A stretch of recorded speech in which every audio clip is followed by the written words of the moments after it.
I got it.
How you doing? I'm good. You're fine.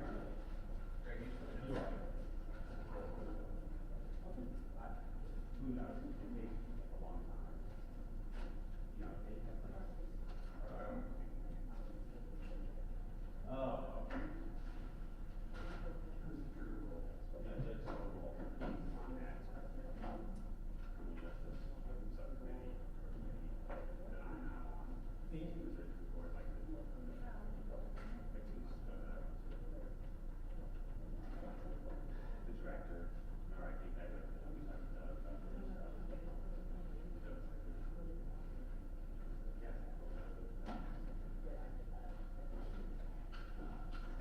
so anyway, Hey, good morning, how's everybody?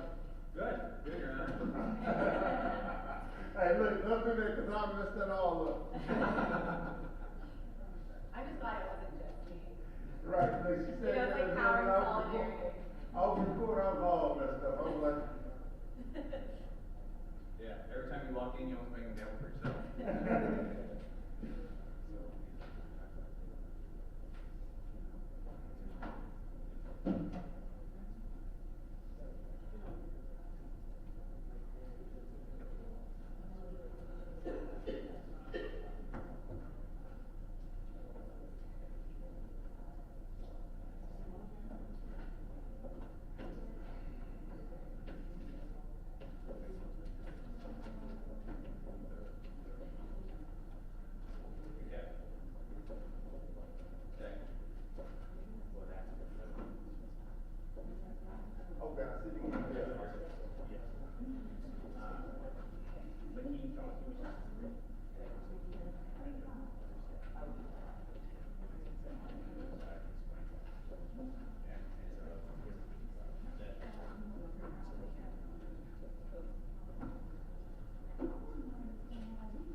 What's the problem with fighting people with a little bit of knowledge?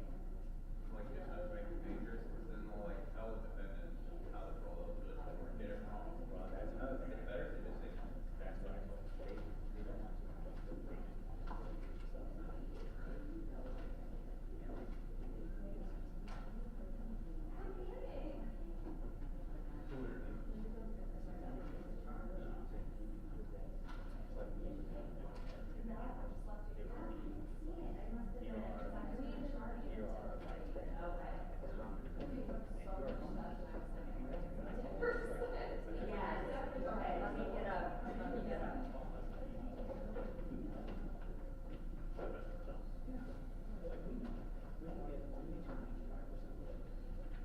I messed up. I won't miss very much on new census stuff. And that's what their question is. Most of it back to the 70s. I'm like, why is this roll like this? And I'm like, well, in the 70s, life is weird.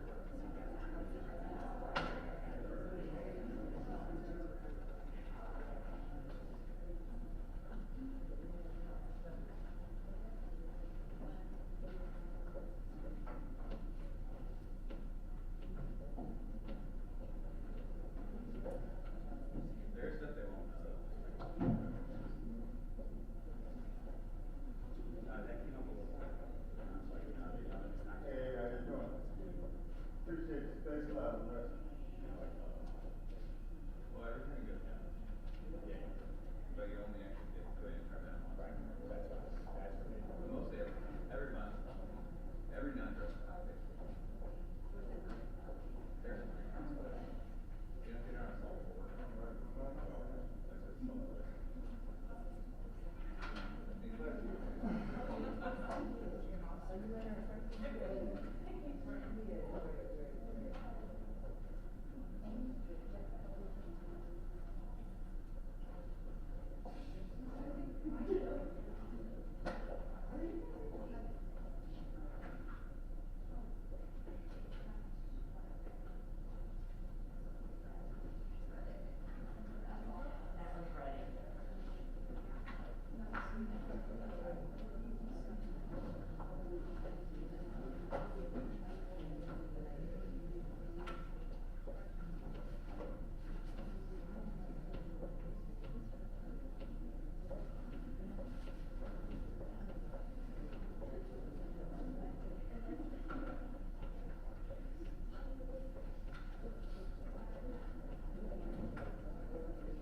I thought you was gonna stand up. Do you see my head? I agree. He tried to do it. It was down.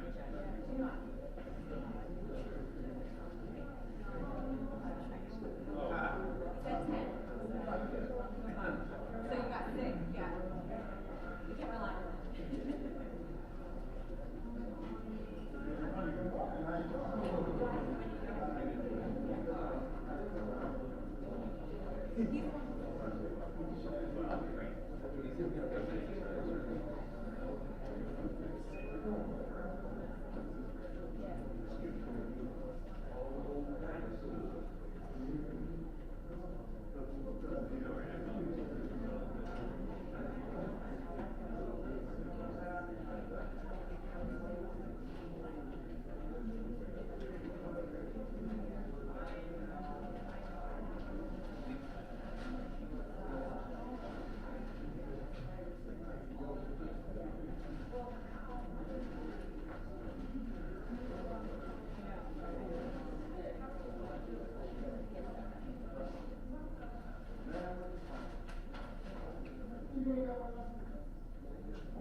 There.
Councilors, y'all ready? Sir. All right, so we're rolling.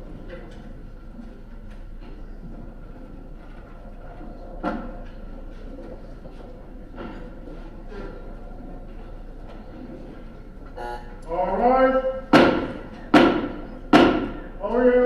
Now for second court division 17 is now in session. Pursuant to the adjournment, the Honorable David C. Mason is presiding. Good morning, guys. Good morning, bailiff. You may all be seated.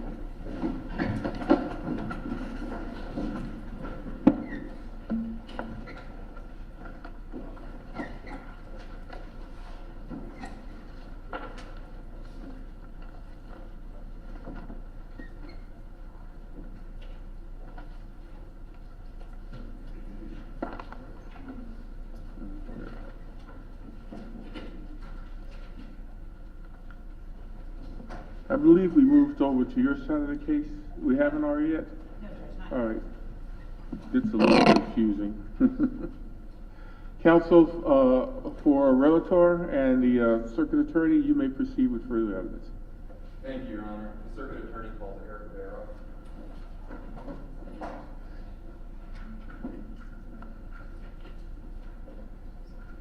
Please step forward now.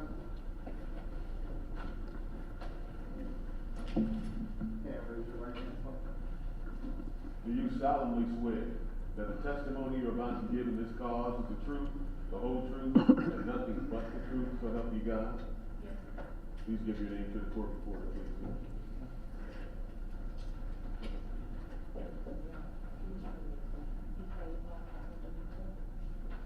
Was that OW or AW? A-R-R-O-W. OW, okay.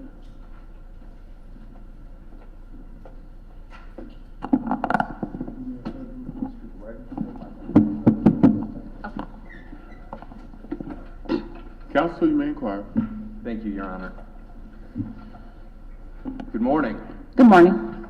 Could you please state your name for the record, please? Erica Barrow, When were you born, Ms. Barrow? June 3rd, 1976, So how old are you right now? 46. Could you briefly explain your educational background, Ms. Barrow?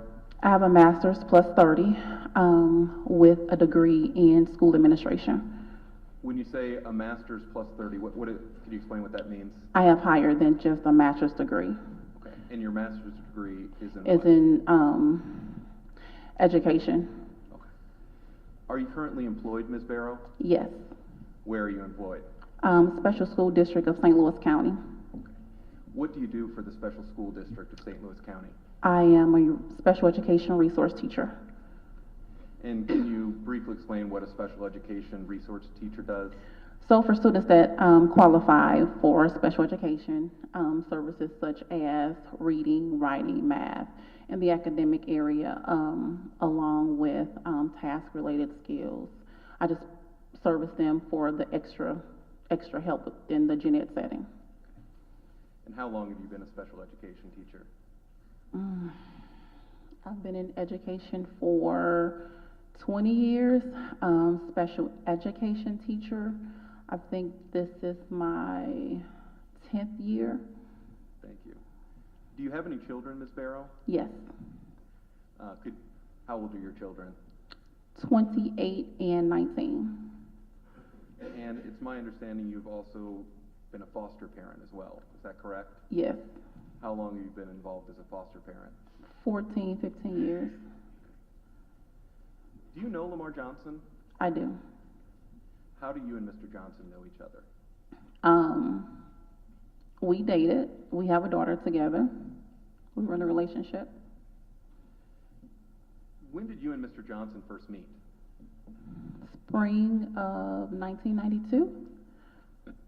And so, in the spring of 1992, how old would you have been? 16. 16. So you were just a kid. Yeah. How long did you and Mr. Johnson date? 2 years. And were you and Mr. Johnson ever married? No. After Mr. Johnson was convicted, did you ever remarry? Or did you ever marry, I should say? Yes. Okay. And when was that? January of 2002. How long did you stay married? 2.5 years. Yeah. Over the years, have you stayed in touch with Mr. Johnson? Yes. And you said he's Kira's father, right? Yes. When was the last time you visited Mr. Johnson in prison? It's been a while. I think the last time I saw him in prison, Kira was 14. And you said she's 28 today? Yes. So I it's think been that's about right. 14 years since you visited him in prison. Yes. How many times did you take Kira to see him in prison? I believe that was the only time I took her to take him. I'm sorry. I took her to see him. How many times? I think that was the only time when she was 14 Oh, the only time. that when she I was- took her. I got you. Yes. I did take her when she was younger, when he was still in the city of St. Louis. I'll say that. Thank you. I want to go back to 1995, Ms. Barrow. Do you remember testifying in Mr. Johnson's criminal trial? Yes. How old were you when you had to testify? 18. You're 18 years old? Yes. by that point, Kiera had been born, right? Yes. How old was Kiera at the time?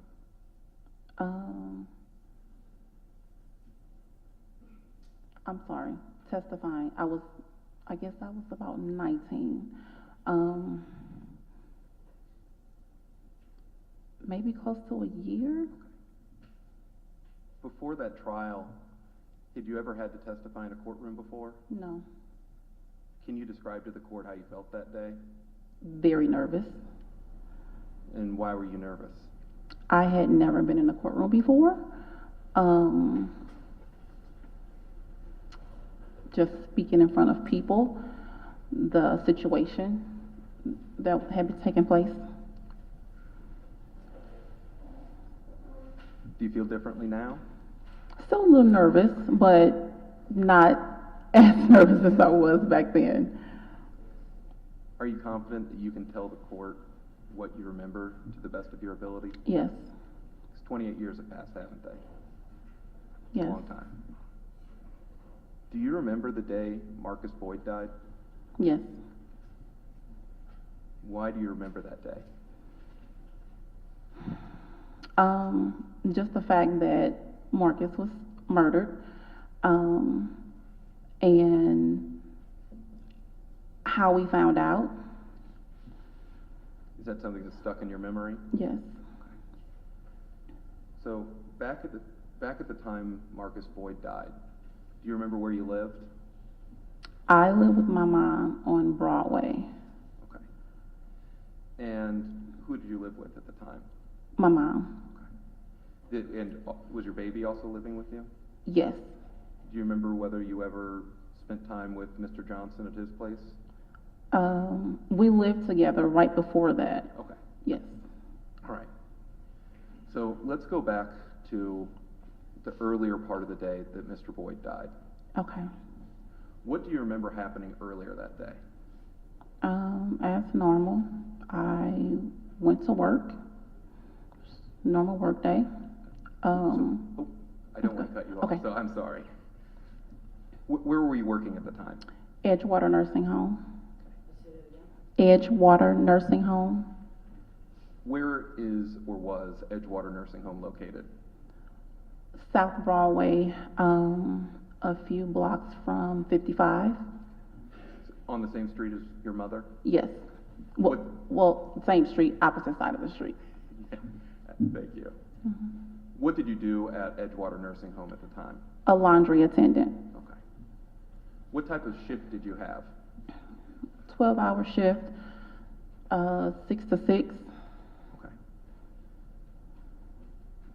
At this time, Kiera was born, right? Yes. Okay.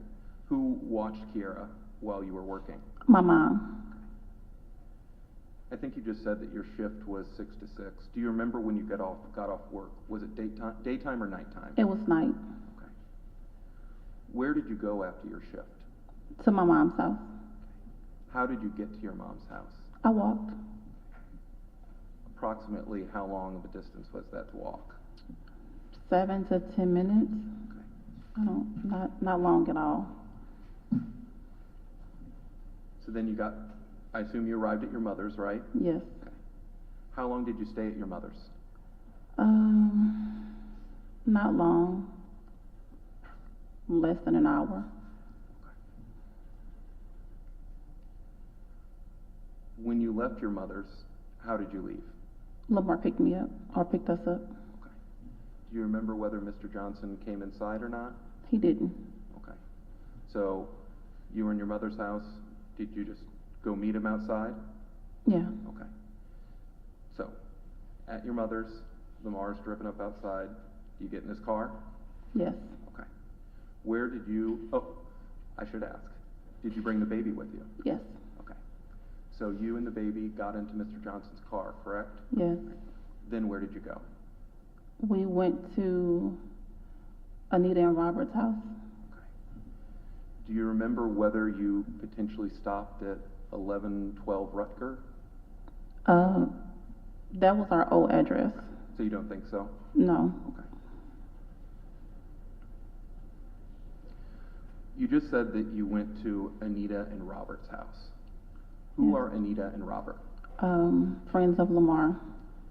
What is Anita's full name? I never knew her last name. Okay. Did you know Robert's last name? No. Okay. So you went to Anita and Robert's house. Where was that house located? 39th and Lafayette. And I think you just clarified this, but were they your friends or Mr. Johnson's friends? They were his friends. Okay. Yeah, just mutual. Was it one of those things where you're in a relationship and their Yeah. friends become your friends? Mhm. Okay. Did you like Anita and Robert? They were fine with me. Can you remember their home at 39th and Lafayette? Yeah, kind of. Okay.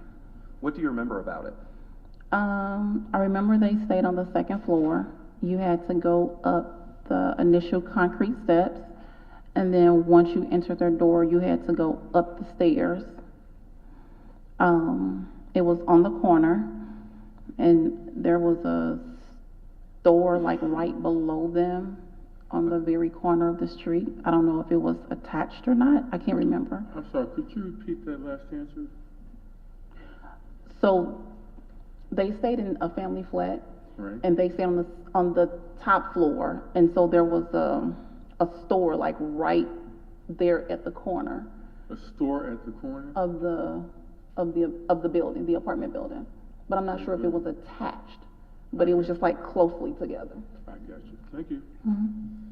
You say that there was this store that was right there on the corner. What type of store was it? It's like the neighborhood convenience store, liquor store. Okay. Why did you go to Anita's and Robert's that evening? Lamar was going to meet someone there. Okay. When you say that Lamar was going to meet someone there, what do you mean? He was going to make a drug deal. At that time, did you know that Mr. Johnson sold drugs? Yes. Why did you stay in a relationship with him? I didn't know initially, but as time went on, I learned, and by that time, we were together, and I just accepted it. And you were 18, weren't you? Yeah. Do you remember what time you got to Anita's? Probably after 7. At the time you reached Anita's and Robert's, had you been separated from Mr. Johnson since he had picked you up from your mother's house? No. Not, what do you mean? Yeah, had you been with him the entire time? No, he left like once we got there. He left a little while later. And we'll get to that in a moment. Okay. I'm just talking about, you get picked up by Lamar from your mother's, right? Right. And then you remember that you went to Anita and Robert's, right? Yes. During that time that you were traveling from your mother's house to Anita and Robert's, were you with Lamar the entire time? Yes, we didn't separate. Sitting here today, can you picture yourself driving up to Anita and Robert's house? Yes. Where did you park? Right in front of the building. Okay. Did you park on the same side of the street or the opposite side of the street? Same side. So, you arrive there, you park the car, and I know this is not a very interesting question. What did you do next? We arrived, parked the car, we got out, went into the apartment. Okay, so you walked straight from the car to the apartment? Yes. All right. What do you remember doing once you got into the apartment? I sat on the sofa. Anita and I were talking. She was watching a movie. I sat down, started watching the movie. The guys went on through the house and were back off in the back room. And that was it. And You say that you remember that Anita was watching a movie. Mhm. Do you remember what type of movie she was watching? It was a Lifetime movie. So one of those cheesy ones my wife likes? Probably. Okay. What do you remember about what Mr. Johnson did while you were at Robert and Anita's? And I'm just talking while you're actually in the house. I think you said you went to the back room. Do you remember anything else? No, it was just like, they were just back there talking. That was it. So it was boys with boys, girls with girls? Yeah. Okay. At some point, did Mr. Johnson leave their apartment? He did. Okay. Did he say where he was going? No, I mean, the reason we went was so that he can meet someone, so I just assumed that that's what that was about. And once again, when you say that you were going to meet someone, you understood that he was going to sell drugs to someone? Yes. Okay. Yeah. Do you remember saying anything to Mr. Johnson when he was leaving? Nothing. He asked me if I wanted something from the store. That was pretty much it.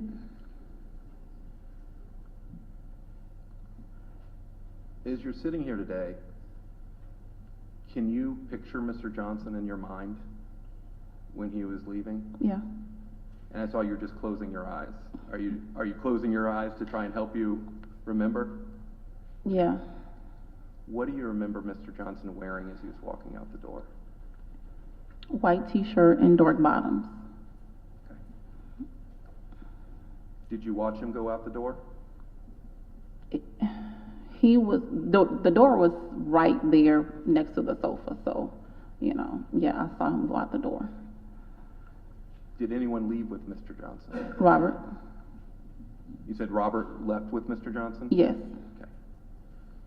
So who remained in the apartment? Anita, the baby, and myself. Okay. When Mr. Johnson left, did you ask him who he was going to see? No. You didn't ask him about those types of things? No. Okay. Do you know the exact time Mr. Johnson left? I mean, we got there at about 7. It couldn't have been after 8 o'clock. Okay. We hadn't been there that long. So, Mr. Johnson leaves, the door closes, right? Okay. What did you do while Mr. Johnson was gone? Changed Kiara. Change Kiara? Changed her diaper. Okay. Mhm. You changed the baby's diaper. Yes. All right. I assume that you went through the normal process of how to change a diaper, right? Yes. When do you remember Mr. Johnson coming back? By the time I picked the baby up, he was coming back up the steps. It was after I changed her diaper. Could you explain what you mean that by the time you picked the baby up? So once I picked her up off the sofa from changing her diaper, he was coming back into the house, he and Robert, laughing and talking, and Could you hear them outside before they came in the door? no. Okay. Did you see Mr. Johnson come back inside? Yes. Okay. Did he come back in different clothes? No. To the very best of your memory, how long was Mr. Johnson gone? 5 minutes.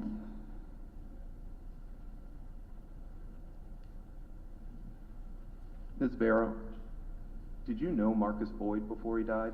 I did. Could you describe Mr. Boyd to the court? What was he like? He was a funny guy. He was very down to earth. He had a positive attitude, friendly. Yeah, he was a good guy. When was the last time you saw Mr. Boyd before he died? The last time I can actually remember seeing him, Lamar and I had picked him up, he and Leslie, his girlfriend, and we all went grocery shopping. Okay. Do you remember where you would have gone grocery shopping? I want to say it was the Schnucks that was right there on South Grand. All right. But both couples went together? Yes. Okay. Was everyone getting along? Mm-hmm. Yes. Where did Marcus live? Louisiana. Had you ever been to Marcus's home? Yes, How many times had you been there? several, a bunch, like. Several, a bunch, I mean. We had gone there a lot. We had actually gone with Marcus when he was just looking at the apartment. Okay, So, all right.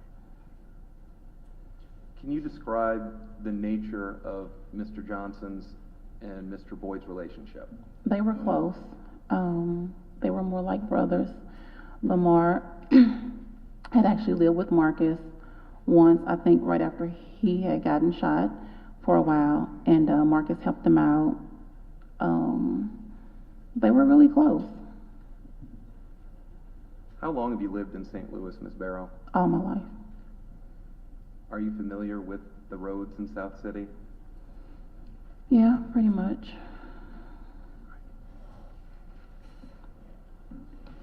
So you know Grand and all those other roads that are in there? Yes, You know Louisiana, yes, you know Lafayette, yes, you know Shaw. yes. I'll get back to that in a second. Okay. Let's go back to Anita and Robert's home for a moment. Okay. After Lamar came back, what do you remember happening later that evening? We were all just in the apartment. Lamar had received a page, and he went to use the phone. I remember him picking up the phone and walking toward the back of the house. It was Pam, his older daughter's mom, calling him to say that Marcus had been killed. How would you describe Mr. Johnson's behavior after he got that call? It was like he was in disbelief. He was upset. Pam had told him that Leslie told the police that he had killed Marcus. As that happened, did the thought cross your mind that Mr. Johnson might have killed Marcus Boyd? Absolutely not. Why not? Like I said, they were close. They were like brothers. Lamar would have never done that. And you've also testified that you knew how long he had left the apartment. Yes. Based on your knowledge of how long he was gone and the distance from Marcus Boyd's house to where you were, was it possible for him to have gone that distance in that time? No. And in fact, was it possible for him to have gone there, committed a crime, and come back in that amount of time? No. I think you testified that it was. Be advised, there wasn't an objection, but I am taking that as somewhat on the speculative side. Didn't quite get the foundation that I would like them to see. And I would invite the court, if you have any questions, obviously, from Ms. Barrow, we welcome them. After that call came, what happened next? Everyone was just in disbelief. I remember asking Lamar, why would Leslie say something like that? Just those normal questions. What happened? He was upset. He was pacing the floor. He was saying stuff like he can't believe this. And we left shortly after that. Okay. Hold on for a second. Can you remember, and I'm not saying you should, but can you remember what time you got a call saying that Mr. Boyd had died? I don't know. This call, whose telephone did this call come over? He used Anita and Robert's house phone. Okay, when you say house phone, is that what they call a landline, or was it a Yes, cell sir. phone? Landline. Landline.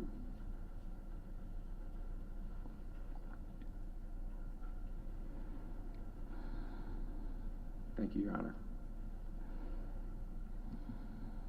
So then you said you left Robert and Anita's. Where did you go next? Lamar took me back to my mom's house. Do you know exactly what time? I don't know the exact time. Did you go anywhere after that? No.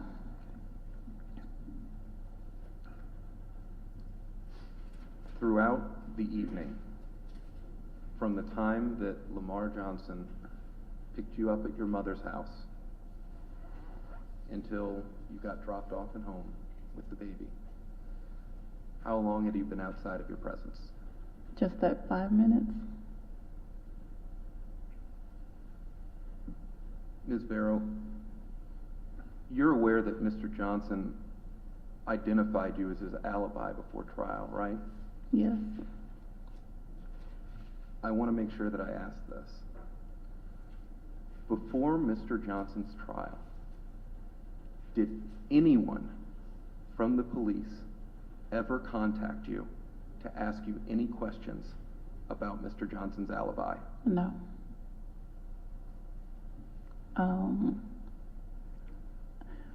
Not police. I did speak with the public defender that represented him. So you spoke with Mr. Johnson's attorney, Yes. but no police detective No. ever contacted you? No. Never called you on the phone? No. You never heard secondhand that anyone was looking for you? No. Ms. Barrow, other than outside in the hallway, how many times have you and I met? Once? Have I promised you anything in exchange for your testimony? No. Do you remember what I told you about truthfulness? Just be honest. Ms. Barrow, in a moment, the Attorney General is going to have an opportunity to ask you some questions. And I don't know whether they're going to spot any differences in your testimony now versus 1995 or not. When you're an 18-year-old woman versus a 46-year-old woman. You're going a little deep. Okay, thank you, Your Honor. What's your response about your testimony today and any possible differences? Okay, don't answer that question. That's fine, Your Honor. I think that's it for me, Your Honor. All right. Before you inquire, I just need some clarity on some things. Okay. Now, what was the address of Anita and you said in Robert's apartment? Yes. What was that address, if you can remember? I don't know the exact address, but it was right on the corner of 39th and Lafayette. On the corner, you said 39th and Lafayette? In Lafayette. Hold on for a second, just a second.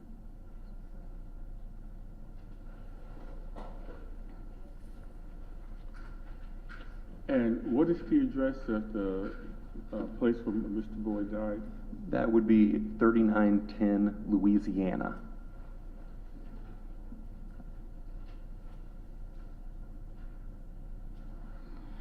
Louisiana. And how close, from what you can recall, is 3910 Louisiana to the home at, the building at 39th and Lafayette? You can do it in blocks, half blocks, several blocks. So how close do you think it was? It's a couple of miles. It's not close. It's a few miles. It's not. Did you say a few miles? Yeah. Yes. It's a few miles. Is that accurate? Yes. All right.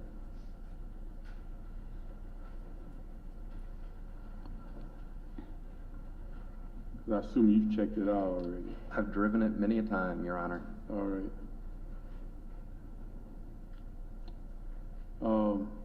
Well, a few miles is a bit of a distance, so I'll stop right there. I don't think I have any more questions. Go ahead. That was it for me, I'm Your sorry, Honor. Counsel for the Attorney General's office, you may inquire.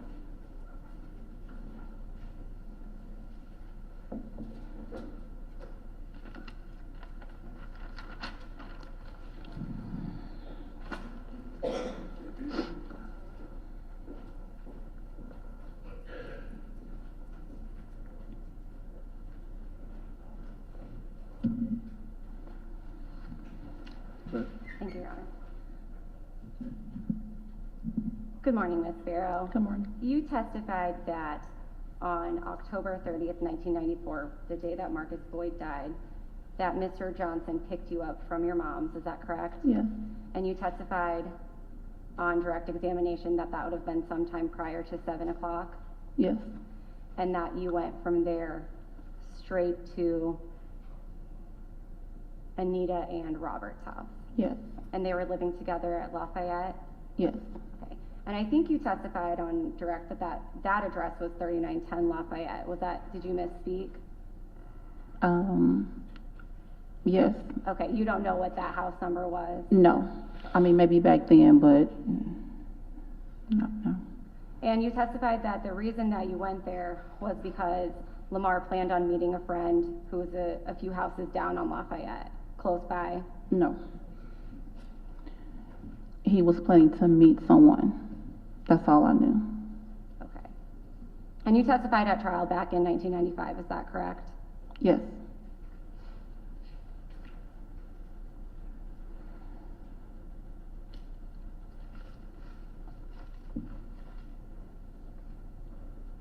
If I may approach, Your Honor. You may. I'm going to show you page 312 of the trial transcript, starting at line 3. Just have you read along with me. Can you see it? Sorry. yes, Why did you go to Anita's? Answer, because he was going to meet somebody. Answer, he was going to meet somebody next door to Anita's house, so we decided to go up and visit. Did I read that correctly? yes. So to be fair to say that he was going to meet someone that was on the same street as Anita? I can't say if that person lived on the street. All I know is that he was meeting someone there. Okay, so someone on the street, but maybe not someone who was there, that wasn't their residence Yes. necessarily. And he didn't tell you who that person was? No, You didn't ask? no, But you knew it was to conduct some sort of business, some sort of drug deal? yes, And whenever you were at Anita and Roberts, and I'm just gonna call that the house on Lafayette, is that fair? You know Okay. what I'm talking about? Yes. Okay, when you're at the Lafayette house, whenever Mr. Johnson left, you weren't watching him out the window, is that fair? no, You weren't looking at your watch timing him, is that fair? yes, that's fair. I wasn't. Were you even wearing a watch? I don't know. Okay. Didn't have a stopwatch starting and stopping when he was leaving and coming No. back?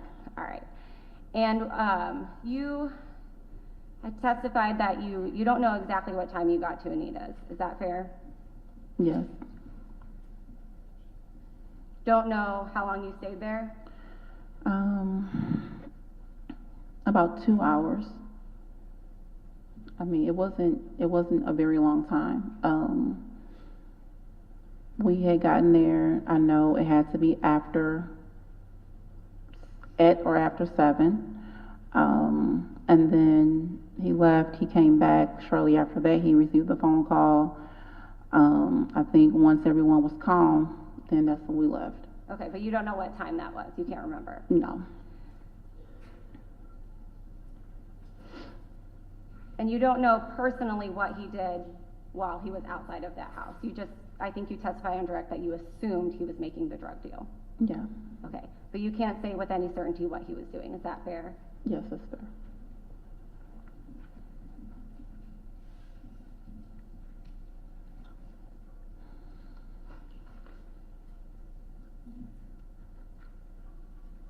In the summer of 1995, in July of 1995, you recall testifying at the original trial for Lamar Johnson. Yes, At that time, was he still your boyfriend? yes, And at that time, you had been together about 3 years. Is that fair? yes. Prior to his arrest, immediately prior to his arrest, were you still living together or had you moved out? No, we had moved out. Okay, but you had lived with him at some point prior to that night. Yes, You had a baby together, yes, someone that you cared about very much yes, and still care about to this day. yes, He's the father of your child. yes, Because you were in a relationship even if you weren't living together, would you communicate, you know, whenever you guys would get home at the end of the day? Yes. Would you stay together even when you weren't living together? No. Okay. You would always stay in separate apartments, you would never spend the night together? No. No, you wouldn't spend the night No, together? we wouldn't. Okay. But you were aware that he was arrested and didn't come home after a few days, is that fair? Yes. And at that point, you became aware that he had been arrested for the murder of Marcus Boyd? Yes. You communicated with him when he was in jail? Yes. You testified on direct examination that you would take your daughter to visit him when he was in St. Louis still. Was that prior to his trial, or did you go visit after, or both? Both. Did anybody here get the visitor logs for Mr. Johnson while he was being held? I guess it would have to be in the last year. Did anybody check those visitor logs by any chance? When you say in the last year, Your Honor, you mean in From today? No, I don't. We have, I think we do, Your Honor. I'll check at a break if that would please the court. May I continue? You might want to introduce that. I do this because I might have some fact questions, and I want to make sure I get all the evidence to resolve any fact question I may have. Sure, Judge. We'll get that marked and offer it to the court. May I continue? Your Honor, may I continue the inquiry? You may, counsel. Thank you. Sorry, yes. And so whenever you became aware that Lamar Johnson had been arrested, did you talk to him at all about that night? Yes. And you realized at some point that you may be important in that trial? Yes.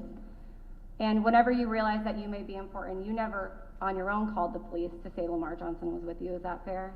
I was 18, I didn't know. So is that a no? No. And you never called the prosecutor, the circuit attorney's office? No. To talk to anyone?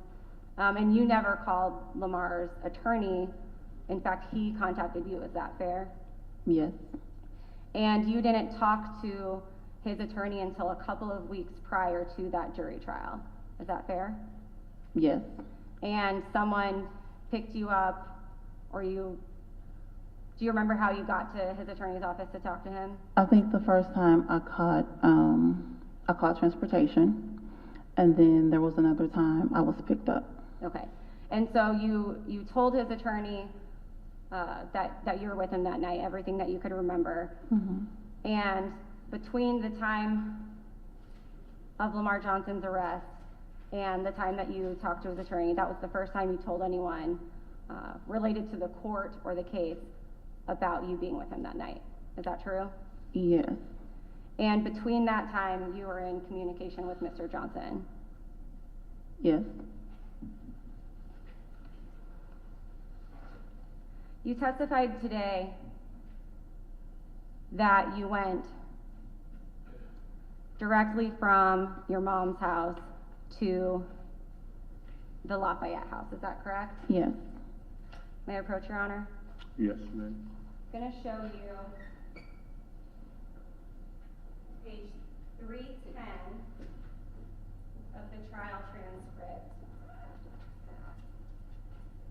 I'm going to have you read along with me starting on line 16. Make sure you can see it as well. Computer, okay. Mm-hmm. Starting on line 16, or 17, I'm sorry. Question, after you got to your mother's house, did you leave your mom's house? Answer, yes. Question, what time? Answer, around 7. Question, how do you remember the time? Answer, that's the time Lamar's supposed to come and pick me up. Question, who picked you up? Going on to page 311. Answer, Lamar. Question, and did Lamar go inside the house? Answer, no. Question, after you got into Lamar's car, where did you go? Answer, home. Question, where was home? Answer, 1112 Rucker. Question, and where is that? Answer, next to the project on Shoto. I'm going to skip down to line 16. on that same page 311. How long did you spend in your house? Answer, maybe over an hour. Question, from your house, where did you go? Answer, on Lafayette. Question, whose house did you go to? Answer, Anita's. Did I read that correctly? Yes.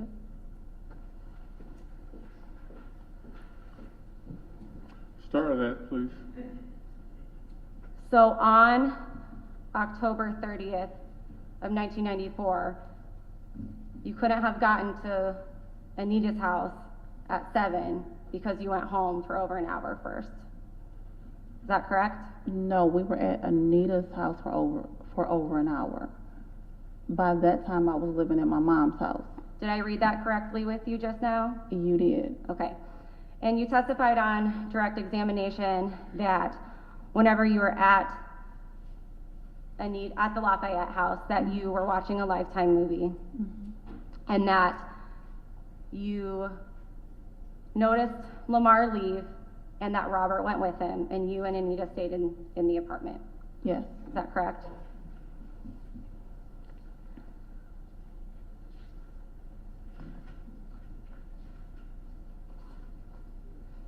May I, Your Honor? Yeah.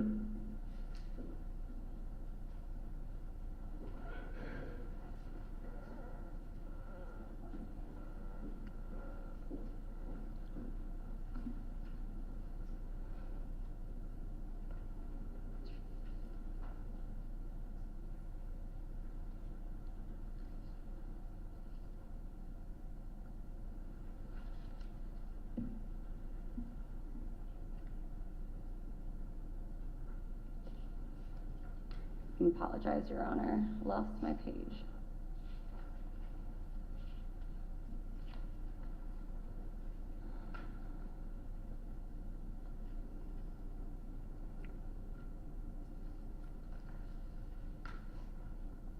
Okay, I'm going to show you, if I can approach that, sorry. You may. I'm going to show you page 320 of the trial transcript. And starting on line 18. Question, and he says, I'm going where? Answer, next door. Question, what did you do when he was gone?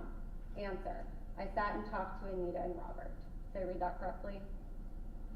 You read it correctly, but Robert was not in the home. And again, I was 18. I was scared. I was nervous. I was confused. Ma'am, you answered the question. And so you testified today that while Lamar Johnson was gone, you changed your baby's diaper, and Yes. that's kind of how you were gauging the time. Is that correct? Yes.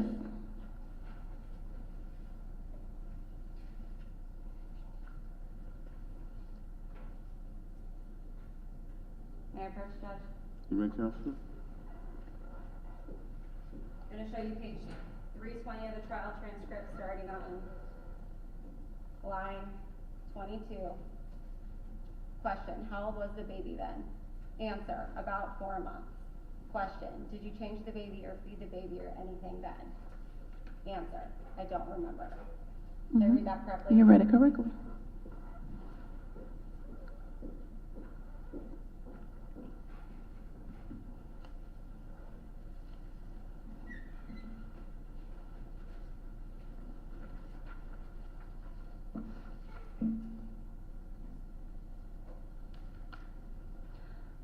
And you testified today that, and I wrote it down, that he couldn't have been gone more than 5 minutes. Did I hear you correctly? Yes.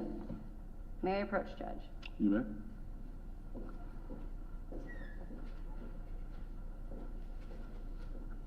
I'm going to show you page 329, starting on line 22. Question. But he said it could have been 3 or 5 or 7. Do you remember that? Yeah. Answer, yeah. Question, did you agree with him on that? Answer, yeah. Did I read that correctly? You did. Okay. So back whenever you testified in 1995, your memory was that it could have been more than 5 minutes. Did I read that correctly? You read it correctly. I have nothing further, Your Honor.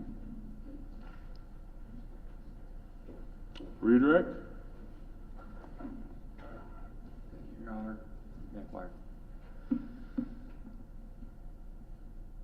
28 years is a long time, isn't it? It is. Are you testifying here truthfully to the best of your recollection after 28 years? Yes, I am. The Attorney General's office just went over a few items with you. Okay. Did they identify any time where you testified that Lamar Johnson had been outside of your presence other than those 5 minutes? Did they? No, I'm striking that question. If you're gonna I'll rehab, rephrase. go right at the Q&A that was done. Don't say stuff that really actually wasn't said quite the way you framed it. That's fine, Your Honor. All right, go ahead. I'll just try and wrap this up in one question. All right. Sitting here today, is there any doubt in your mind that the only time Mr. Johnson was outside your presence was for those 5 minutes? He was not. Thank you.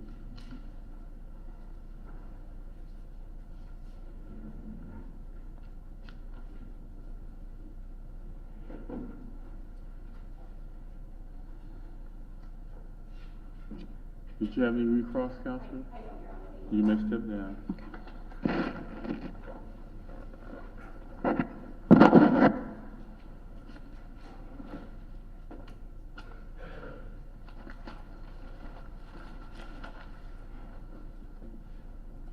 You may call your next witness, Counselor.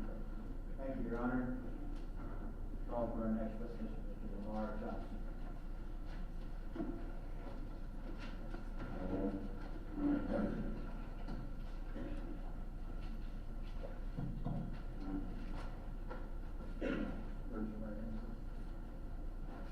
You solemnly swear that the testimony you are about to give in this call is the truth, the whole truth, and nothing but the truth, so help you God?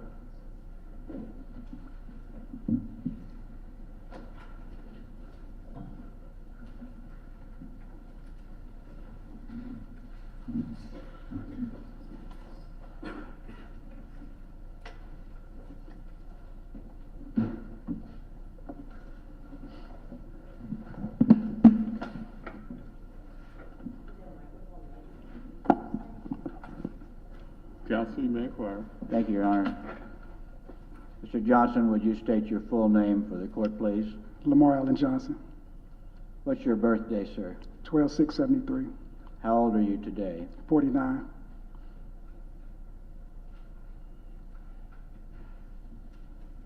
Where do you currently reside? Jefferson City Correctional Center.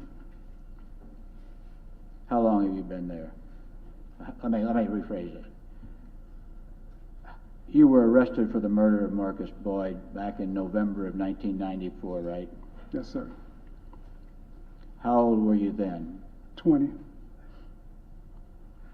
And so you have been incarcerated for what, over 28 years? Yes, sir. It's a long time. Yes, sir. And this is the first time you had to tell your story. Yes, sir. In the court.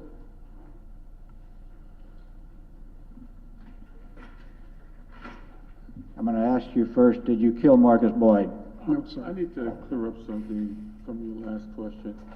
Because I could go back and check, but he didn't testify at the trial, his initial trial. He did not testify at trial, Your Honor. Yes. He was, and he will, we'll ask him that he wanted to, but his attorney suggested he not. I can understand those circumstances. I just wanted to be sure I was clear as I listened. Go ahead. Did you kill Marcus Boyd? No, sir. Were you with Marcus Boyd the day or evening he was killed? No, sir.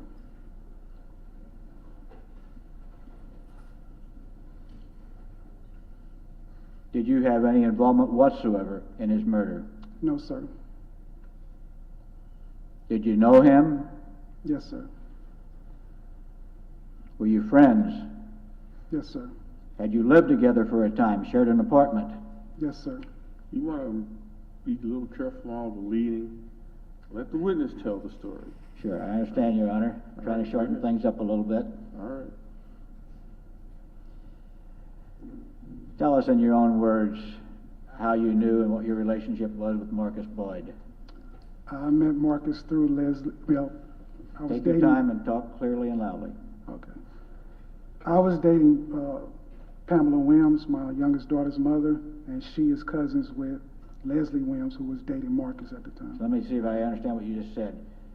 You were friends with Pam Williams, Now, I was dating a girl named Pamela Williams, Pamela. and her cousin is Leslie Williams, who was dating Marcus. Okay. So, and you lived together for a while? Yes. Did you sell drugs together? Objection, Judge Leading. I'll overrule that one. You may answer. Yes, sir. Okay. How long had you known Marcus Boyd before he was killed? About 5 years. Okay, sir. Let me ask you a little bit about where were you living in October 1994? On Rucker Lane, 1112 Rucker. 1112 Rucker. Rucker, and whose Oh. house was that? Me and Erica's. You and Erica? Yes. Okay, sir. Did you go to high school here in St. Louis? Yes, sir. What high school did you go to? I went to Roosevelt, and then I went to a management law and public policy. I'm sorry, what was it? It was called management law and public policy. Okay. Did you graduate from high school? No, sir. Did you get a GED degree? I did. Yes, sir. And did you did you attend any courses in a community college? Yes, sir. Where? Forest Park. I guess at some time you were living at home like most of us with our parents. Yes, sir. How old were you when you left? Did you leave your parents' house at some time? Yes, sir. Go out on your own? Yes, sir. When was that? About 18. When you were about 18 years old? Yes, sir. Did your mother and father both work? My mother did. I don't know much about my father. You don't know your father? No, sir. Okay. Where'd your mother work? She was a medical transcriptionist at a hospital. Yes, sir. Have you ever been married? No, sir. You have any children? Yes, sir. How many children do you have? 2. One by Erica that she just talked about? Yes, sir. And one by Pam Williams? Yes, sir. The first cousin of Leslie Williams, who was married to Marcus Boyd? Yes, sir.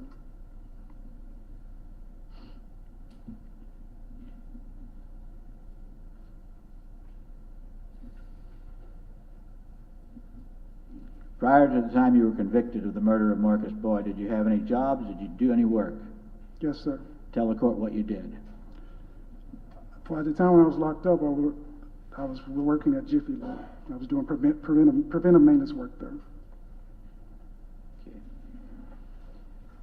Did you work in any auto shops? Yes, sir. Publishing house? Yes, sir. Jiffy Lube? Jiffy Lube. Yes, sir. Did you ever murder anyone? No, sir.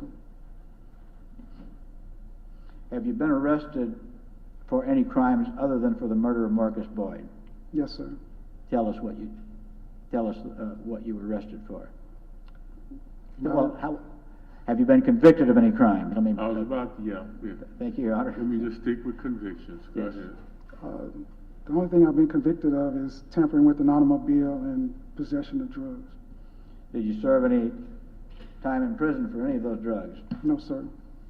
What was your sentence, if any? Probation. Sorry, probation? Yes, sir. For both of those. Right.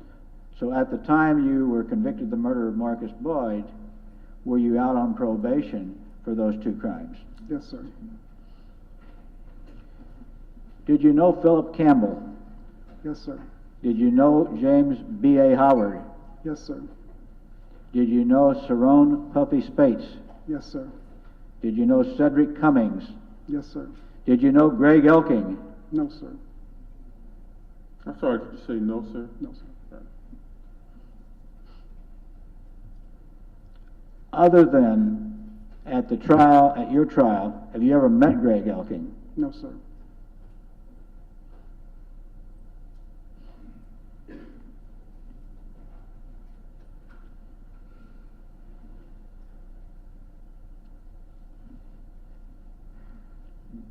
Did you know where James Howard's mother house was on Louisiana in October 1904? Yes, sir. I'm sorry, 1994. Yes, sir.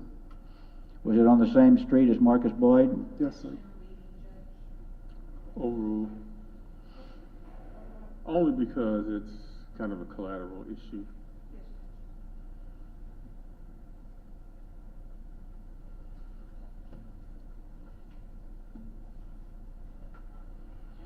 On October 30, 1994, the date that Marcus Boyd was killed, were you in James Howard's mother's house at 39 on Louisiana? No, sir. Were you with Philip Campbell, James Howard, Puffy Spates, or Cedric Cummings at any time on October 30, 1994? No, sir.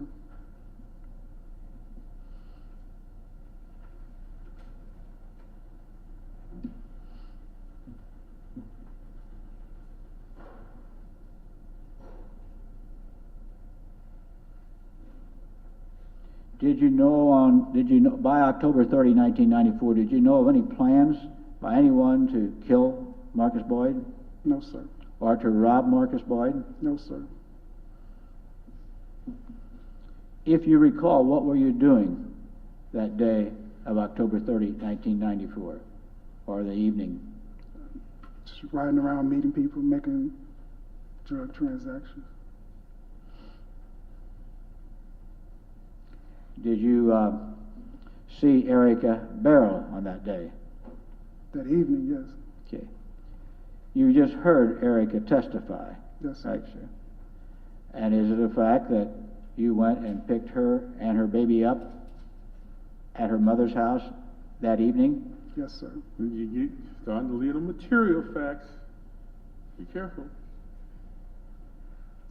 I'm sorry, Your Honor. You're starting to lead on material facts. Okay. So be careful. Just tell us what you did that evening. Maybe that'll be easier. I think so. Go ahead. Erica's mother was babysitting for us, and when she got off work, she walked to her mother's house. That's what she normally did. And I went and picked him up, and we went back to our apartment. Where did you go that night, and why did you go on October 30, 1994, after you picked Erica Barrow up? I got a call from a guy I met that wanted to buy some drugs from me. Okay, you got Well, that's the why. Where did you go? After I picked her up, Yeah. we went home. We went to our apartment. And so, why did you got a call from a guy who wanted to buy some drugs from you? Yes, sir. Know who it was? I only met him one time. You met him one time, and that was that evening? No, I met him once before. Okay. So, why did you go over to the apartment of Anita Barrow and Robert Williams? Because that's where I met him at. That's on where that, you- on that corner. You told him you would meet him And there? that was that prearranged to meet him there?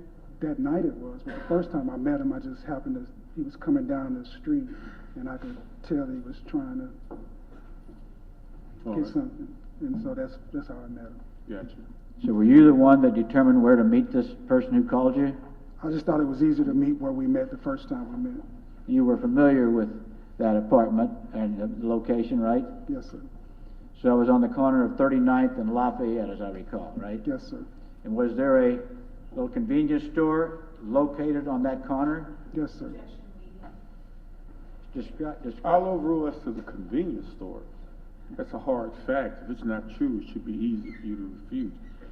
Material facts, however, be careful on the lead. I understand, Your Honor. We're not here before a jury. We're before a very experienced judge. I know. Yes. But some of this story I want from the mouths of witnesses, Okay. not from the mouths of lawyers. I cannot judge I can judge your credibility, but that's not my issue. My issue is his credibility. I understand, Your Honor. So if you don't let him speak, you're actually undermining the credibility of his testimony. You're exactly right, All right. and we want him to speak. And that's why he's sitting in that chair after 28 years. So tell us, had you been over there before at the corner of Lafayette and 39th? Yes, sir. Describe the location for the judge and where the apartment was that you were there next to, near, and the convenience store. How was it? Describe it to the judge, please. 39th runs north and south. No, yeah, north and south. And Lafayette runs east and west. There's a highway, I think it's 40. Yeah, it might be 40 or 44. And Lafayette, it's a one-way street. And the corner store is towards this side of here, and Anita's house is right next to that. Do you recall what you told Erica as to why you were going over there? I don't remember saying that I was going to make a drug deal, but I think she kind of understood that's what I was doing. Okay.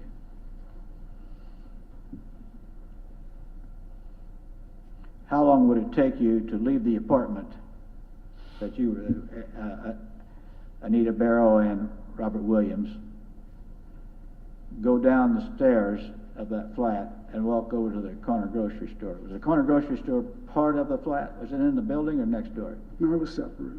Pardon? It was separate. Okay. How long would it take to do that? Couple seconds. Okay.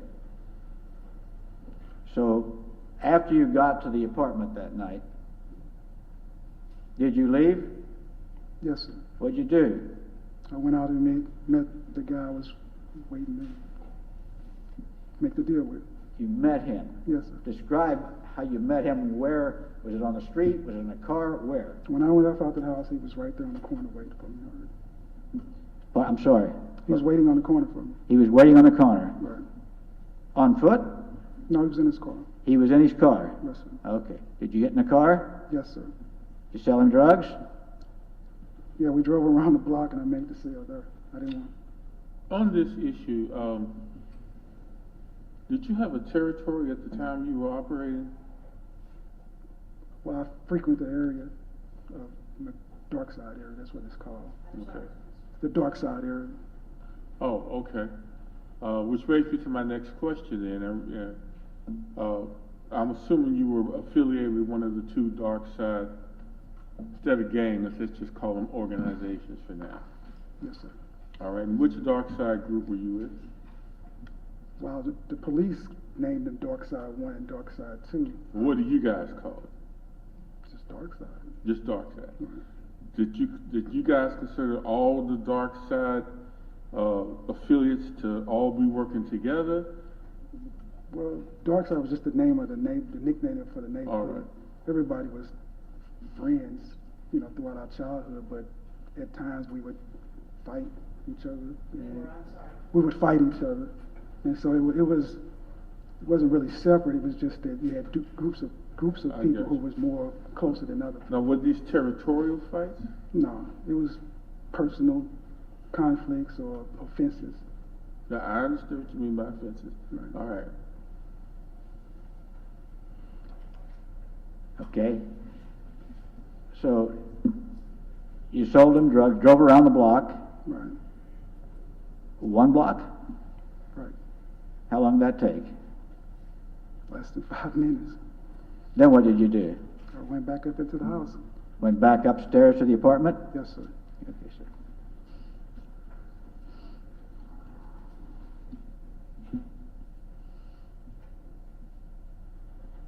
Do you remember about what time this was? The same question that was asked Erica? It was at 9 o'clock. About 9 o'clock. Exactly at 9 o'clock. Do you remember getting a call while you were in the apartment? Yes, sir. Who called? Tell us what happened there. Pamela called me. Who called? Pamela. Pamela Yes. Williams, Yes. with whom you had a baby. Yes, sir. And what did she say? She told me that Marcus had got shot and that Leslie told police that she thought I did it or had something to do with it. Repeat that again. I'm not sure I heard you. I can't. Pamela told me that Marcus had got shot, that Leslie told her Marcus got shot, and that Leslie had told the police that she thought I might have had something to do with it. I'm sorry, Leslie? Leslie is Marcus's girlfriend. Leslie Williams. Told the police that you might have, from what you recall. Right. Well, I'm kind of curious. Did you have any conflicts No. going on with No. Leslie at the moment, No. at that time? So when that was, when you heard that, did you ask yourself, why in the world would she say that? Yes. What did you think would cause her to say something like that about you? Probably my reputation. Mm-hmm. All right, well, why don't you elaborate? What was your street reputation at the time? What was your rep? Well, I mean, I was in the neighborhood like most other people that was over there. I was hustling, and when feuds went on, I, was part of that as well. I'm sorry, what? When feuds happened, I was part of that as well. Because when you tell me that this woman said something like that, based upon your reputation, you're telling me that whatever your street reputation was at the time, this person who knew you might actually feel you will shoot somebody dead. I understand that. Does that make sense to you? I understand that. Okay, go. So after that call, Pam called, was there another call that you were involved in? Yes, I told her to call Leslie. You told him to call where? Leslie. Leslie. Yes, sir. So did you get on the call with Leslie? Yes, sir. Who else was on that call? Pamela. Tell us about that call. I asked Leslie what happened to Marcus. She told me that he was outside with a white guy named Greg when he got shot. And then I asked her, did she tell the police that she thought I had something to do with it? She said what? I asked her if she told the police that she thought I had something to do with it. And what'd you say? Well, she said yes. What did you say? I asked her why did she feel that way. And she said, because I couldn't think of nobody else. Did you say, why would you think that? Yes. Did you say, Marcus and I were friends? Tell us what you said, Mr. Well, I asked her why she felt that way, and she just said, well, I couldn't think of nobody else. And I got upset, and I kind of snapped on her. We had an argument, and then in the midst of that, she asked me, where was I at? I said I was on Lafayette, and she hung up the phone. I'm sorry. When she said I couldn't think of anybody else, I got upset. We had an argument, and eventually she asked me, where was I at? And I said, on Lafayette, and she hung up the phone.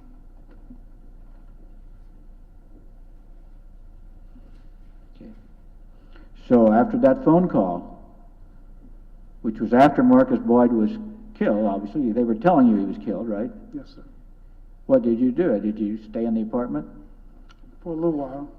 Then We where stayed did you there for go? until about 10 o'clock, and then we left. Then where did you go? We went back to our apartment.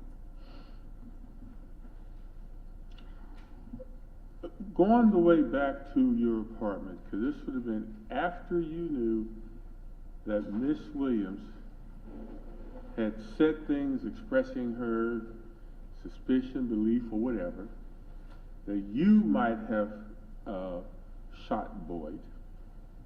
And the ride home with Miss Barrow, what did you talk about? What did you say to her? Well, we kind of talked about it when we was at Anita's. After I hung up the phone, they was asking me what happened, and I was explaining to them that Marcus got shot, and then Leslie had told them that she thought that I did it. And, I was just saying that she was crazy. I don't know what she's... I'm sorry. I was saying she was crazy. I don't know Lamar, why she was thinking that. you're going to have to talk into the microphone. I can't hear you. Yes, Judge- he's I'm trying to- talking with me. I know he's talking to you, Your Honor. And I understand why he would do that. Yeah, I understand. But even though you giving me your testimony, Right. it has to be loud enough Okay. for the court reporter to get it down. And we have a couple other speakers around here somewhere. But, but it has to be loud enough. All right. I tend to talk.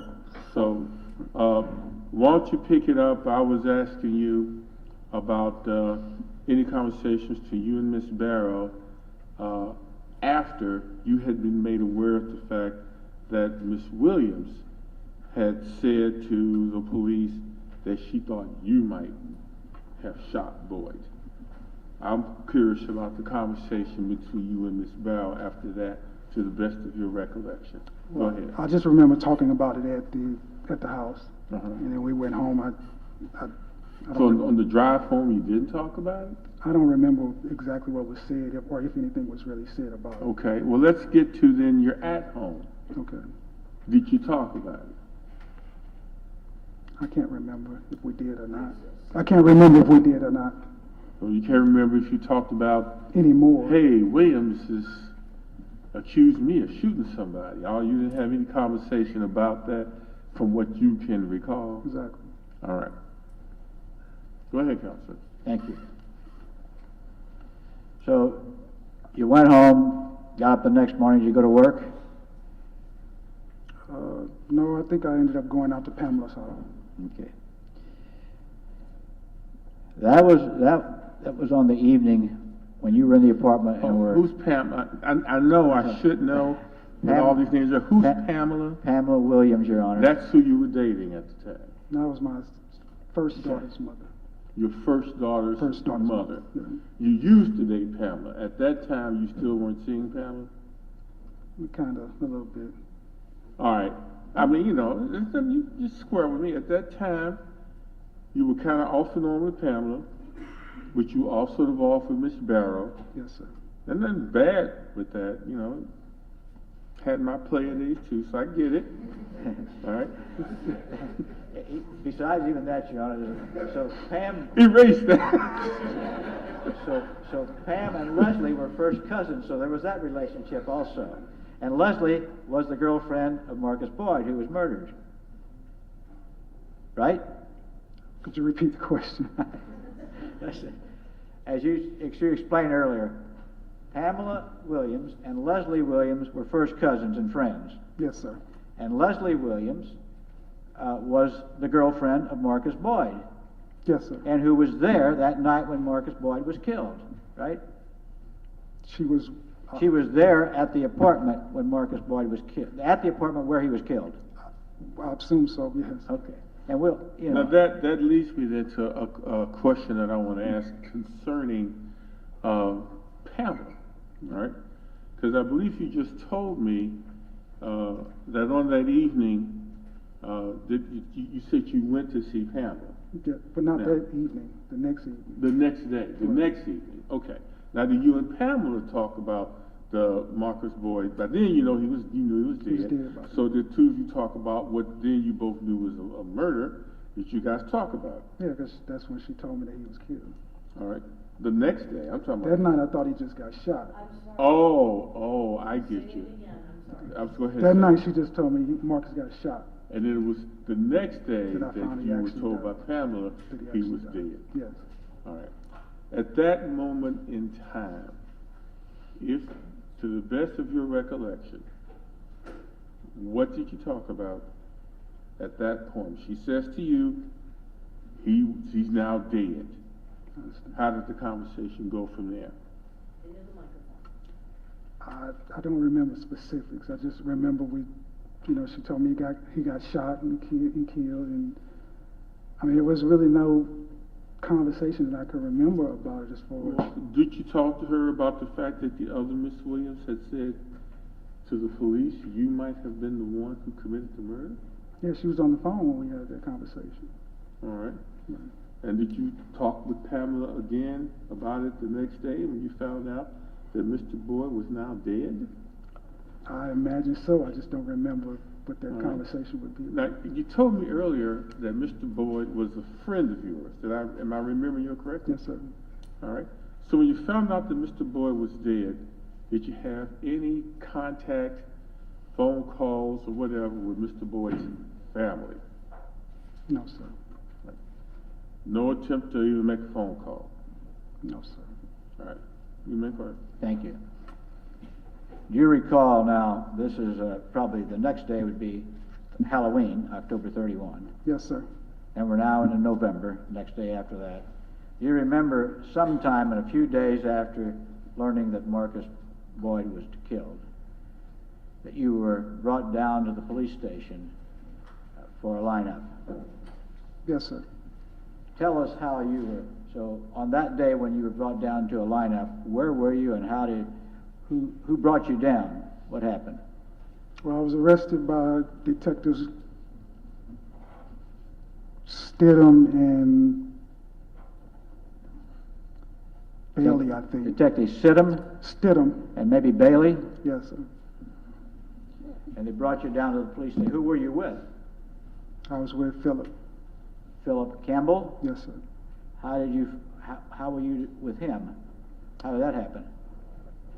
He was on his bus stop on Grand, and I was headed towards the neighborhood, and he asked me to give him a ride. So, how long after you picked him up on the bus stop in your car were you then arrested by the police? Just down the street. Just down the street? Right. Okay. So what did the police tell you at the time? That they was picking me up for Marcus's murder. They were picking you up for Marcus's murder? Right. Okay. And did they take you and Philip down to the police station here at 12th Street, 1200 Clark Street, I guess? I don't know if you know the address, but they take you down. I know it was the police headquarters Okay. back then. I don't know if it's the same Okay. location now. And they take you into the police station? Yes, sir.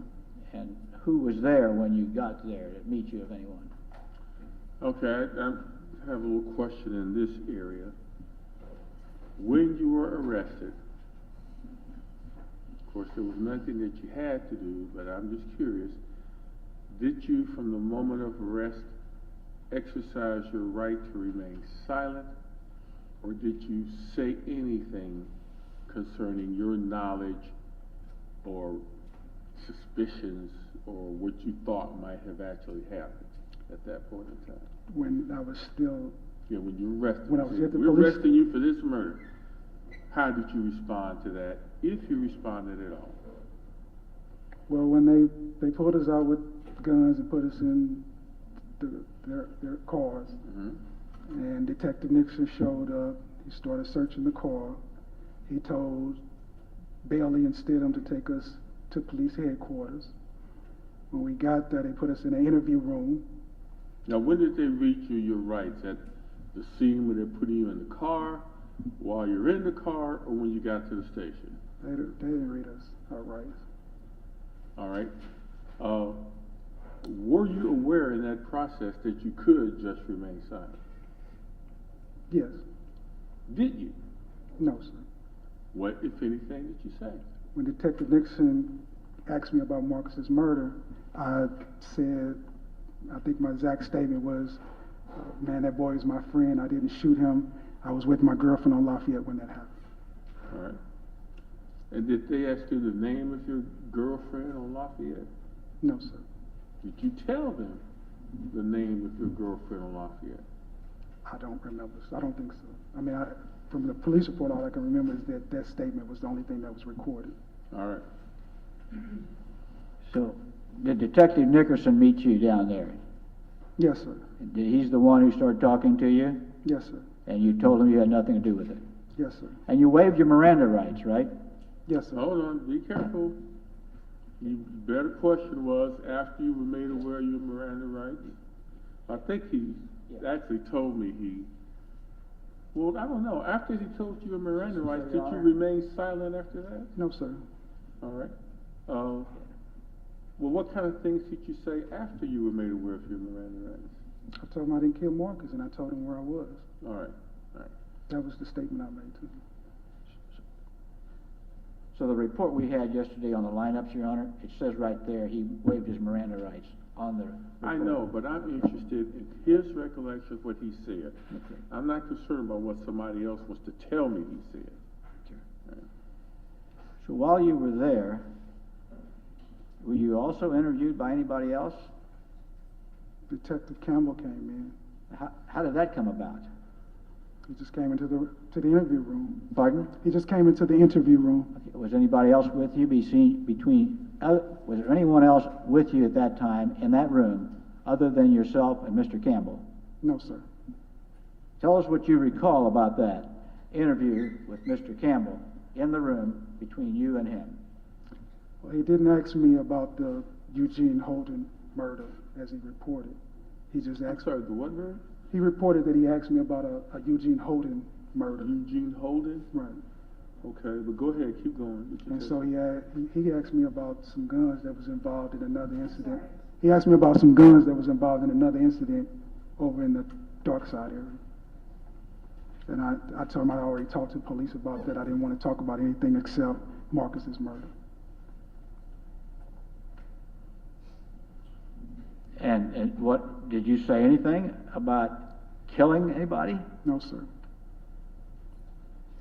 At that time, when you were in that room with Detective Ralph Campbell,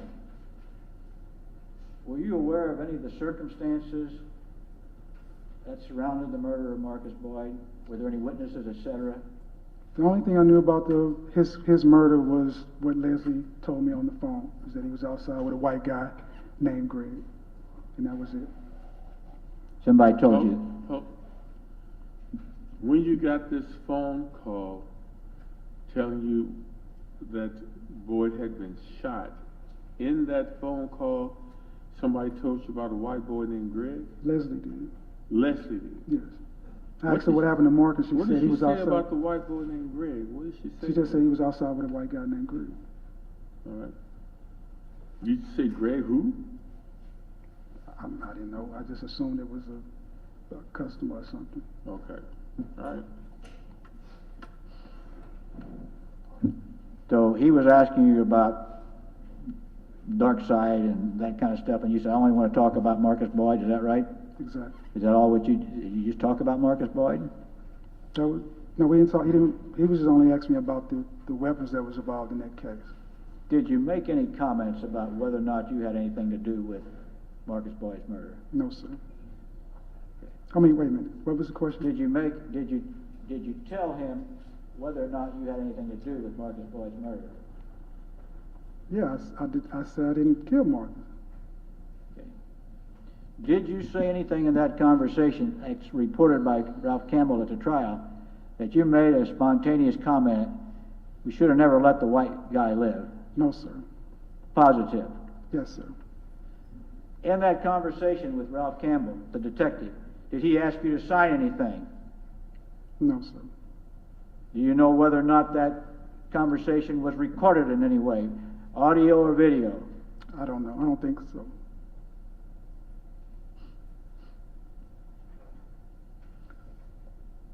How long did that interview last with Detective Ralph Campbell?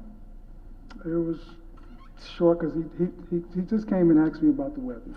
And I said, I don't want to talk about anything about Marcus except Marcus's murder. He kept trying to get me to give him information that would lead to the discovery of those weapons. And I just wouldn't refuse to talk to him about it, and he got upset about that. How do you know he got upset? What causes you to reach that conclusion? Because he was accusing me not wanting to cooperate with him. And the tipping point was when he asked me about the whereabouts of my motorcycle. And I wouldn't tell him because he felt like wherever the motorcycle was probably where I kept stuff.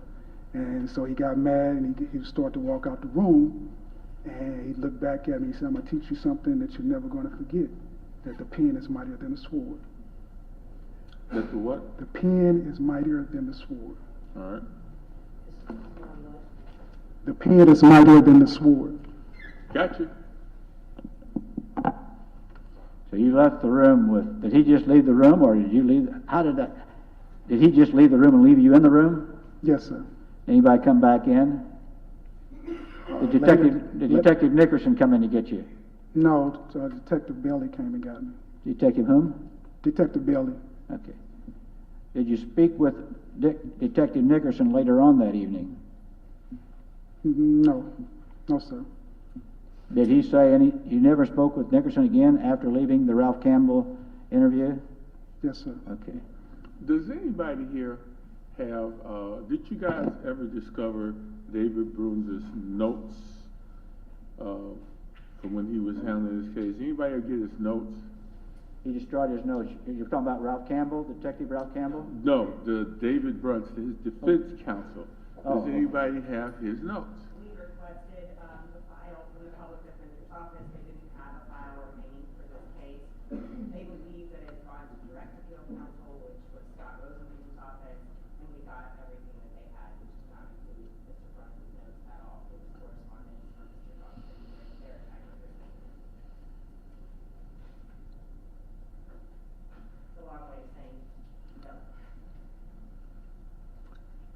Is that file present in the courtroom today?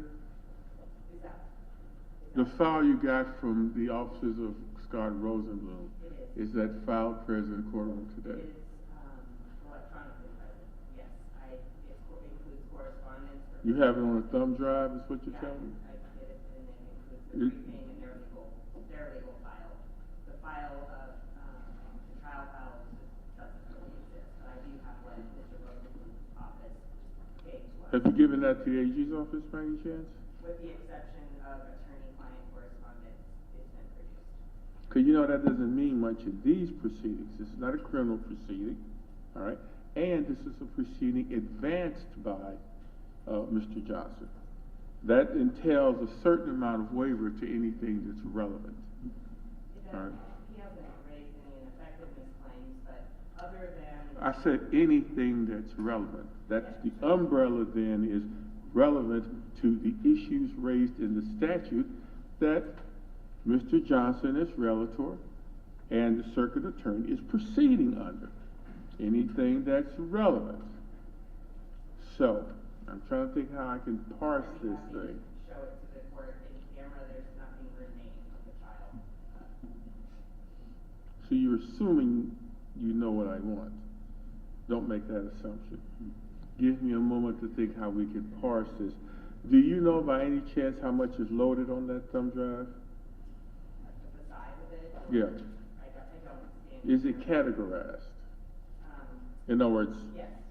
it's categorized. Yes, it's laid out as, briefs, their work product on direct appeal, and correspondence between Mr. Johnson and his attorney. Get the Johnson and attorney correspondence, Okay. right? And put that on one drive for me, as soon as you can, all right?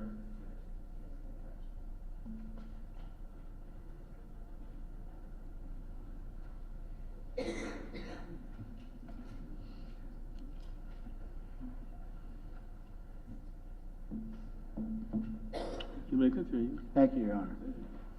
So, where did Bailey take you? To the lineup room, Pardon? to the lineup room. Did he say anything to you about the interview with Campbell? No, sir. He say anything that you made some kind of admission to Campbell? No, sir. Did you agree to stand in a lineup? Yes, sir. Why? Because I didn't kill Marcus, and I knew that nobody would pick me out.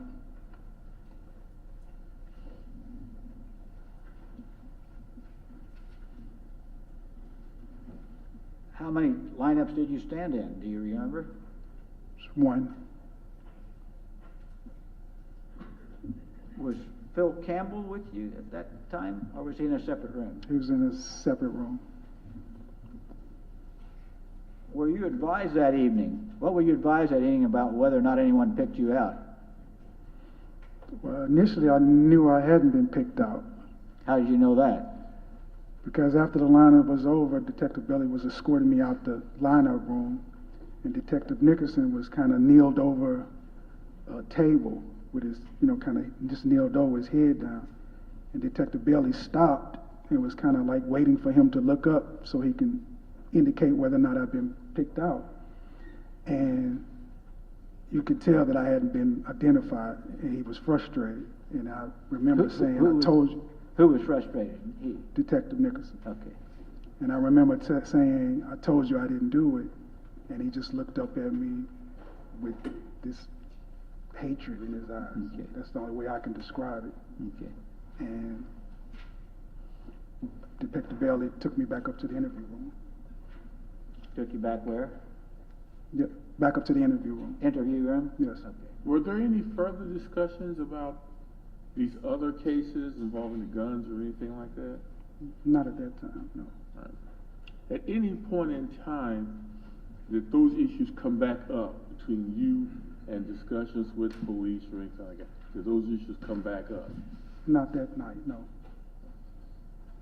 At some point in time, obviously a formal arrest, well, I guess the formal arrest was done. At some point in time, you were advised, I'm assuming, by your attorneys that they were gonna really continue to proceed with this murder charge, is that right? Am I right on that? What, you mean like David Bruns? Yeah, at some Yes. point, you got, okay. Yes.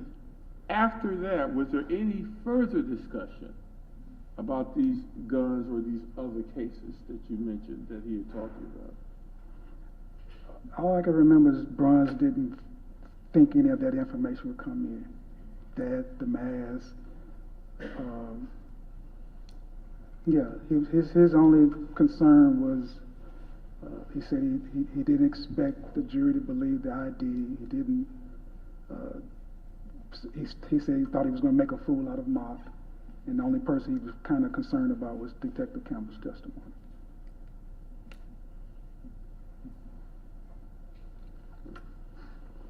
So, you walked back out of the lineup, you saw Nickerson, he's frustrated. Did he tell you anything? No, he just. You told him, I told you I didn't do it? Right, And they took you back into the interview room. yes. Who was there? Anybody with you, or were you there alone? I was alone in the room. Okay. At any time later on that evening, were you told that somebody had identified you? Yes, sir. When was that and by whom? It was by Gary Stidham, Detective Stidham. Stidham? Yes. I don't know exactly how long it was before he came back, but it was sometime after that line out that he came in and told me that I had been identified. Did he tell you who identified you? No, sir. Did you have any suspicions at that time as to who might have identified you? No, sir. Did white guy named Greg enter your mind at that point? Well, and I don't know if this is true or not, but what I believe that maybe that Greg would know me, because when Marcus and I hustled together, we kind of shared customers. And I felt like that whoever it was, he would know that I didn't kill Marcus. So I remember saying that, find this guy Greg, he would know that I didn't do this. But like when I went to trial, I didn't recognize him. I'd never seen him before. Okay. So after you were told that somebody had identified you, what happened next? They take you to jail? Well, he let me use the phone, and then they took me down to the central holdover. Took you out to where? To the central holdover. Okay. Did you see Philip Campbell that night? Or were you separated the whole time? We were separated for the whole time. Okay, so what time of the night was this? Was it late? I mean, like 8, 9 o'clock, or 10 o'clock? It could have been. I don't remember a clock or anything like that. Okay, sure.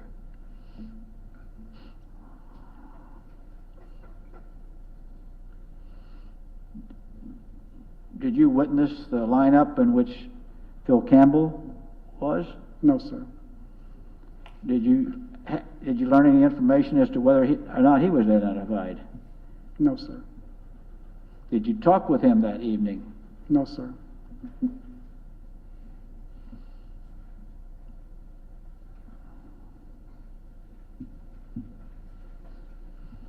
So you were taken out to city jail, the holdover, city jail, right? That in the basement? Can't remember. I don't know where. Okay. I think it's in the same building as police headquarters. Okay. I'm not sure. Okay. You put in a cell? Yes, sir. Do you have a cellmate? I believe so. Do you remember who it was? No, sir. Do you remember whether it was William Phil Mock? Well, not at that time, because they first put you in an area where you wait to determine if charges are going to be issued against you. And then once charges are issued, they move you to another cell block area. So when I was first put in the central holdover, that's not where Mock was. Okay. Later on, were you taken out of the holdover and put in city jail? No, you're still in the central holdover, but they move you to a different cell block Okay. to indicate that warrants have been issued against you, or charges have been issued against you. Did you ever meet face to face with a person named William Phil Mock? No, sir. Ever? No, sir. What about Lamont? Yes. Was there do you remember whether there was a Lamont in any of the cells that you were in? My understanding from the jail roster, there was nobody named Lamont. Hold on. But we did have a Hold friend. on. He didn't ask you about the jail roster. Okay. He asked you in terms of what you knew. Anybody named Lamont that you knew or was in a cell with? No, sir. Did you talk to anybody named Lamont? No, sir. And No. I'm assuming you guys have done your diligence on all the records to whether or not somebody Lamont was around. There's no mock, Your Honor. I'm sorry, sir. What? There was no mock I in said that jail Lamont. at the time. I No, said- I'm sorry, no Lamont at that time in the jail near him. All right. And I think that was, that was argued at trial. Do you know Lamont McLean, Yes, sir. friend, Yes, sir. ran around with him? Yes, sir. He wasn't in jail with you, was he? No, sir. You never saw him anywhere near where you were, right? No, sir.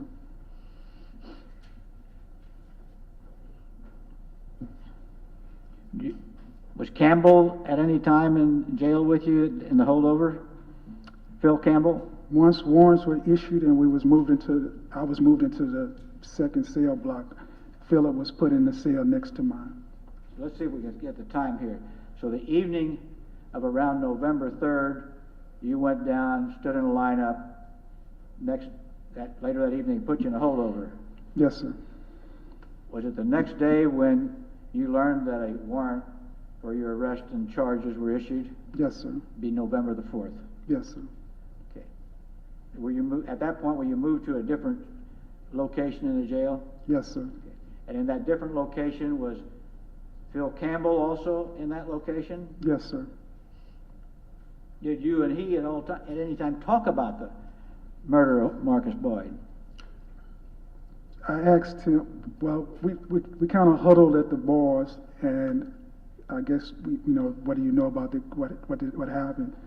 But the only thing I could remember really saying, well, I know that I said in the jail, was that all I know about the case was that Marcus was outside with a white guy when he was killed. So you did tell Phil? I did tell him that. All you knew about the case was there was a white guy outside that saw what happened? Or you said I just know the white guy was outside when he got killed. Pardon? Which is what I learned from Leslie. And that's all I said. in the That's jail. all you said, okay. You didn't say, hey, we should have killed the white guy? No, sir. You didn't say, hey, we have to hide the gun? No, sir. You didn't say we have to have someone go out and take care of the white guy? He was a witness? No, sir.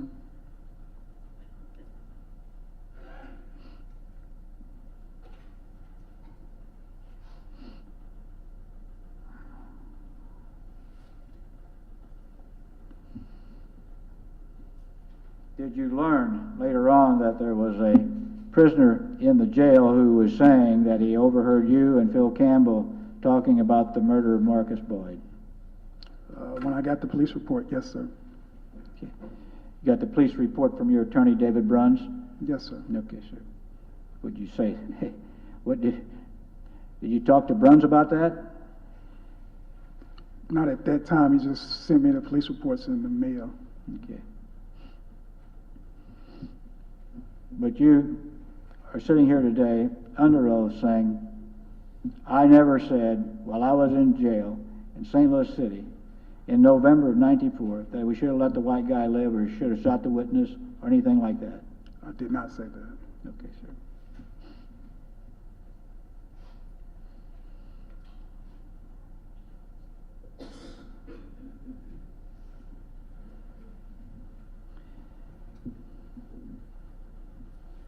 You went to trial. Yes, sir. David Bruns was your attorney. Yes, sir. You testify? No, sir. Why not? He didn't want me to testify. Did you want to testify? Yes, sir.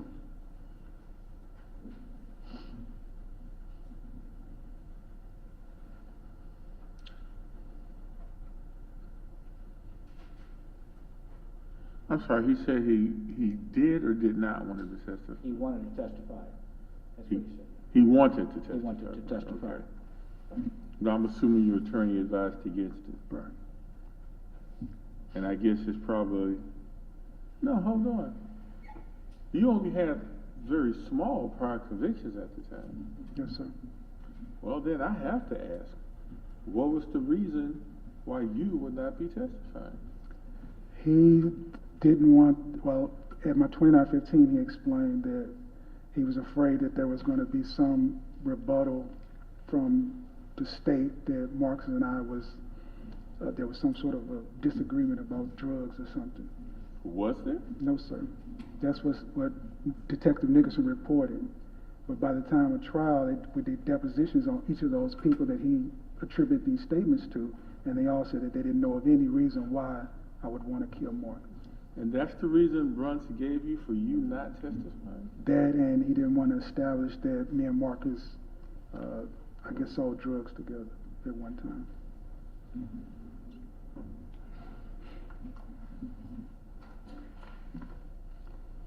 Do you remember? Oh, I'm sorry. Start that. I'm sorry, Your Honor. Start that for me. Yeah, go ahead. I'm sorry, counsel. Go ahead.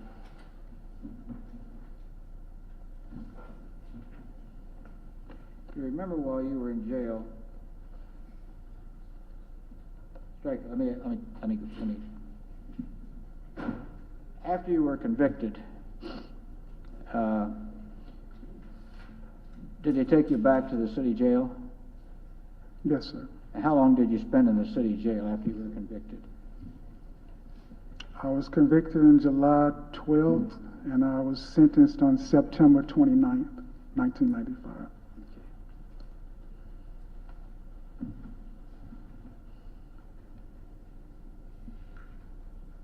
So from July 11th, 12th till September, you were in the jail. Was Philip Campbell in that jail with you? Yes, sir.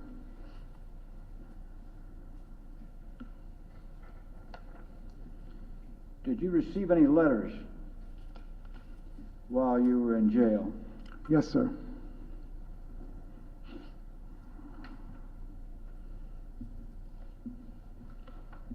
From Philip Campbell? Yes, sir. I gather you were not close enough so you could talk to each other. You were communicating by letters? They kept us separated.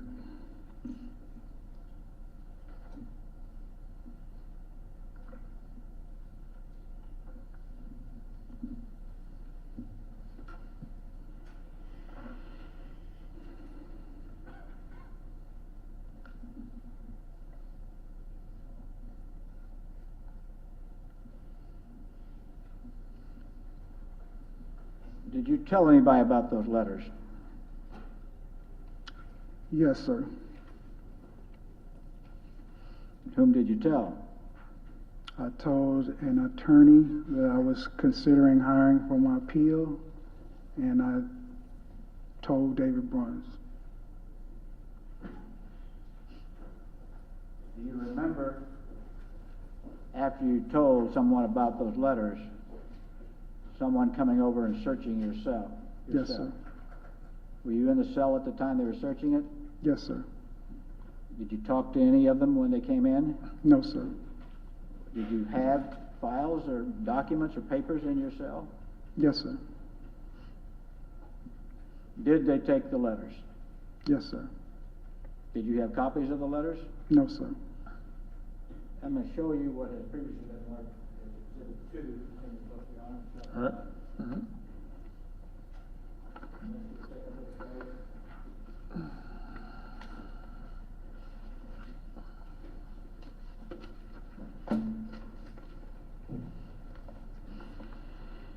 Are those some of the letters you received from Phil Campbell? Yes, sir. How do you know they were from Phil Campbell? I'm familiar with his handwriting. Familiar with his signature? Yes, sir. He called himself Phil Bone? Yes, sir. Now, did you write letters back to him when you got these letters? Yes, sir. Did you have copies of those letters? No, sir. We have not seen those. No, sir. I haven't seen them. Okay. So the first letter that I'm on page 2, it says, "What's up, dude? Things effed up. You got convicted when you didn't do a thing." And he goes on and talks about that, you know, it was he and Marcus that really did it. Did you, before you got these letters, did you know that James B.A. Howard was involved with Phil Campbell to murder Marcus Boyd? Yes, sir. How did you learn that? Well, when we got to the jail, it was rumored that they was involved in it, and they had been telling mutual friends we had at the jail that they had did it. And these letters, when you got them,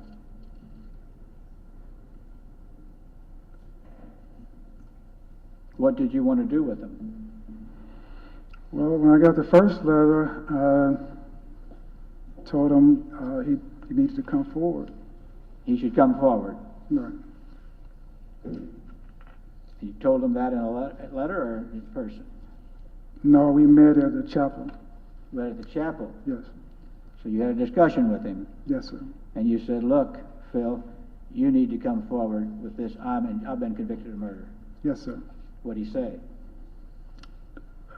He said that he would try to get a deal and then he would tell what happened. He would try to make a deal? Right. And then come forward? Yes, sir. He didn't want you to disclose these letters, right? Not at that time, that didn't come up as an issue. Okay. And as I read these letters, you had indicated to him that you may give these to your lawyer. Later on, that was after we had that conversation, I was in the process of trying to hire an appeal attorney. And the attorney that came to see me, I told him about Philip wanting to take a deal and admit what had happened. And I told him about the letters, and the attorney told me that Philip needed to come forward immediately because afterwards the court would not find him credible. And so I told Philip what that lawyer had told me, and I said, you need to come forward, and he was saying he was going to come forward, but I didn't really get the sense that he was going to do that. Well, let me ask you this. Did your attorney say that he was going to bring all of this to the attention of the judge before trial? Well, I hadn't really talked to Bruns at that time. You hadn't talked to him? I was still talking to the other attorney, but Bruns hadn't came to see me. What do you mean, when you say the other attorney, who's the other attorney? I was trying to hire an attorney for my appeal. You trying to hire an attorney? Right. For your appeal? For my So appeal. I want to make sure I get this in time. All right, I got it. I got the timing. Okay. Bruns didn't come see me until a while after that. I got it. So we heard testimony yesterday, well, you know, these are just two buddies writing back and forth and trying to help each other. Yes. Did you ask Mr. Judge, that's not in evidence. And judges. Well, since he was present, I'm not quite sure whose testimony you're talking about, but since he was present, what you can ask is, did you hear X person say? And then if you think that your witness has something that can enlighten the court on the same matter, then you may proceed. Thank you, Your Honor. Otherwise, you can hear, it'll be on the record, you can hear the disconnect between some of your questions, and I know this is the kind of case they can get to the lawyer, getting a little on the testimonial side, and his answers, in fact, resisting that and trying to get out what he wants to say. So really think about letting this witness tell me everything. Because to be perfectly frank with you, I'm not paying much attention to what you say. Thank you, Your Honor. know up front. Yeah, I appreciate it. I'm paying attention to what the witnesses say. You're absolutely right, Your Honor. Go ahead. Did you ask Phil Campbell to write these letters to you? No, sir.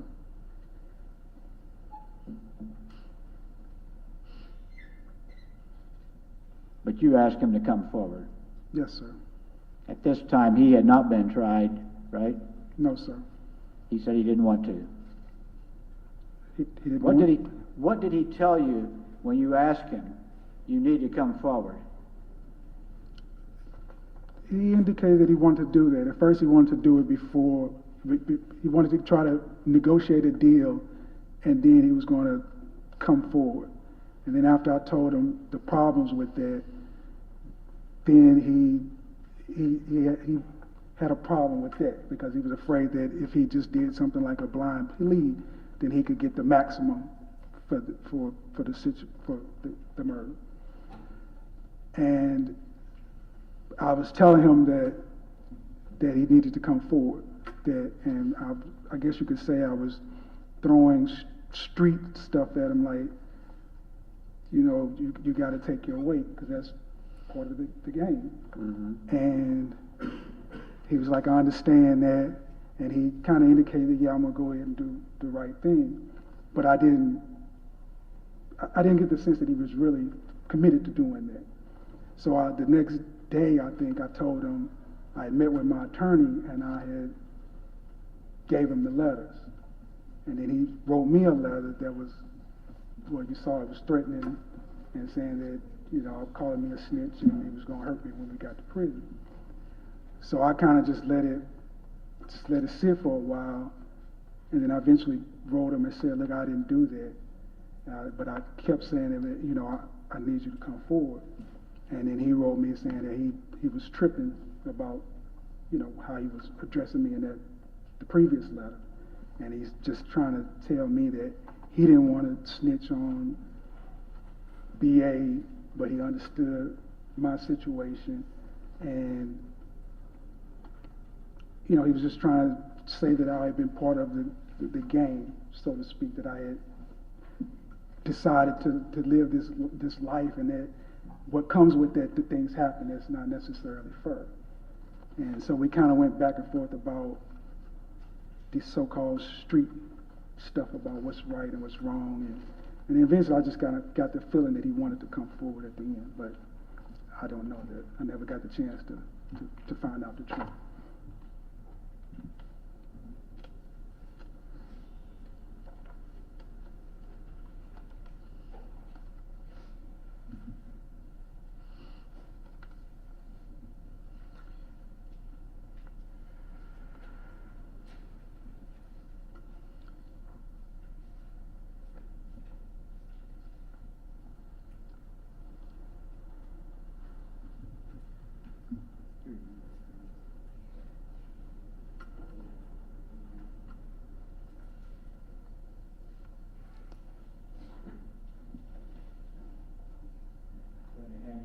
Marked for identification as Exhibit 89.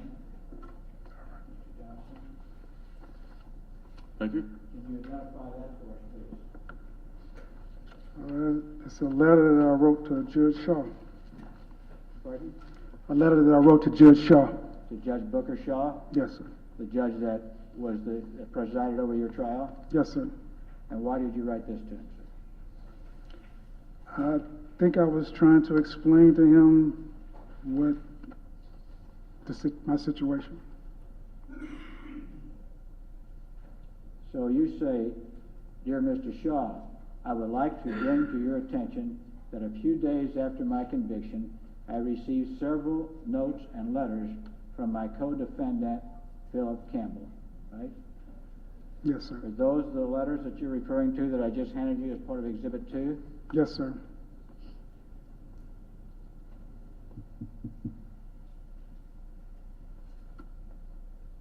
At some point, did you get any response to this letter? Do you remember? From Judge Shaw? Yeah. At my sentencing, he mentioned it. Pardon? At my sentencing, he mentioned it.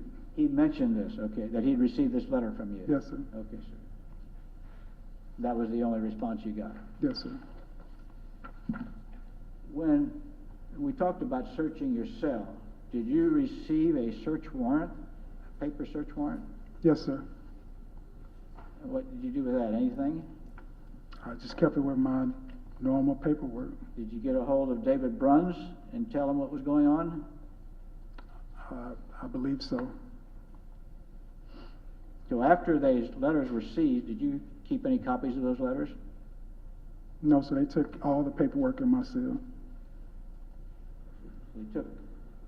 So after these things were seized, those letters that that Philip Campbell had written to you. Yes, sir. You didn't have any copies of them? No, sir. Nor did you have any copies left of the letters you wrote to Lamar? No, sir. Okay, sir. What happened to those letters that were seized? They were eventually filed with the court. Which court? my trial court. Okay. You remember they were filed with and under the jurisdiction of Judge Jimmy Edwards? I remember getting a piece of paper that said, well, it was, I remember a paper that had a photocopy of an envelope, and I think it had Jimmy Edwards on it, but it was saying his legal mail do not open. That's the only thing I know about his involvement.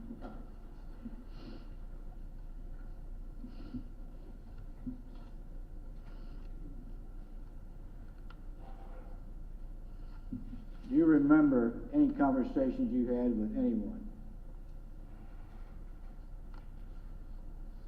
in which you told anyone that Phil Campbell had told you that he and James Howard were the persons who killed Marcus Boyd?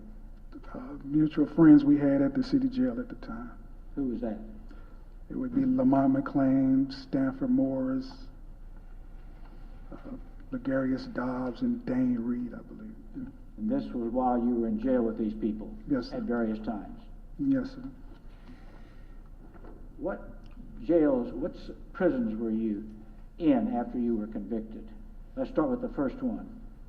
Let's scale back a little bit before that answer occurs.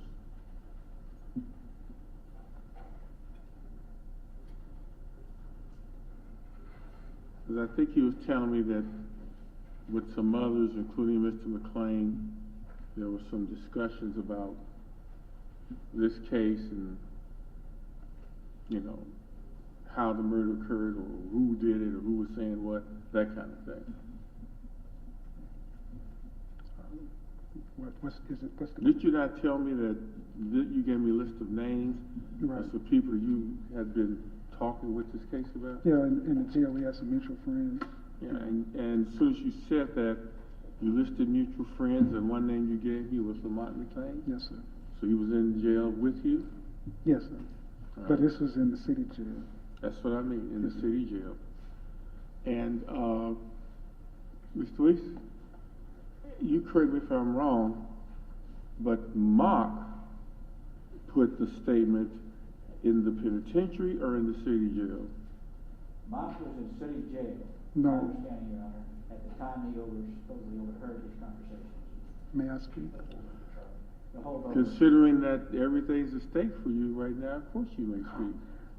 Mark attributed those states to me while I was in the central holdover. At that time, Lamont was in... I'm sorry.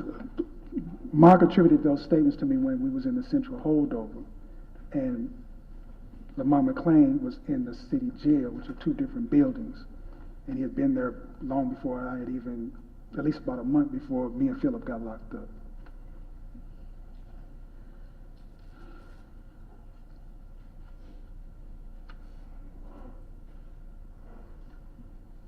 Thank you. Did you, when you got these letters from Mr.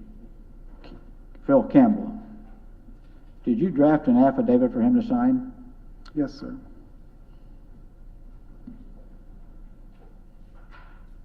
Showing here Exhibit 3. Thank you.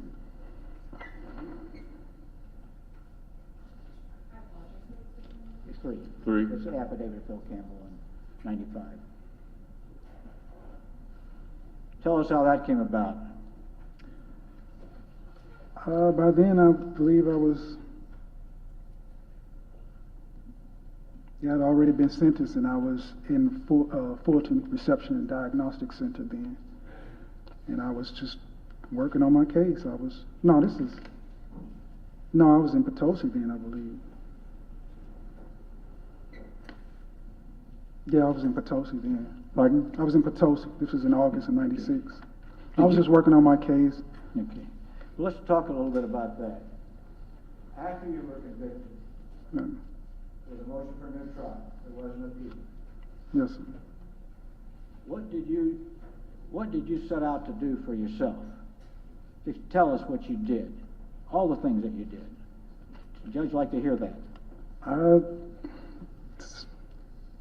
tried to learn as much as I could about the law, and I, learned about trying to draft affidavits and write motions and petitions, and just learning about the process of the criminal procedures. And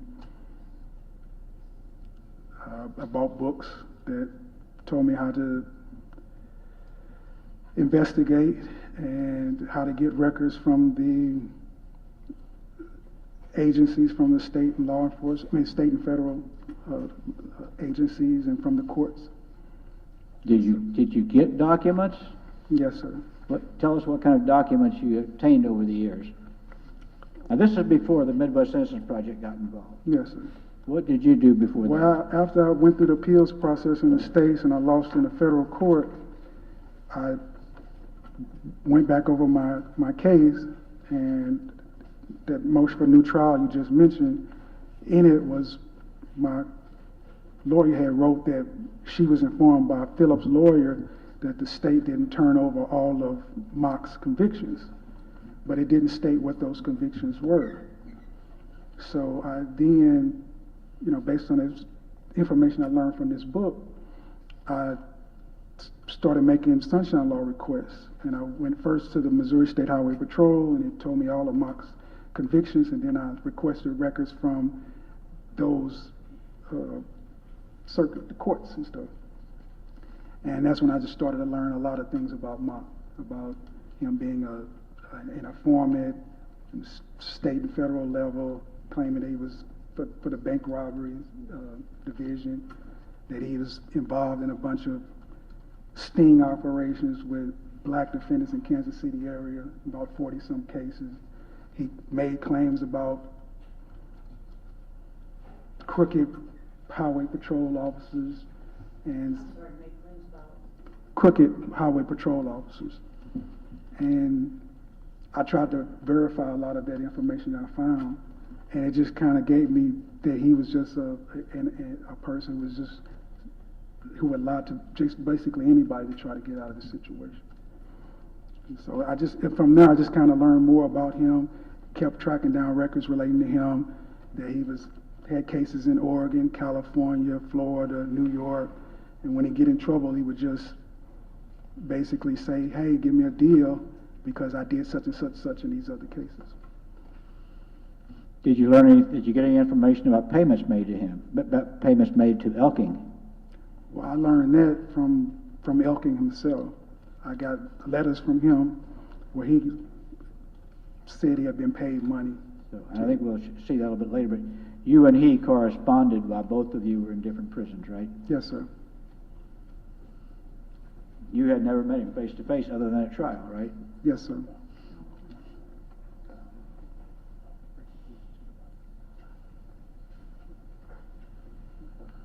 So I think I initially started out by what prisons you were. I think you initially sent to Fulton. Yes, sir. And that's sort of, you go through that before they Just sign you to. Reception and diagnosis before they decide where they're going to send you permanently. Then where? Then I went to Potosi.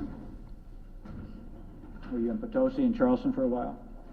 I was in Potosi for 7 years, and then I transferred to Charleston. I stayed there maybe 12 or 13 years, and then I went to Jefferson City. While you have been in prison, have you learned any trades or anything that you can do after you get out? Well, not to necessarily help me get out, but I've learned Braille. I'm a Braille transcriber, and I do large print work for visually impaired. So you are a Braille transcriber? Yes, sir. And you also do large print for visually impaired people? Yes, sir. Okay, sir. Did you take any educational courses while you've been in prison? No, but I have taken probably pretty much every prison program that they have.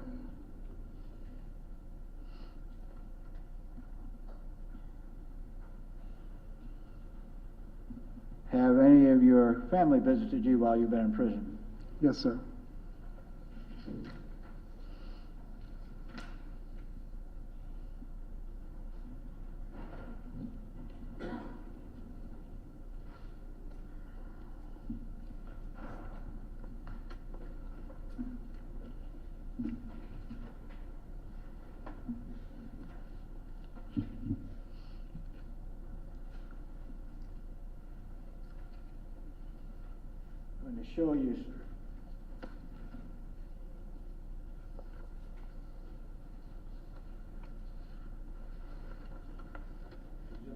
which is in your book.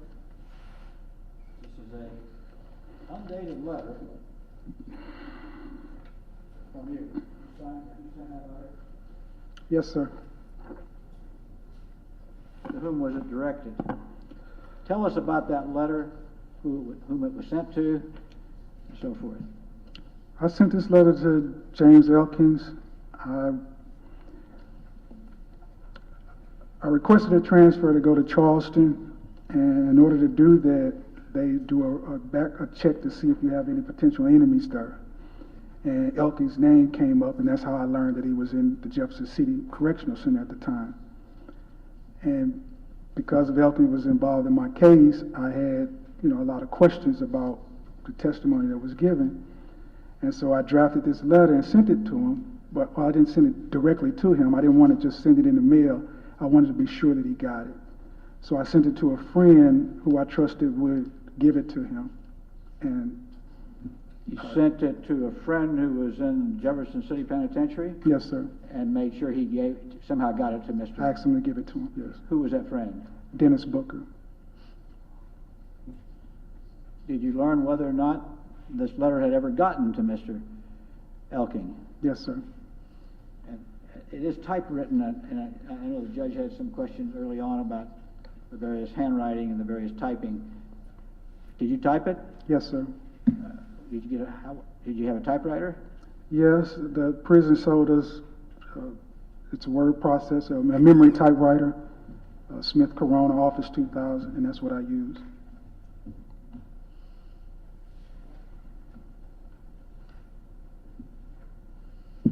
About what date or time was that letter written?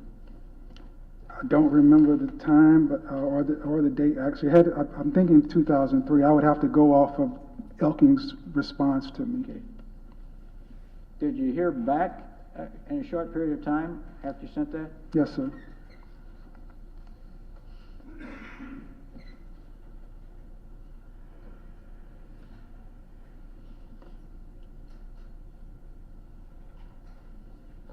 I'm going to show you next what has been marked previously as Exhibit 11.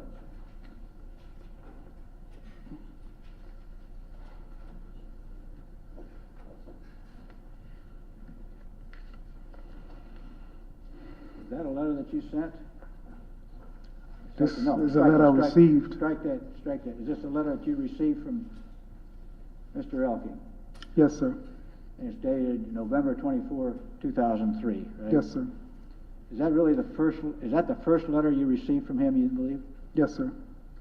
And he goes into substantial detail of this letter, right? Yes, sir.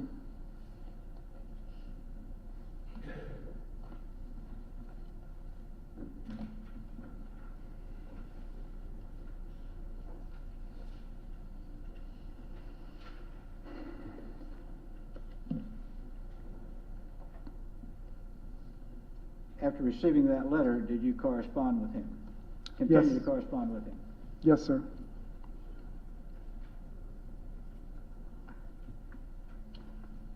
Counselor, how much more do you anticipate your direct examination? Oh, Judge, I don't know, probably another half hour, maybe. All right, why don't we go ahead and take our lunch break at this point?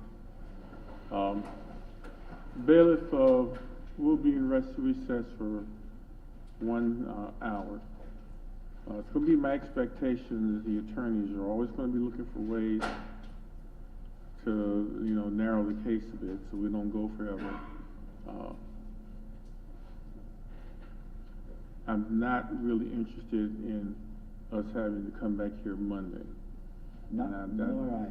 don't think I'm going to let that happen. So everybody has to be more efficient.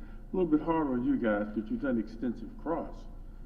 So, you've kind of do a lot of building of your case already. All right. Bailiff will be in recess for exactly 1 hour. Your Honor. All rise for business 17. You may. Take the microphone.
I don't blame you, I do too, and she's not even my blood relative.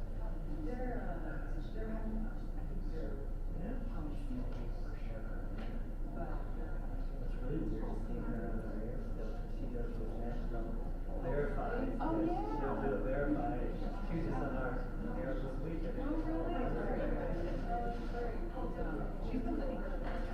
Has she? I don't know how long they're filled in for somebody, so yeah, they're, I did. No, but you brought it to me, I said, oh, you're my assistant. So who is this?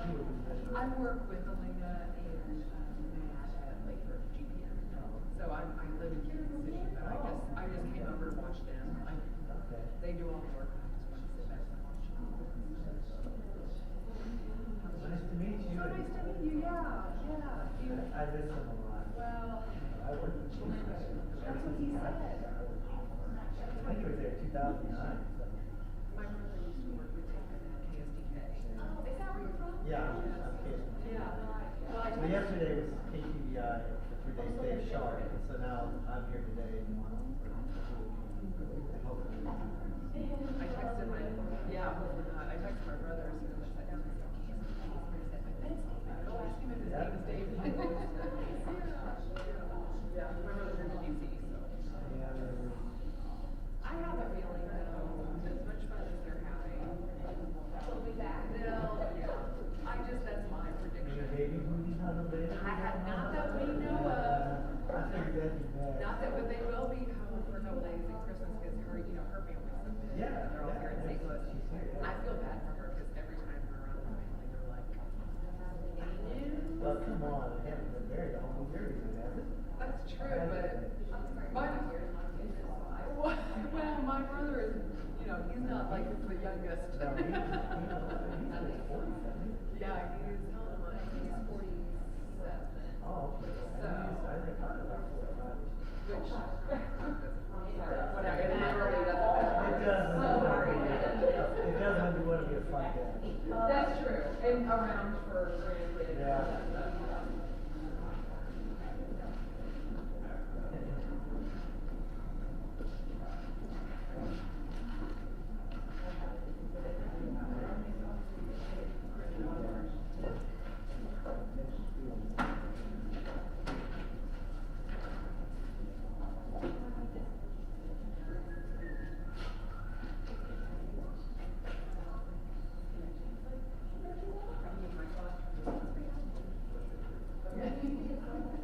You're like, I know how to get the shot, don't worry. Not your first time.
Mutual decision.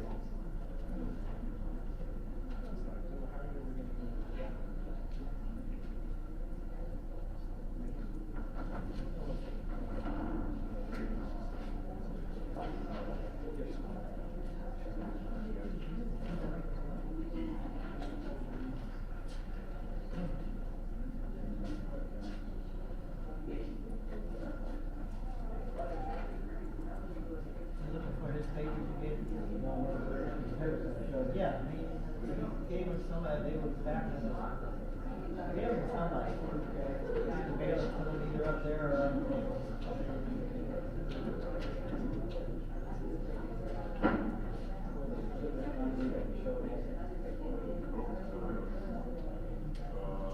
Somebody gave you 2 batteries. Okay.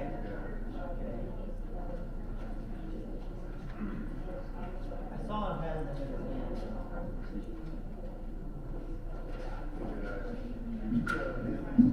I did not.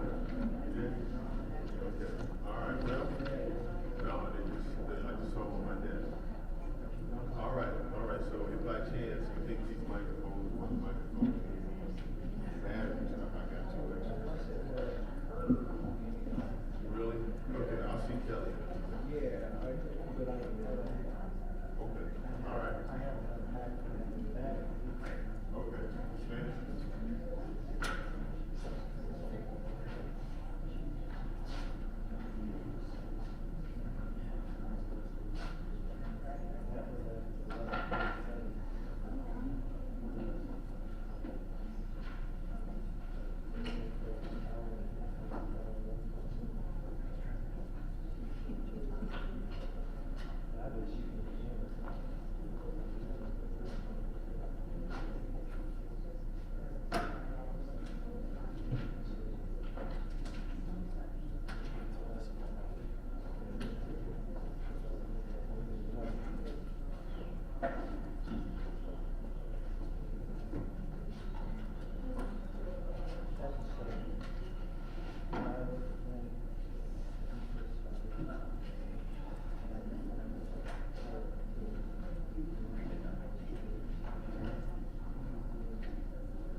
All right, I'm trying to.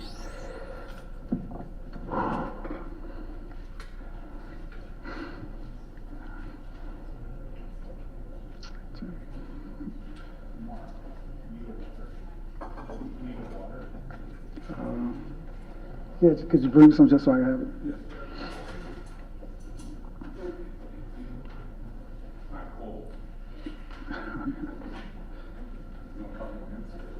Yeah. Yeah.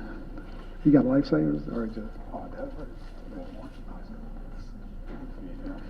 I'm good. Thanks. All right.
I understand.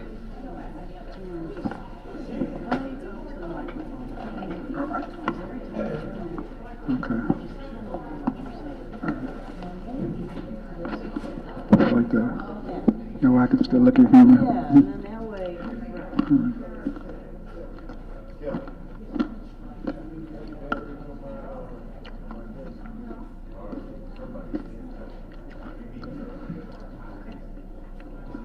I'm all right, man. I hope so. I hope so. Yeah, every day after work, I say hi. Yeah. Oh, I was never offered to. I think you got retained the battery money, so I think you can set it like that.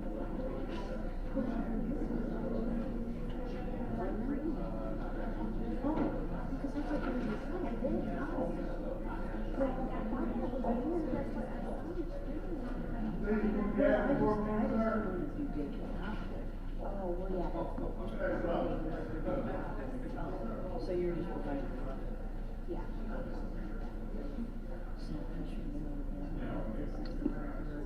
Yeah. Okay. Yeah, I wanna make sure. Yeah, that's why I thought.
I'm soft-spoken, I'm sorry.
Allen. A-L-L-E-N. I knew he did, but I do too. You said it real quick.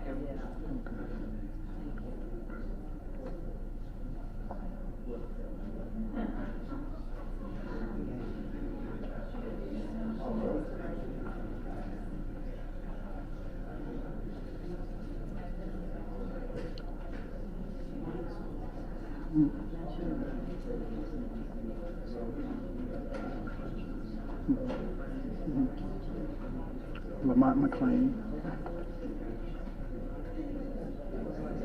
McLean, M-C-C-L-A-I-N. N, McLean. Right. Dane, D-A-N-E, R-E-E-D. All right. Division 17 is back in session. You may be seated.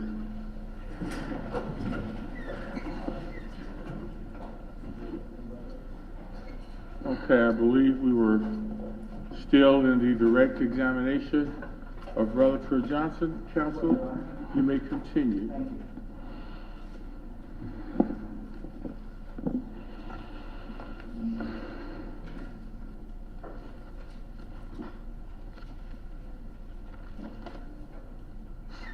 I'm showing you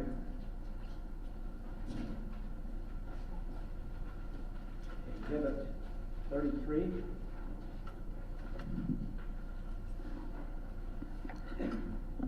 Dated December 3, 2003. And you sign it, "May God keep us safe, strong, and well. Always Lamar." You write that letter? Yes, sir. It says it's addressed to Hey Greg. Who's Hey Greg? Gregory Elkins, James Gregory Elkins.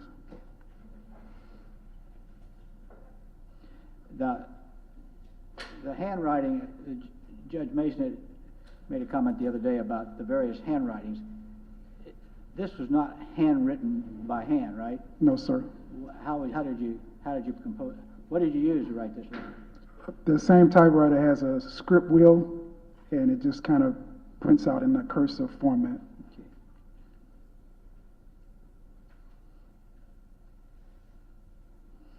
In the third paragraph, you state, "I'm enclosing the affidavits of the men who have accepted responsibility in Marcus's murder, and an excerpt of Detective Nickerson's testimony at my evidentiary hearing. This so you will see that I am not being dishonest with you. I did not kill Marcus, and Nickerson admitted that. You knew who they wanted, and that it was more a matter of getting you to testify me rather than seeing if you could. I'm also enclosing an affidavit that I need you to have notarized by either the librarian or the caseworker. It alone won't set me free, but it may help me yet to get a claim I failed to raise on my appeal heard.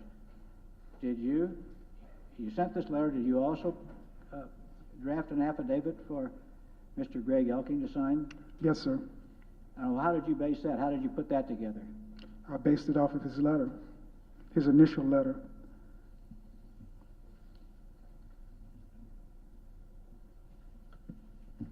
And we showed you this morning, Exhibit A, dated 11/24/03. Is that what you based it off of? Yes, sir. Information there? Yes, sir. What exhibit number? 11. 11, I apologize, I heard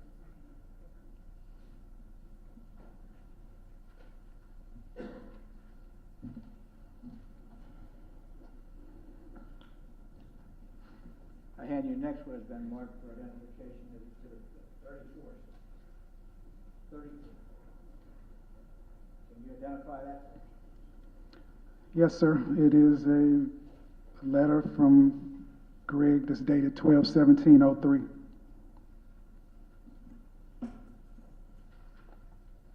In that letter, he says, "Hey, Lamar, I received your letters and took my affidavit to get it notarized." And then if you look at the end of this letter, there's an affidavit of James Elkins. See that? Yes, sir. Did you draft that letter? Did you draft that affidavit that's attached? Yes, sir. The printing on page 12, on Exhibit 34, dated 12-17-03, you recognize that as the handwriting that you were receiving from Mr. Elking? Yes, sir.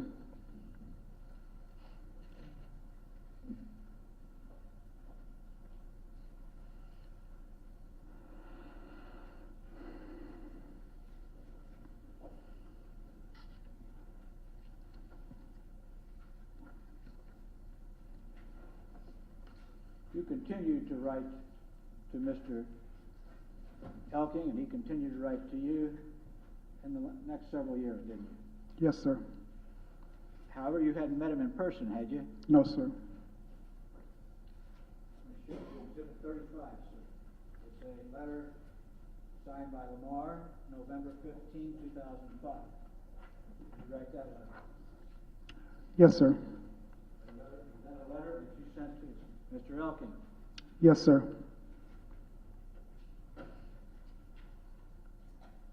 What exhibit is that? 35, Your Honor.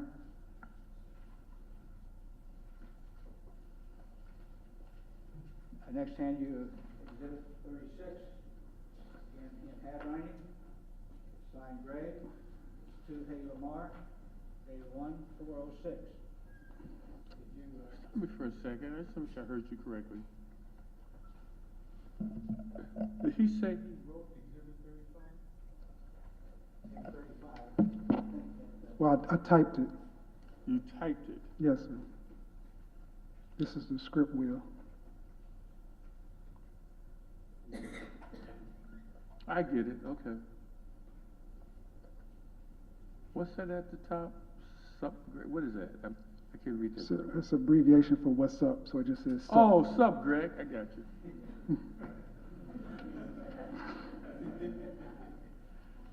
Taking you back. I'm going to hand you Exhibit 36. Okay. It's dated 1/4/06. Did you receive that from Mr. Greg Elking?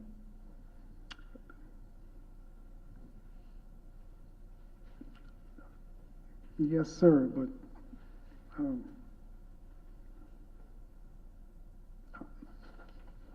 I talk to my attorneys about that?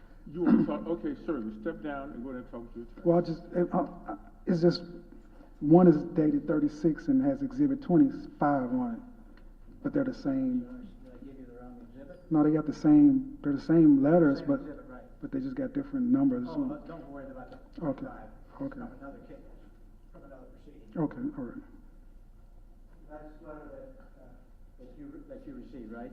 Yes, sir. I think I only have one more here. This is, Exhibit 37. It's, again, from you, Lamar, to Greg, dated January 14, 2006. Did you send that letter in, sir? Yes, sir.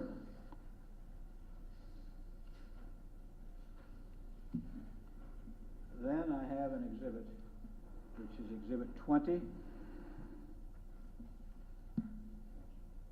is titled New Evidence Testimony. Can you tell us what that is? I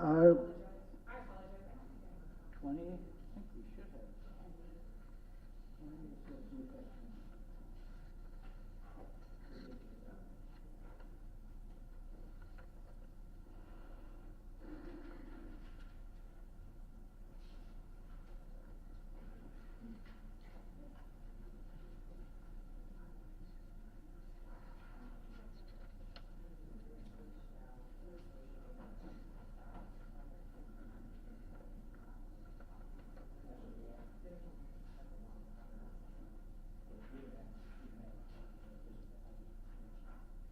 Those are my notes on top.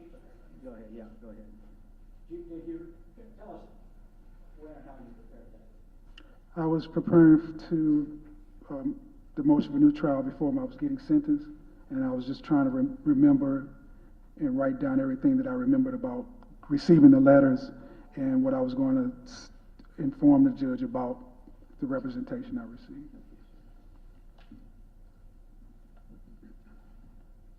Here.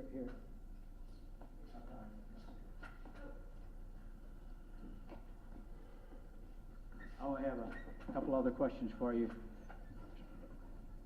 You are you also represented by lawyers from the Midwest Innocence Project? Yes, sir. And have been for some time, right? About 2008. How did it come about that they started representing you? I was sharing a cell with another exoneree, Ricky Kidd, and I was talking to him about my case.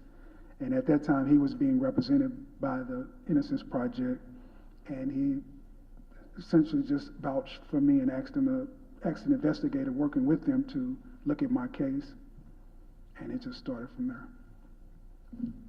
And they've been representing you ever since? Yes, sir. I have no further questions, Mr. Lamar Johnson. Thank you very much. Officer Attorney General, you may cross-examine. Thank you, Judge.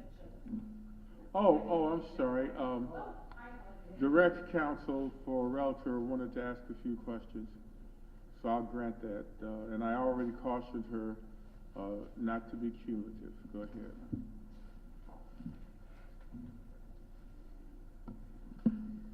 Hello, sir.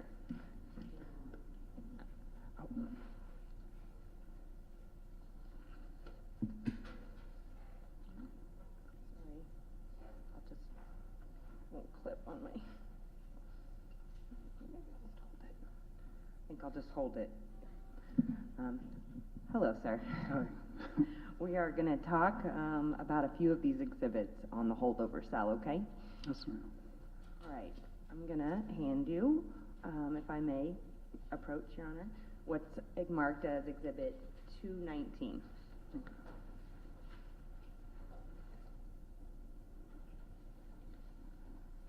Do you want these back? Put them there.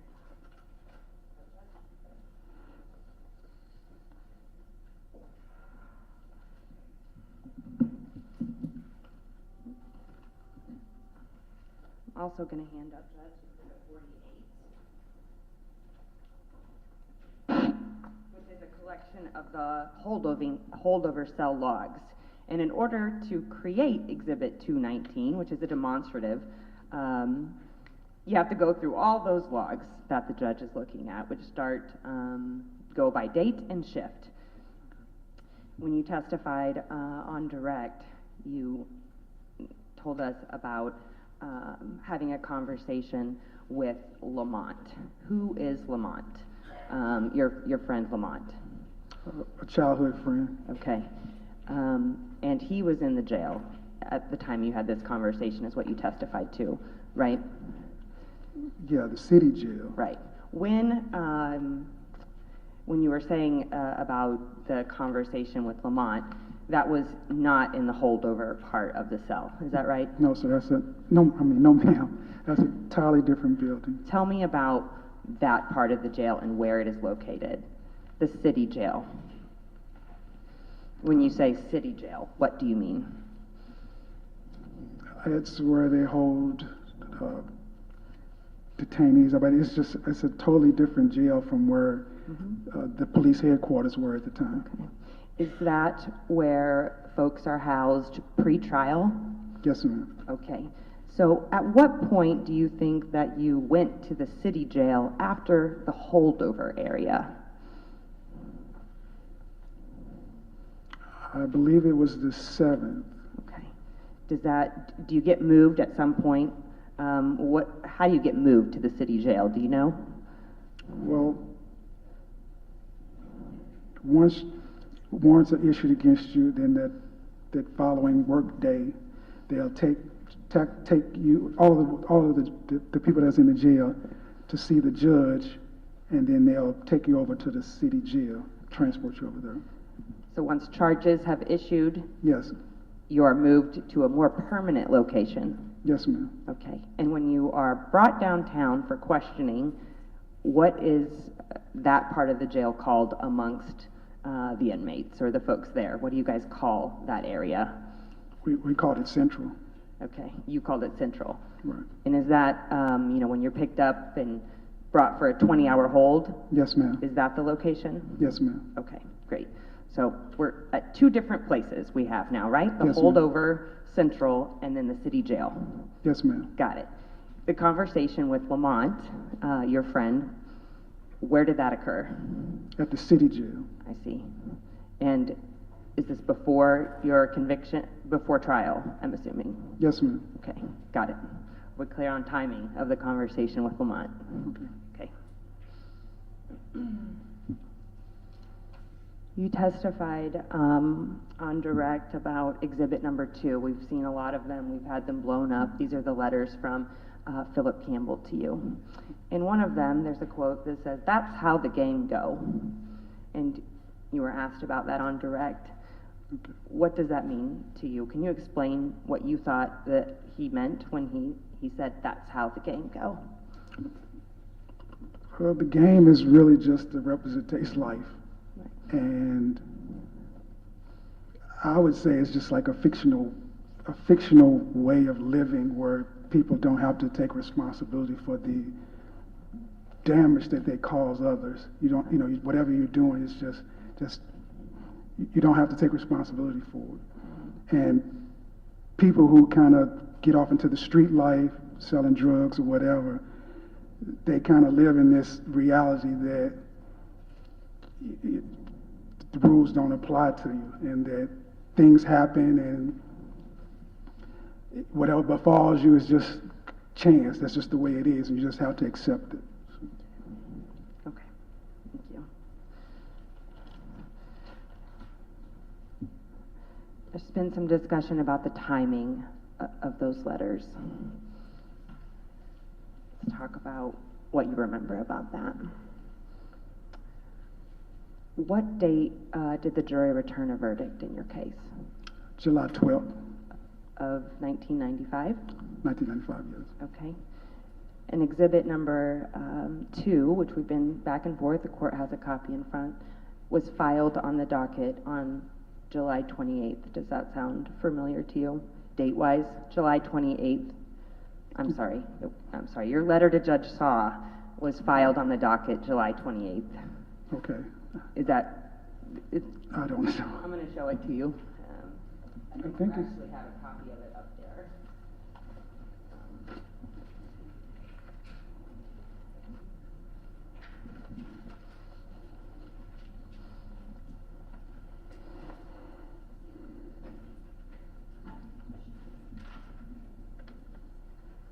approach, Your Honor? You may.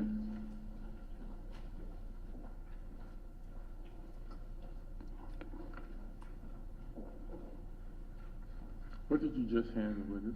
It's Exhibit 89, Judge. 89, thank you. It's a letter written to Judge Shaw. What's the date on the top of that, Mr. Johnson? July 28th, 1995. Okay, and you were sentenced, again, the date of the jury verdict? July 12th. Okay, so from sometime between July 12th, when the verdict comes down in your case, and this document filed in the court docket of July 28th, at some point between the 12th and the 28th is when you received these letters. Does that sound right to you? Yes, ma'am. Okay.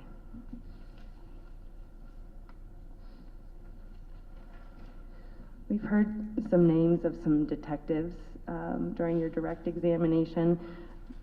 One of them, Detective Nickerson. Did you know him before you were arrested in this case? Yes. How did you know him? He questioned me about some other incidents. Okay. At least one other incident. So you'd had conversations with him before?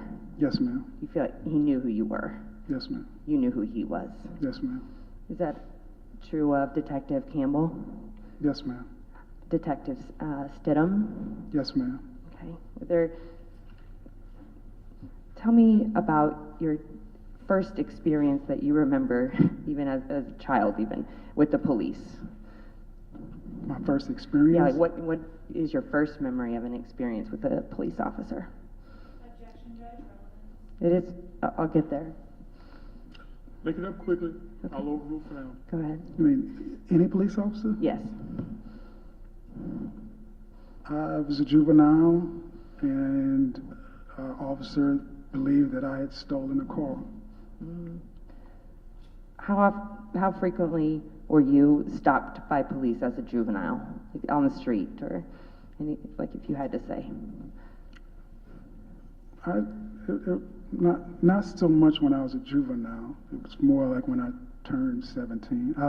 I'd only had, I believe, 1 or 2 cases for stealing a car when I was a juvenile. How would you describe the police presence generally in your neighborhood? Was a lot of police presence, not? Yeah. A lot of police presence, yes. Okay. In your neighborhood, I think you've testified, it's called the dark side. Can you tell me about the location of the dark side if you were explaining it to someone like me who's not from St. Louis? Well, it's in the Tiffany neighborhood, which is near Cardinal Glenning, in that area, between Cardinal Glenning and Vanderbilt or Tower Grove. It's one side is the highway, I think it's 40 or 44, and then you have Park, which is close to Cardinal Glenning Hospital, and then you have Grand and some in that area there. Okay, so it's a location. Yes. Okay. So when someone says, you know, I'm from the dark, would they say I'm from the dark side or I am of the dark side? Explain to me the difference. Dark side is just a nickname for the neighborhood. Okay. So could a kid be from the dark side? Yes. Or of the dark side? Anybody that lives in that area. Okay. Women? A woman? Like, yeah, could a woman say, I'm from the dark side or I am dark side? Yes, ma'am. And a child as well? Yes, ma'am. Okay, so it sounds like it's, you tell me. It's not a gang per Right. se, it's just the name for an area that's in the McCreetown area. That's Okay. what we call it. All right. Did you have a street name, Mr. Johnson? No, ma'am. Okay. And what are the colors, if there are, of the dark side? Were there any colors associated with the dark side? No, ma'am. Okay. I mean, do you understand what I'm asking? Like any type of gang colors associated with living in that side of town? Again, it's not a gang, it's just the area. Okay. Now you have groups within that neighborhood, Right. and they may claim to be a Crip or to be a Blood or Vice or whatever. The neighborhood is just the neighborhood, but who a person is in that neighborhood is who they are. Right. They can be a a working person, they could be a person that's in the streets, children, like you said. It's just the name of the area. Okay. If someone were to describe it as a set as opposed to a gang, would that be accurate way to describe the dark side? That would depend on the person. If that person is in that lifestyle and they think of themselves as a gang member, then they would say, I'm from the dark side. And so it really just depends on the person and their mindset. Okay. So the meaning depends on the person. That's what I think. You trying to get a meaning of the phrase "the set"? I am, Judge. That's generally a geographic location. Okay, great. You agree? Yes, sir. Thank you. All right. Each operation has essentially their set, and people challenge each other sometimes based upon that. But that's kind of how that's used. I see. And that's how I understand the dark set as a set and a location. Am I understanding it correctly? Yes. Okay, thank you. You testified that you were in a lineup in this case, is that right? Yes, ma'am. Have you ever been in a lineup prior to that? Get to it.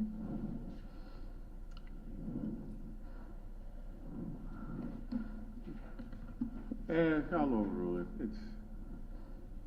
I think I see what the use might be. I'll overrule it. Have you been in a lineup prior to the lineup in this case, Mr. Johnson? Once. Okay. Testified after you were walking out of being in this lineup, you knew that you had not been identified. Yes, ma'am. How did you know that? I could tell by Detective Nickerson's demeanor. Tell me about his demeanor. Well, as I said, when Detective Bailey was escorting me out of the room, Detective Nickerson was kneeled over a chair, and his head was down. And Detective Bailey stopped, and he was just kind of waiting for him to look up so that he could indicate to whether or not I'd been identified or not, because I think he was as curious as well.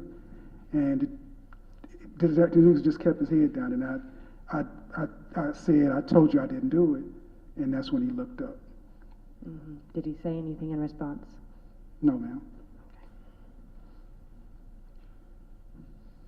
I want to talk about some of the names that we've heard. Puffy. How did you know Puffy, who is Cerrone Spates? Is that right? Yes, ma'am. Did you know him? Yes, ma'am. Okay. How did you know him? From the neighborhood. Okay. And Philip Campbell, you've said that you know as well, but how did you know him? I met him through others in the neighborhood. Okay. And James Howard? Through the neighborhood. So these are all folks that live in this geographical area? At one time, yes, ma'am. Okay. Marcus Boyd, did he also come from that particular area? No, ma'am. Okay, where was Marcus from? I'm not entirely sure. I just know that once I started associating with Marcus, he took me to Pine Line, and he was doing some hustling there. So I'm not sure exactly where he grew up or where he was necessarily from. But he wasn't from the neighborhood that you grew up in? No, ma'am. With the rest of these folks? Yes, Mr. Campbell, Mr. Spates, and Mr. Howard? Yes, ma'am.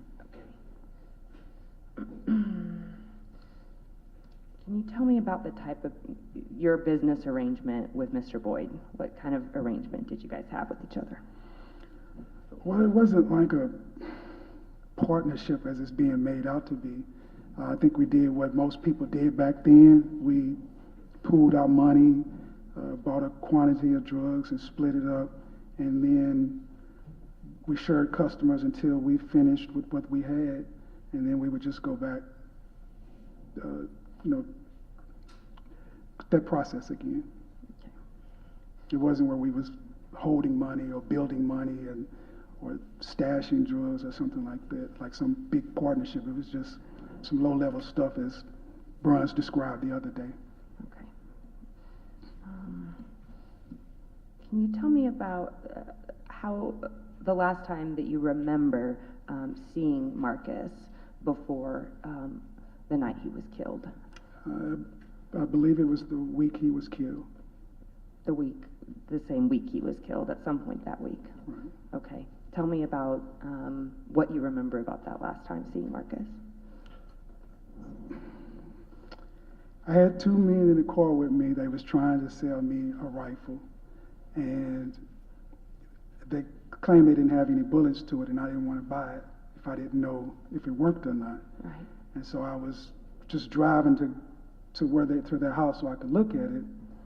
And as I was driving, we drove past Marcus's house, and Marcus and Leslie was coming out of the house, and I hadn't been around them since about maybe 3 months, and I just stopped, and we talked for a little bit. Mm-hmm. So you had a conversation? Yes, ma'am. You're happy to, was there an argument between you, or? No, ma'am. No, okay. So that's the last time you recall, you think, the week that Mr. Boyd was killed? Yes, ma'am. Okay. You said you hadn't been around Marcus prior to that for about 3 or so months. Is that right? Yes, ma'am. Is there a reason for that? No, I just was busy going on with my life. I was working and school, and he moved in his apartment with Leslie, and I moved in an apartment with Erica, and we just lost touch, I guess. Did he have a child with Leslie? Yes. Do you remember about how old that child was? I'm not sure. I think she's maybe around the same age as my daughter, which is probably around 2 years at that age. Okay. And he and Leslie, had they recently moved into the house at Louisiana? Yes, ma'am. Okay. So they were moved in together. Yes, ma'am. You were no longer his roommate, of course. No, ma'am. And you were moving in with Erica. Yes, we already lived. Right. lived together. Were you guys trying to grow up a little? Yes, ma'am. How are you doing? Well, I'm grown now. But Yeah. No, I'm saying it sounds like there wasn't this. There's been testimony, I think, or argument that you and Marcus had some falling out or argument, or is that true? That's not true. But you had drifted apart, it sounds like, as far as compared to when you were living together. Well, yeah, he was Right. in the penitentiary. That kind of Sure. do it. So Yeah. I think we got that down. Yeah, just want to make sure. We've never had an argument or a fight or anything like that. I mean, to this day, I don't know why people suspected I killed him. I mean, the most that I've gotten was from Leslie, and in her deposition, she said that I didn't answer his page one day, and from that, she just gathered that there was some sort of a problem, and I don't know where that came. I don't know why she thinks that.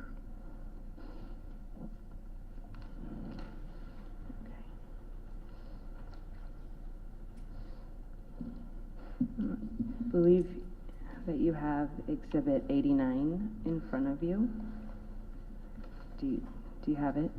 Yes, ma'am. Okay. Would you turn to the last page of it, which is page 3?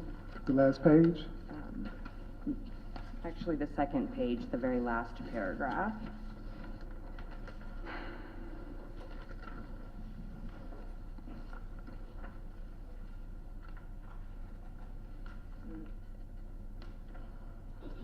You start at the very last line where it says Mr. Shaw, and can you read? Can you read that last, starting with Mr. Shaw till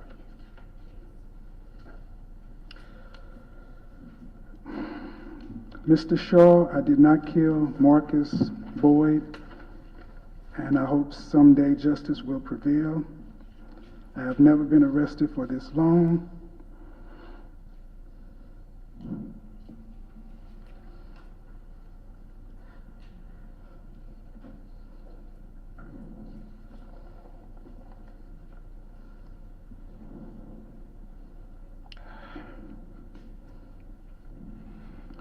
And it's the most terrifying experience in my life.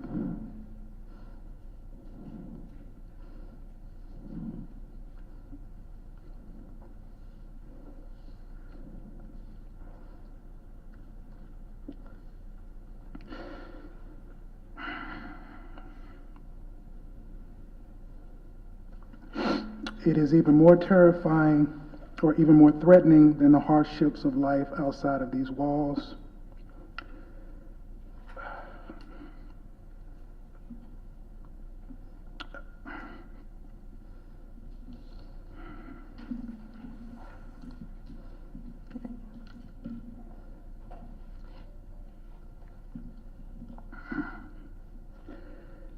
I pray that someday I will be given the chance to become a real man.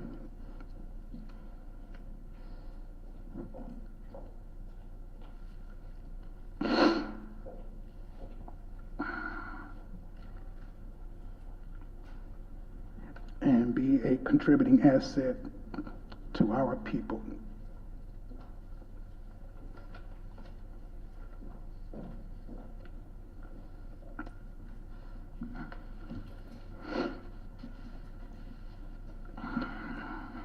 It's written a long time ago, but Yes, ma'am. you got to listen to Mr. Boyd testify earlier this week. You heard his testimony about killing Marcus. I'm sorry, Mr. Howard. Yes, I'm sorry. Thank you. Mr. Howard's testimony on Monday. How did you feel listening to that testimony? It hurt because I cared about Marcus. Yeah. Erica described your relationship as brothers. Would you agree with that? Yeah, I thought of him as an older brother. And why did you think of him as an older brother? Other Because than that I didn't have a brother, and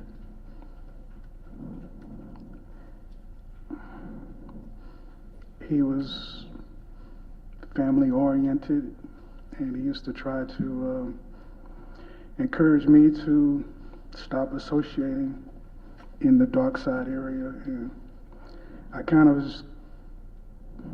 looked up to him in a way and was trying to mirror myself after him.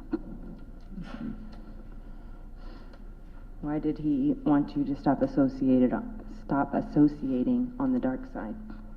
Why did he want me to do that? Right.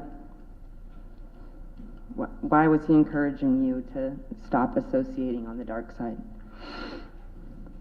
I think he knew the trouble that caused, and earlier that year I had got shot, and I guess I could have been killed. So. Have some of your friends been killed, Mr. Johnson? Have a number of your friends been killed, Mr. Johnson? Yes, ma'am. At the end of your letter, you talk about Exhibit 89. At the end, you were talking about all of the things, you weren't sure of the next process, but you were going to try what you could. Mr. Weiss asked you some questions about all of the things that you learned how to do while you were in custody. Do you remember those questions? Yes, ma'am.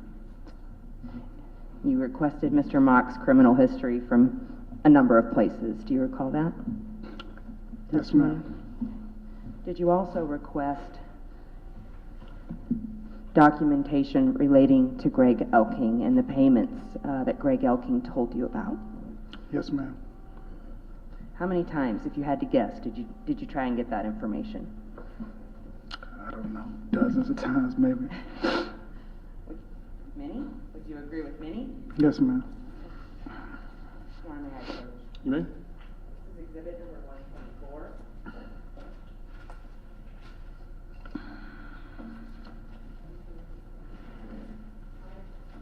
Just want you to look over those first pages. Page. The 124 that we have is different. This,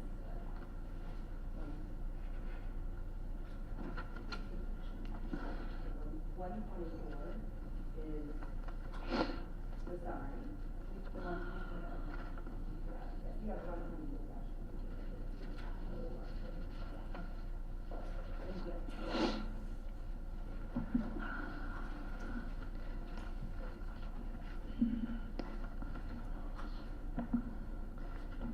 Have you had time to look over the first, 3 pages, which is the summary? Yes, ma'am. Yes, ma'am.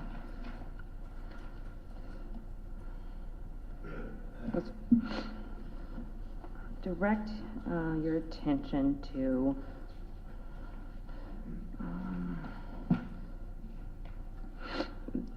on the bottom of page 2, there's a date, March 12th, 2012. Do you see that? Yes, ma'am. All right. Who was that request made to, according to this summary? Don't you think this kind of speaks for itself? If you Right. I just, doesn't point to that, I mean, he has no knowledge of these matters. He didn't file these requests. what's that? Don't you think these documents speak for themselves? I mean, I don't really need. I believe, yes, they If do, he was totally Judge. uninvolved, I don't know if I need him to read it to me. He made a number of requests himself, and of course, as did his counsel, but, there was a number of requests made, and I wanted to inquire of him about all of the work he had done on his own behalf. Well, where does it say this was a request by Mr. Johnson? The requests are also on here. I'm not exactly sure which one of these are his. They'll be the following documents following or the actual request. So we just go through. Why don't you do that? Yeah, you got a request that has his About him. signature on it, Sure. as having made the request, and you want to demonstrate something from that, that might be And, Your Honor, effective approach. the documents, we can move on. They do speak for themselves. He was denied a number of times on trying to get the documents that would show Mr. Elkins paid. They were ultimately disclosed, and they're in this record. Okay, let's do it this way. Mr. Johnson, did you request documents on your own? Yes, sir. How many times? I couldn't say for sure, but I just know that I have Round made, figure. More than 10? roughly, yes, sir. More than 20? Probably 10 or more, I'm not sure. Did you get responses? Yes, sir. And what you received, did you pass along to your attorneys involved in the case? Just denials. Sir? Denials that they didn't exist, Oh, denials that they existed, all right. didn't exist. Are these exhibits that, or documents that you had cause to believe definitely did exist, or were you asking because you were just curious? Because according to his letters, that They they did exist. And when I was writing to try to get that All right. You information. guys do any follow-up on the matter? No, Judge, thank you. Did you do any follow-up on the Oh. matter of documents that your client says did exist and the government is saying didn't exist? Yeah. Did you do any follow-up on that? Yes, we continued to request them. Okay, did you get a response? Yes, we did, Your Honor, and they're noted here. All right, that's all I need to know. Thank May you. continue. Thank you.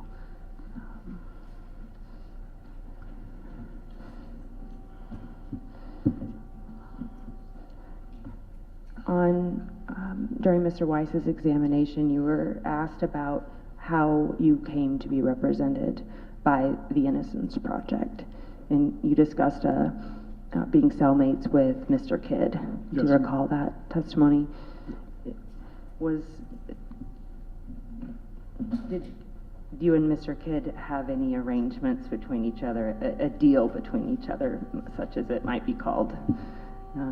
You have an agreement about your own cases between each other. Do you remember? That's relevant because I just, I don't care. You can move on to the next thing. okay, can I have a second, Your Honor? Mhm. Can I have a?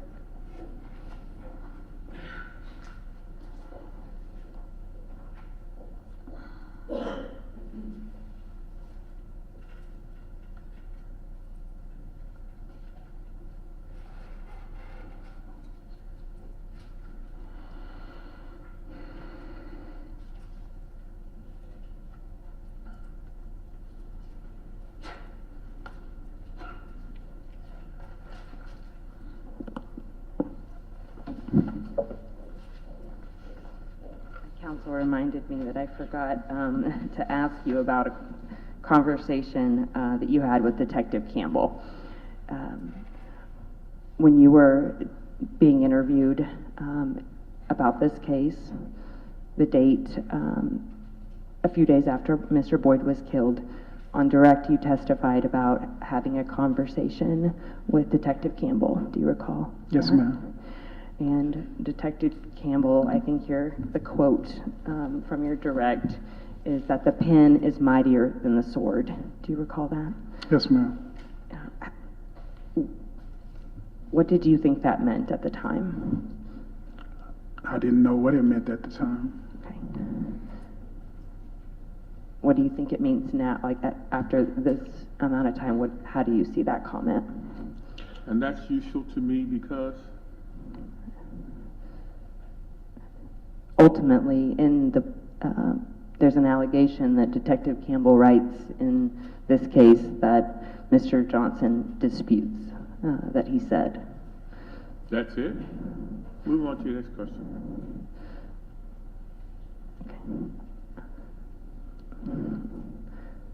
Mr. Johnson, is there anything that you'd like to say about the murder of Marcus Boyd? And I know you said repeatedly that you didn't do it, and the court has asked if you called the family after Mr. Boyd was killed. Is there a reason that you didn't do that? I didn't have a close relationship with his family. I just knew him. Okay. Were you able to attend his funeral, or had you been arrested? I did ask you a why question at the time. Now after lunch and so on, you got a little bit full answer. Did you talk with your lawyers about my questions while we were in recess? No, sir. All right. Sure.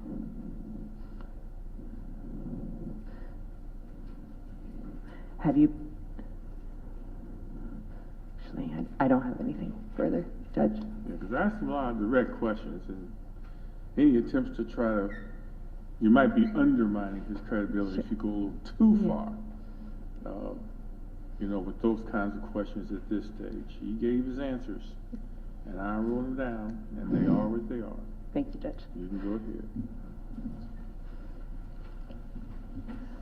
I don't have anything further, Judge. Thank you. Attorney General's office. If I may have just one moment. You can have 2 moments. I appreciate it, Judge.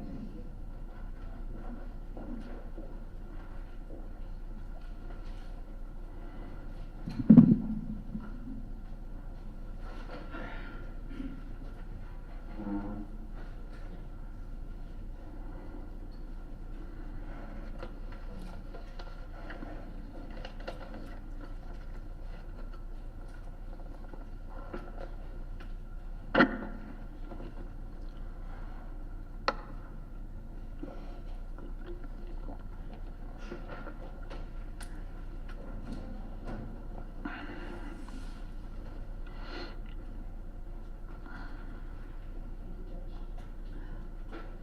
Good afternoon, Mr. Johnson. Good afternoon. You're about 6 feet tall, correct? 5'11". 5'11", pretty close to 6 feet, right? Yes, ma'am. And Philip Campbell, he was shorter than you, correct? Yes, ma'am. And James Howard, we saw him walk in court today, the other day. He's extremely shorter than you, right? Yes, ma'am. You were in the courtroom when he testified. He was 5'6", right? Yes, ma'am. Now, you participated in a photo lineup back in 1994, correct? Yes, ma'am. Judge, permission to approach? You may.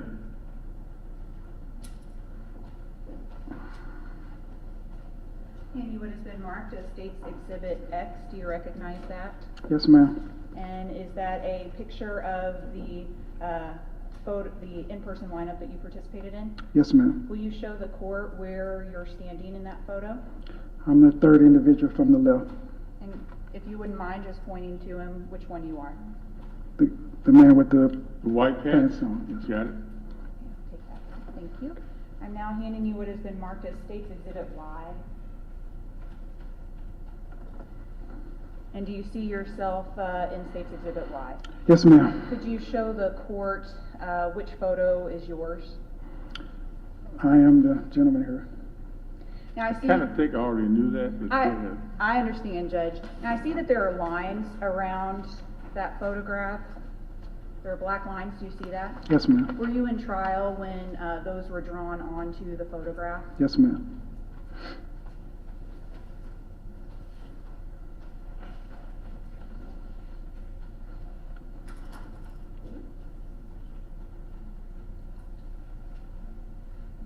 Now back in 1994, did you drive a 1986 Delta 88 Oldsmobile?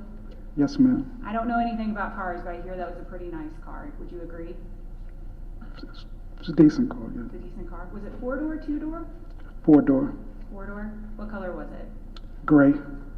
And that was exclusively your car, right? Yes, ma'am. And back then, you didn't have a key fob, so to get in the trunk, how would you do that? You would unlock it with the key. So you have to get out of the car, go around and unlock it with the key. Yes, ma'am.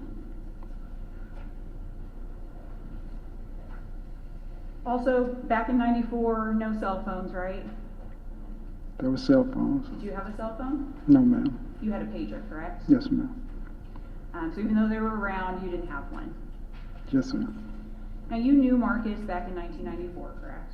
Yes, ma'am. And you testified during direct that you looked up to him like an older brother. Did I hear that right? Yes, ma'am. So that's a pretty close relationship. Yes, ma'am. And all the stories and information that you had a falling out, I think you testified that that wasn't true. Yes, ma'am. Okay, so you were still close on the day he died. I thought so. Yes, ma'am. He was still your older brother.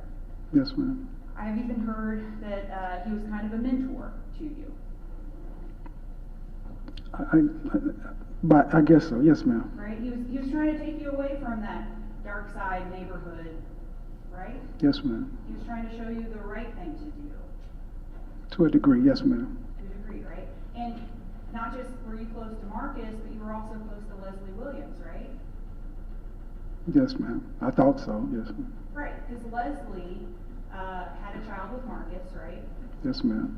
And Pam Williams had a child with you, correct? Yes, ma'am. And Pam and Leslie at that time were pretty close. Yes, ma'am. I've heard their relationship described not as cousins, but as sisters, right? I've never heard that. But they were pretty close? Yes, ma'am. And Marcus was older than you, right? Yes, ma'am. And Marcus was older than Leslie, right? I think so. Yes, ma'am.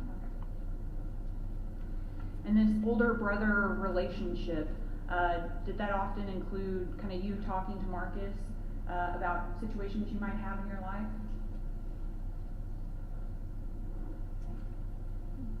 Yeah. And here's what I mean by that. Would you go to him sometimes for advice? No, I don't really recall like that. I mean, it was when Marcus and I started hanging around each other, which was in '94. I was recovering from my wounds, and he was dealing with his breakup with Leslie, and so we just kind of comforted each other and was there for each other in that sense. But Marcus wasn't that much different from me. I looked after my family just like he did, but compared to the other friends that I had, they were totally different people. So that's. He kind of had his situation together a little more. Is that what you're trying to say? He was a friend that I felt more comfortable, I guess you could say comfortable with. He didn't bring the street with him, so I felt less at ease with him. Yeah. At your trial, that connection didn't go in front of the jury, correct? That's right. And at that time, your attorney thought the state probably couldn't prove motive. They didn't prove a connection between you and Marcus. Is that right?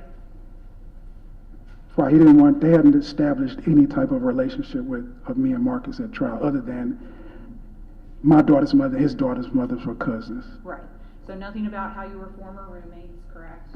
No, ma'am. Nothing about how you were kind of in the drug business together, correct? No, ma'am. And you were still in the drug business with him at the time of his murder. Is that what? No, sir. No, ma'am. No. So you had already gone your separate ways by that time? Yes, ma'am.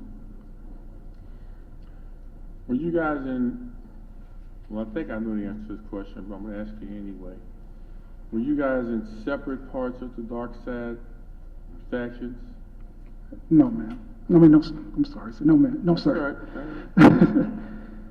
I can live through that. Marcus was associated, he knew. He was going, but he living just straight wasn't. life. No, he wasn't straight because he was hustling and doing things too, but he just wasn't in the, he didn't get sucked into the nonsense that was going on over there. All right. And he kind of lived outside of where the dark side was at, is that true? Yes, ma'am. Louisiana wasn't really close to Lafayette, right? No, ma'am. Okay, and Lafayette, though, was in the dark side area. Yes, ma'am. Now, this older brother that he had, Marcus, I'm sure when you heard that he was killed, that was pretty upsetting, right? Yes, ma'am. Okay. So you talked about dark side on direct, and you mentioned that it's not really a gang, correct? Yes, ma'am. It's more just an area up by Lafayette, Tiffany neighborhood. Is that Yes, right? yes, ma'am. Okay. But you were in the drug business up in that area, correct? Yes, ma'am. All right, and sometimes being in the drug business, you would have to do other things, right, to ensure your business. I don't know what you mean. That is fair. That was a bad question on my part. So, when you're dealing drugs, sometimes you would have to assault people, right? No, ma'am. Sometimes you maybe even would rob people? No, ma'am. Okay. Are you familiar with Anthony Cooper? Yes, ma'am. He was your friend, correct? Yes, ma'am. And he was your friend up there in the dark side area? Yes, ma'am. And again, you talked about Lamont McLean, right? Yes, ma'am. And he was your friend up in the dark side neighborhood, correct? Yes, ma'am. And Philip Campbell was the same thing. He was up there in dark side. Yes, ma'am. James Howard, correct? He was up there in dark side. Yes, ma'am.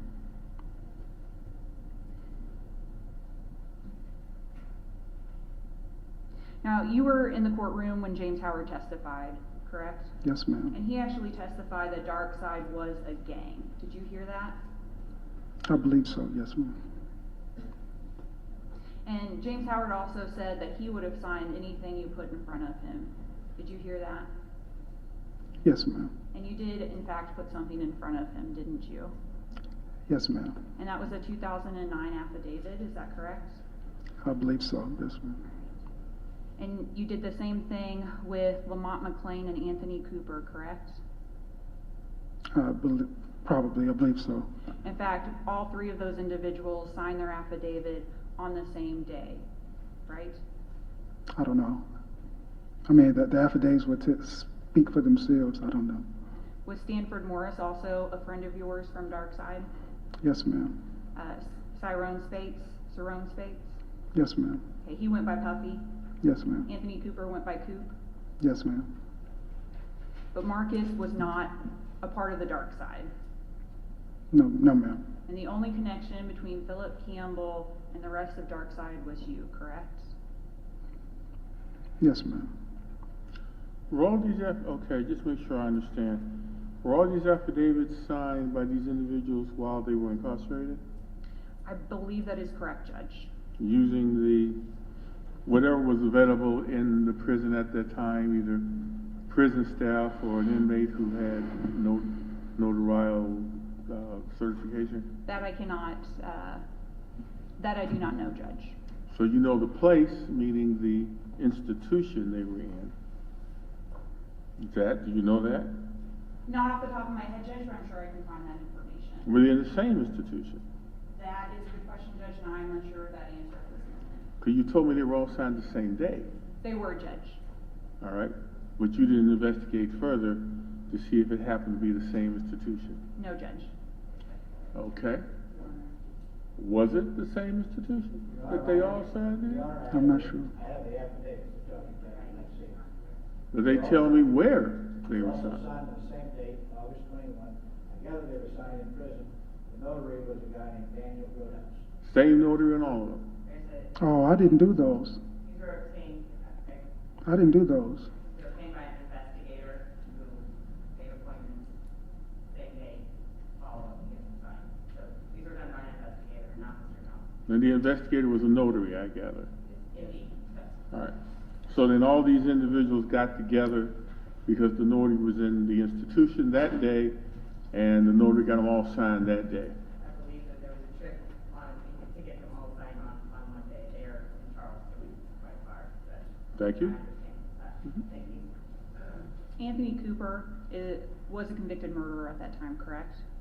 Yes, ma'am. Lamont McLean, a convicted murderer, correct? Yes, ma'am. James Howard, convicted murderer, correct? Yes, ma'am. Did you mean first degree on all of these folks? Yes, Judge, I believe it is first degree on all. All right, No, ma'am. Keep going. They weren't all first degree. I Well, apologize. tell me what the distinctions were. Lamont McLean and Stanford Morris, they had second degree murder. They both made parole. Stanford Morris has since been killed. James Howard and Anthony Cooper, they had first degree murder. Anthony Cooper he died from an overdose. He died from what? An overdose. While in prison? Yes, sir. So you mentioned that dark side, they weren't groups, they weren't gangs, correct? No, ma'am. It was just an area. Yes, ma'am. Okay. And you mentioned that, and I think I wrote this quote down, I want to make sure I have it right. We just fight each other. Did I hear that correct? I don't know where that quote comes from, but that does pretty much sum up the situation in that area. Okay. And all the people I mentioned before, Anthony Cooper, Lamont McLean, Philip Campbell, James Howard, they were kind of a part of your friend group up in Darkside, correct? Yes, ma'am. All right, but there was another friend group that was also up in Darkside, is that correct? Yes, ma'am. And in that other group, did that include Marvell Reed? I think the police work says, yes, ma'am. And you mentioned the police work mentions that? The police report makes it distinguishes the groups, and they name one dark side one, the other dark side two. Right. Is the police report correct? No, because it has Marcus on there, it has other people on there that I don't recognize. Well, I didn't ask if you recognized. That's what I mean. No, they have names of people in there that I don't even. Oh, because you don't recognize them, you don't think they could have been in either area of dark side. Right, because most of the people we all grew up, we was kids, we grew up knowing each other, and it's the same as when you're young, you fall out, you fight, and then the only difference was that as we got older and had access to guns and drugs, that's what changed it to just regular fist fighting into more serious. Yes. I got it. Judge, permission to approach. You may? Now, you mentioned there was a police report. You've received a lot of discovery in this case, correct? Yes, ma'am. And it sounds like you've reviewed it all. Yes, ma'am. And probably quite a few times, and you know it pretty well. Yes, ma'am. Okay. I'm handing you what has been marked FF4. Do you see that? Yes, ma'am. And I'm turning to the 4th page of the report. Is that the two lists that you were talking about? Yes, ma'am. To the judge? So I see just what you said, dark side 1, right? Yes, ma'am. And dark side 2. Yes, ma'am. And over on dark side 2, they have your name. Yes, ma'am. And down below that, they have Anthony Cooper, right? Yes, ma'am. And down below that, they have Lamont McLean, correct? Yes, ma'am. And down below that, they have Stanford Morris, correct? Yes, ma'am. And then down below that, they have Dane Reed, correct? Yes, ma'am. And down below that, they have Eric Yarborough, Yes, ma'am. and that's correct, right? Yes, ma'am. And James Howard, Yes, ma'am. Mr. Dobbs, correct? Yes, ma'am. Kenneth Perkins, right? Yes, ma'am. Cyrone States, right? Yes, ma'am. And that's correct? Yes, ma'am. Demetrius Sims. Are you just going down a list that I can read myself? Judge, I'll make short work of it. I'll move just on to the dark side 1, and if the court will indulge me. Let me see that list. Yes, Judge.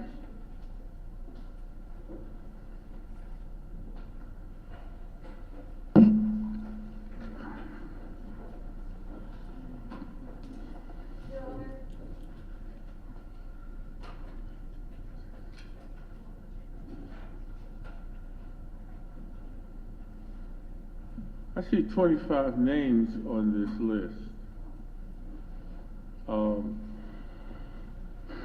And it lists Vanessa Bryan as deceased and Marcus Boyd as deceased. Is this list accurate in the sense that all these people on the dark side too were affiliated? No, sir. Okay, who was not affiliated that's on this list? You wanna look at it again? Yes, sir.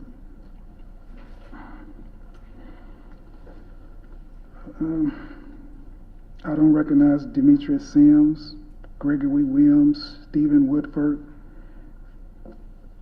Frederick Thomas, Claude Fournay, James Wade, Cortez Williams, Alan Vaughn, Cedric Cummins is in there. Joe Vince. I don't recognize any of those names. So it seems like 10 of them you don't recognize. So that takes me down 15, 16 or so. In my day, we used to use the phrase shot caller. You know what that means? Just a person that's had influence over Right. the group? Yeah. Is there a person on this list that have been a shot caller? No, sir. All right. Go ahead. And the other side included Marvell Reed, Paul Neely, Keith Boyd, Charles Reed, correct? Yes, ma'am. Now, seems like between 1993 and 1994, these two groups, if you will, had a lot going on. Is that fair to say? Yes, ma'am. Including shootings between each other? Yes, ma'am. Yeah, and you mentioned you were actually shot, correct? Yes, ma'am. And you were blamed for other shootings and other homicides at that time, correct? Yes, ma'am. And one of those was the Dennis Orr shooting? Yes, ma'am. Law enforcement? Your Honor, we just want to make sure that we object to all this about uncharged crimes. Oh, I'm not taking it for that anyway. I think what's going on here is just interrelationships he's trying to establish. Thank you. Go ahead. Thank you, Judge. And again, December 1993, I believe you were actually shot, correct? Yes, ma'am. And Keith Boyd shot Coop, right? I don't know, ma'am. Well, and that's just what was talked about on the street, correct? I don't know, ma'am. Okay. Are you aware that Keith Boyd, I apologize, that McLean shot Charles Reed? No, I don't remember all of those incidents. What I remember is trying to survive 1993 and 94. That's what I remember about And part of trying to survive that is your friend group was getting shot at by this other group that we talked about. There was some feuding going on, yes, ma'am. Okay. And just two more I want to talk about. Lamont McLean was actually convicted of murdering Keith Boyd, is that correct? Yes, ma'am. And that was in August of '94? Yes, ma'am. And that's the reason Lamont McLean was in jail at the time you were arrested on this case? Yes, ma'am. And again, September '94, you were actually shot? Yes, ma'am. October 13th, just 2 weeks before. Who shot you? The report says a guy named Kilo. I'm sorry to hear you. The report says a guy named Kilo. No, I'm asking you. I don't care about what the report says.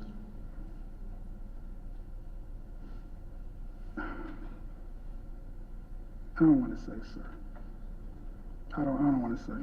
Would you feel like you're going to be snitching out on somebody? No, I just don't want to get into who did what. I'm still in prison for one, and so yeah, I don't want to get into that. Okay. I'll pull the question. I understand. Go ahead. Thank you, Judge. And 2 weeks before Marcus Boyd was murdered, officers actually talked to you and looked at you for another homicide, correct? Say the question again. Fair. 2 weeks before Marcus was killed, Marvell Reed and Paul Neely were murdered, is that correct? I believe so. And officers actually looked at you for that murder as well, correct? I believe so, yes, ma'am. And they brought you into the police station, right? Yes, ma'am. Now, Erica Barrow testified at your original trial, correct? Yes, ma'am. And we saw her here today. She testified as well. Yes, ma'am. You testified that you lived on that Pritchard address with Erica. Did I hear that correctly? Yes, ma'am. All right, but you heard Erica testify earlier that she didn't actually live with you at that location at that time. I think she was mistaken.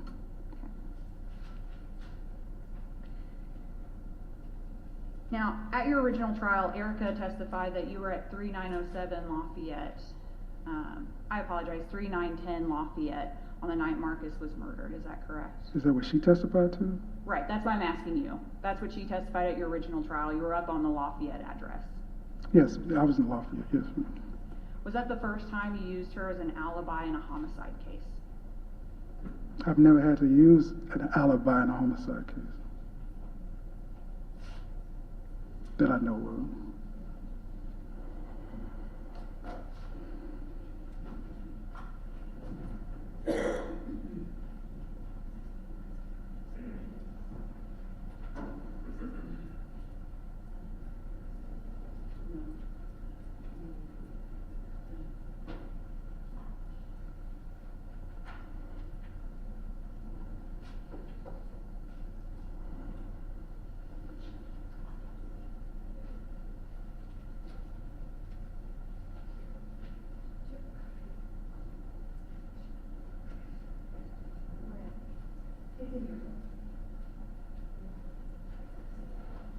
It's marked as GG.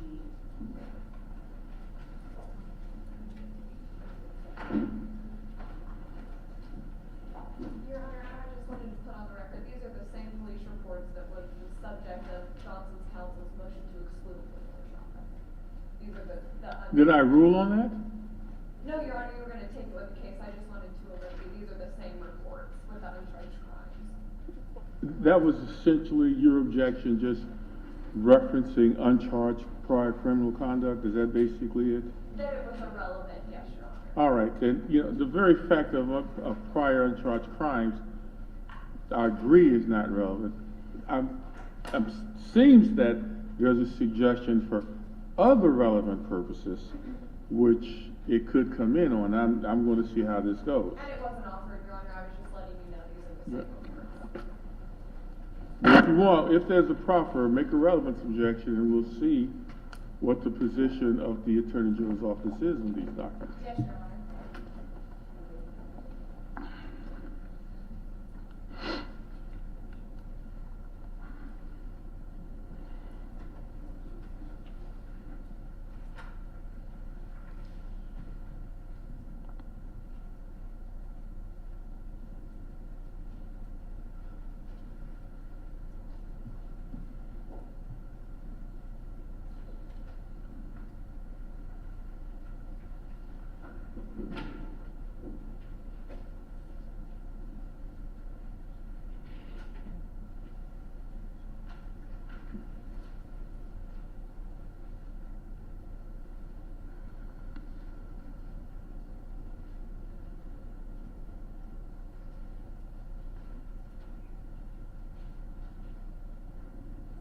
I apologize, Judge. I had that tabbed and it fell off.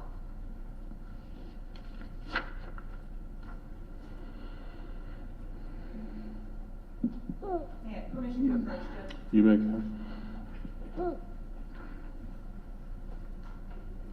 Showing you what has been marked as State's Exhibit GG.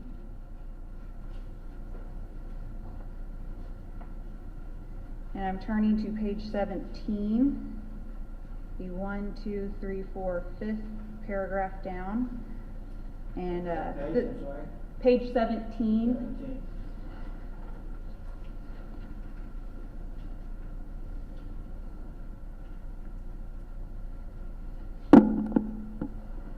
And again, you were interviewed by law enforcement officers about the Neely Reed homicide, correct? Yes, ma'am. And this report says Lamar J. Was asked about his whereabouts at the time of the Reed Neely homicides. Did I read that part correctly? Yes, ma'am. And this report says, and he stated that he was with his girlfriend, Erica Barrows or Burrows. Now it is spelled Bouroughs, right? Mm-hmm. No, it's not how it's spelled. Correct, but in this report, that's how it is spelled. Right. And did Detective Campbell write that? Detective Campbell advised Lamar J. That Detective Douglas had already talked with Right. Erica Burrows. Is that what it says? That's not true. Is that what this says? That's what it says, yes, ma'am. And she told Detective Douglas that Lamar J. was not with her at the alibi. And I apologize, let me reread that. Detective Douglas had already talked with Erica Barrows and said she told Detective Douglas that Lamar J. was not with her at that time of the Reed Neely homicides. Is that what it says? Yes, ma'am. And then the report says Lamar J. then changed his alibi and could not recall his whereabouts at that time of the shooting. Is that what the report says? That's what the report says. And again, that homicide. At this point, I would also object to hearsay. Yeah, because, you know, if you're gonna cross someone in a prior statement, there's a very important aspect of the foundation that I'm not sure you covered. And that is, this person has to say either A, yes, that's my statement, or B, I read the statement of a third person and it's true. It is actually not permissible just to cross on the fact that something's written down on a document. So I'm striking all that. I'm not going to give it any weight whatsoever.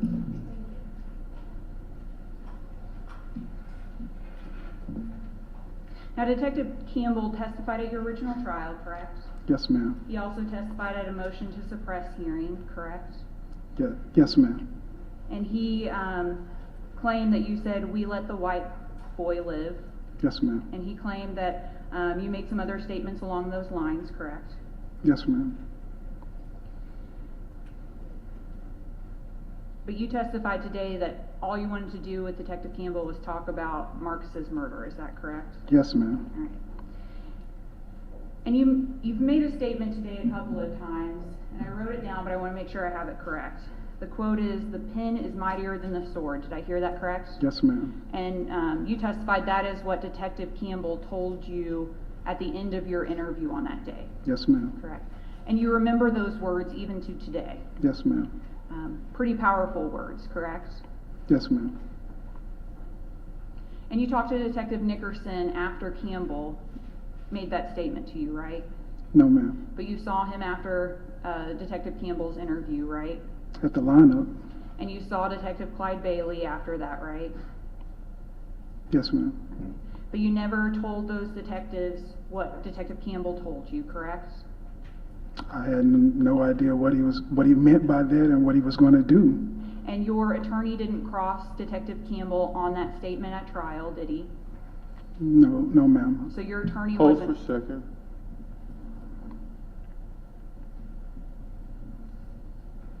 Has you told your attorney about that statement? Yes, ma'am. Yes, sir. I believe so.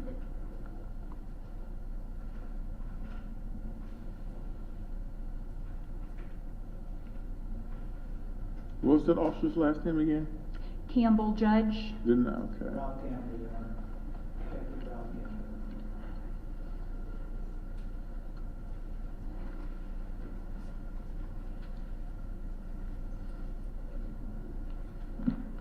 Go ahead, Counselor.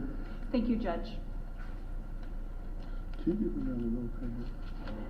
Another notepad. Now, you didn't know James Greg Elking's name before trial, correct? No, ma'am. And that's because his name didn't appear in the complaint, correct? Just Greg. And his name didn't appear in the police reports, correct? No, ma'am. And even the deposition that was taken, it was secret witness Greg, correct? Yes, ma'am. You didn't know where he lived prior to trial, correct? No, ma'am. You didn't know what he looked like. No, ma'am. You didn't know what he sounded like. No, ma'am. But he did testify at trial. He did? James Yes, sir. Elking? Yes, ma'am. Okay, so James Elking testified at trial. And at that time, you heard his voice, saw his face, right? Yes, ma'am. Now, yesterday, your attorney at the trial, Mr. Bruns, testified, correct? Yes, ma'am. Okay, and when he testified, my counsel brought him a motion to compel for the name of Greg. Do you remember that? I believe so. I'm not. Yeah, it was a motion that was filed in your case, right? No, yes. Okay. And do you recall yesterday testimony being presented that your attorney didn't actually file that? No, ma'am, I don't. Okay, you don't recall that discussion that happened yesterday? No, ma'am. Safe to say you didn't file that motion to compel? I don't know what you're talking. I don't know what document you're talking about. Did you ever file a document demanding the name of the so-called secret witness? I believe I filed a document when I was in the city jail asking for discovery of It might have been on there, I'm not sure.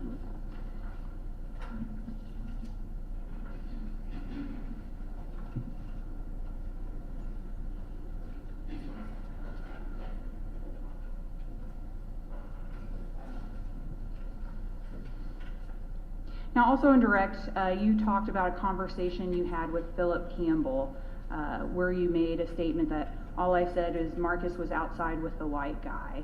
I believe you were in jail. Yes, ma'am. Okay, and you testified on direct that you heard that from Leslie Williams. Did I hear that correctly? Yes, ma'am. Okay. But at that time, you already knew you had an alibi, correct? Yes, ma'am. And you didn't say, I have an alibi, this is the person, to Philip Campbell, right? No, ma'am. You also testified on direct that Detective Nickerson was kneeling over a chair and holding his head. Do you recall that?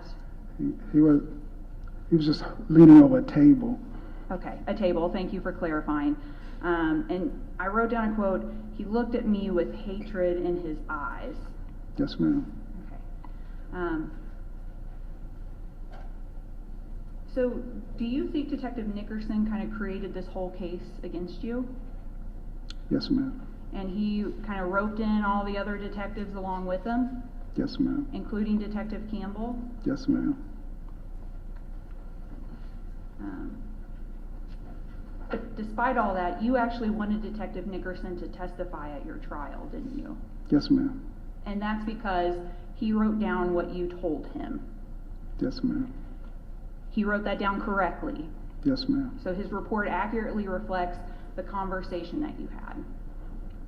Yes, ma'am. And that conversation was, you told him you were with your girlfriend, right? Yes, ma'am. So this great mastermind put in a report something that could potentially have helped you at trial.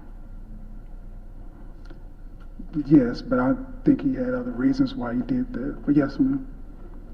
Just like he wrote down that James Elking originally picked someone else out of that lineup, correct? Did he originally pick somebody else out of the line? Oh. Yeah, Detective Nickerson wrote that in a report. Yes, ma'am. And that report eventually got to your attorney, correct? Yes, ma'am.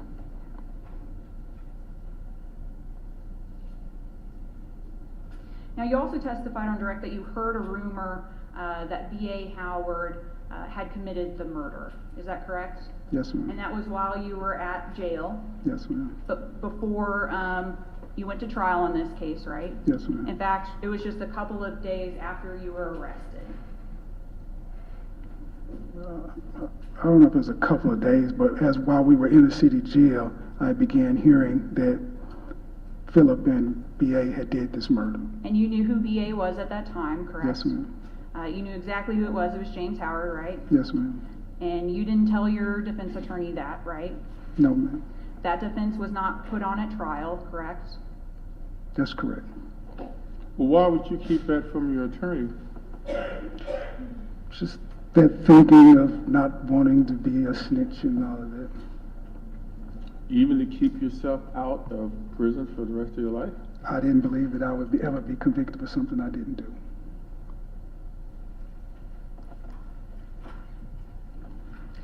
Now, on the night of Marcus's murder, you went to Anita's house, correct? Yes, ma'am. You drove your car, Yes, ma'am. that Delta 88 that we were talking about. Yes, ma'am.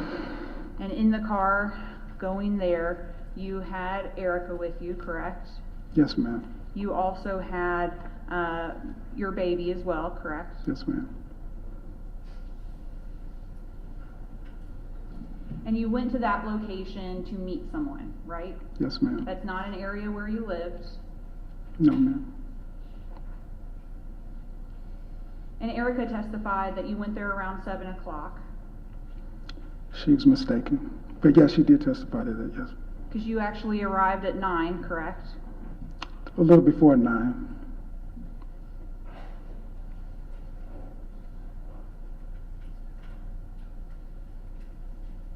And when you got in your car, you drove to that house, you parked outside, correct?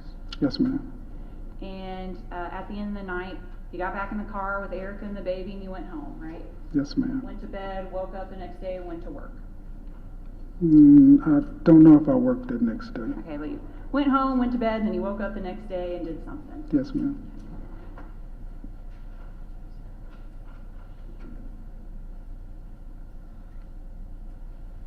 So back to Anita's, you were, when you were inside the house, what were you all doing? Erica and Anita were in another room with our daughter, and me and Robert was in another room playing dominoes. Okay, so they were watching TV, you were playing dominoes, just having a peaceful evening with friends, right? Yes, ma'am. And then at one point, you actually leave. Yes, ma'am. Did you know to leave because you received a page? No, I had prearranged this meeting How did you prearrange this meeting? when we were at home. When you were at home, that person called you, correct? Yes, ma'am. So that person had to have had your number. Yes, ma'am. And when they talked to you on the phone, they would have said their name, right? Yes, ma'am. Okay. I mean, you gotta know who you're meeting up with, right? Well, I knew that he said I'm the guy that you met on 39th and Lafayette, so I knew what he was talking about. So you knew who he was talking about, where you were going, Yes, ma'am. and this is a person that you were gonna sell drugs to, right? Yes, ma'am. So kind of a client, right? Yes, ma'am. Now, I think you testified on direct that that was the only time that you had met that person. Did I hear that correctly? I'd only met him one other time. One other time. So you've only met this person twice. Yes, ma'am. Do you remember talking to Judge Shaw at your PCR hearing? Yes, ma'am. And when you testified to him, did you tell him the truth? Yes, ma'am. Because you were under oath, correct? Yes, ma'am. And it was important that you tell the truth because he was reviewing your case, right? Yes, ma'am.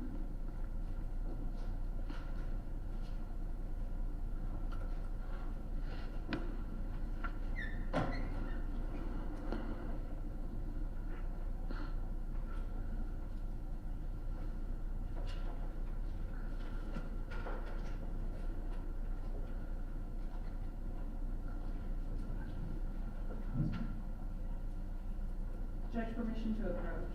You may.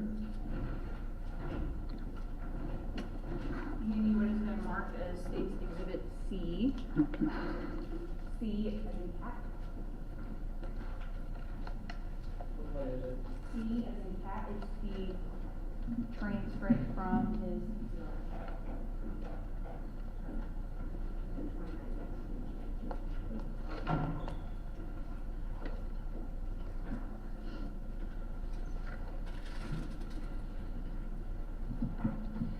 So this person, you'd only met him once, he was kind of just a client, right? Yes, ma'am. Wasn't like Marcus, wasn't, your older brother, best friend or anything, correct? No, ma'am. Would you please turn to page 31?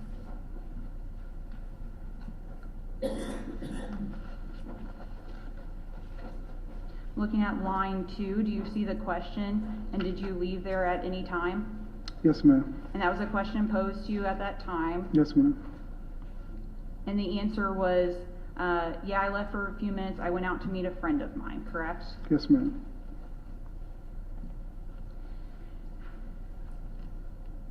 Now, you knew at that time that this was an individual you were with when Marcus was murdered, correct? Yes, ma'am. And you knew pretty close after his homicide that people were looking at you for his homicide, right? Did I know they were looking for me? The people thought you did it, right? I knew that Leslie thought that I did it. Right. So could you repeat that answer? You said people were looking for me, and I said, you asked that I thought that they knew I, what would you put? And Judge, if I may, I'll rephrase the question. So, Leslie told you that she thought you had committed the homicide, correct? Yes, ma'am. And that was that night, correct? Yes, ma'am. Even though you testified on direct that Pam told you the next day he was murdered, that's actually incorrect. No, that night I learned that he got shot. She said Marcus got shot. I didn't learn until the next day that he actually died. And Judge, I apologize, we're not clear enough your concerns here, but may I continue to inquire? Go ahead. Thank you, Judge. So it wasn't, your testimony today is that you did not learn about Marcus's murder until Pam told you the next day. Did I hear that correctly? Yes, ma'am. You talked to Leslie that night, right? Yes, ma'am. And I can see that you're reading, I'll go ahead and take that from you. Thank you.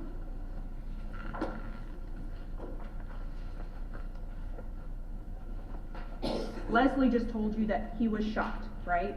As far as I know, he got shot, yeah. You just testified that Leslie. Yes, that was my testimony. I'm handing you back your transcript from PCR. Okay. It's marked to page 2. Will you look down to question on line 16? Okay. Question, what was the substance of that discussion? Right, the answer you gave was, I was asking Leslie, why did she think I was responsible for Marcus's murder? Is that what that says? Yes, ma'am. And she was just, we had words, and she asked me where I was at, and I told her I was on Lafayette, she hugged me. Hung up on me. She hung up on you. Yes, ma'am. But she told you that night that he was murdered. At this time, I know that he was murdered. So I may have just been saying that she thought I was responsible for the murder. Well, you told Judge on direct that Pam told you the next day he was murdered, right? I understand that, but what I'm saying is, at this time, I know he's murdered. So we're talking about the conversation of him being murdered. So, I mean, it's just like the other thing you showed me. You said a friend of mine is just somebody I met. It's not a close friend. So you're saying that the conversation on page 32 did not happen that night? It did happen that night, but you're making a distinction of murder and whether or not I found out he got shot. But at this late date, I know he's murdered. Yes, sir, that is a big distinction. On Okay. direct, you testified you did not learn he was murdered until the next day, right? Yes, ma'am. So that conversation that we had, that you went from Anita's house and you drove home, you went to bed, you woke up the next day. Okay. And direct, you're saying you learned all that, after you were home, right? Yes, ma'am.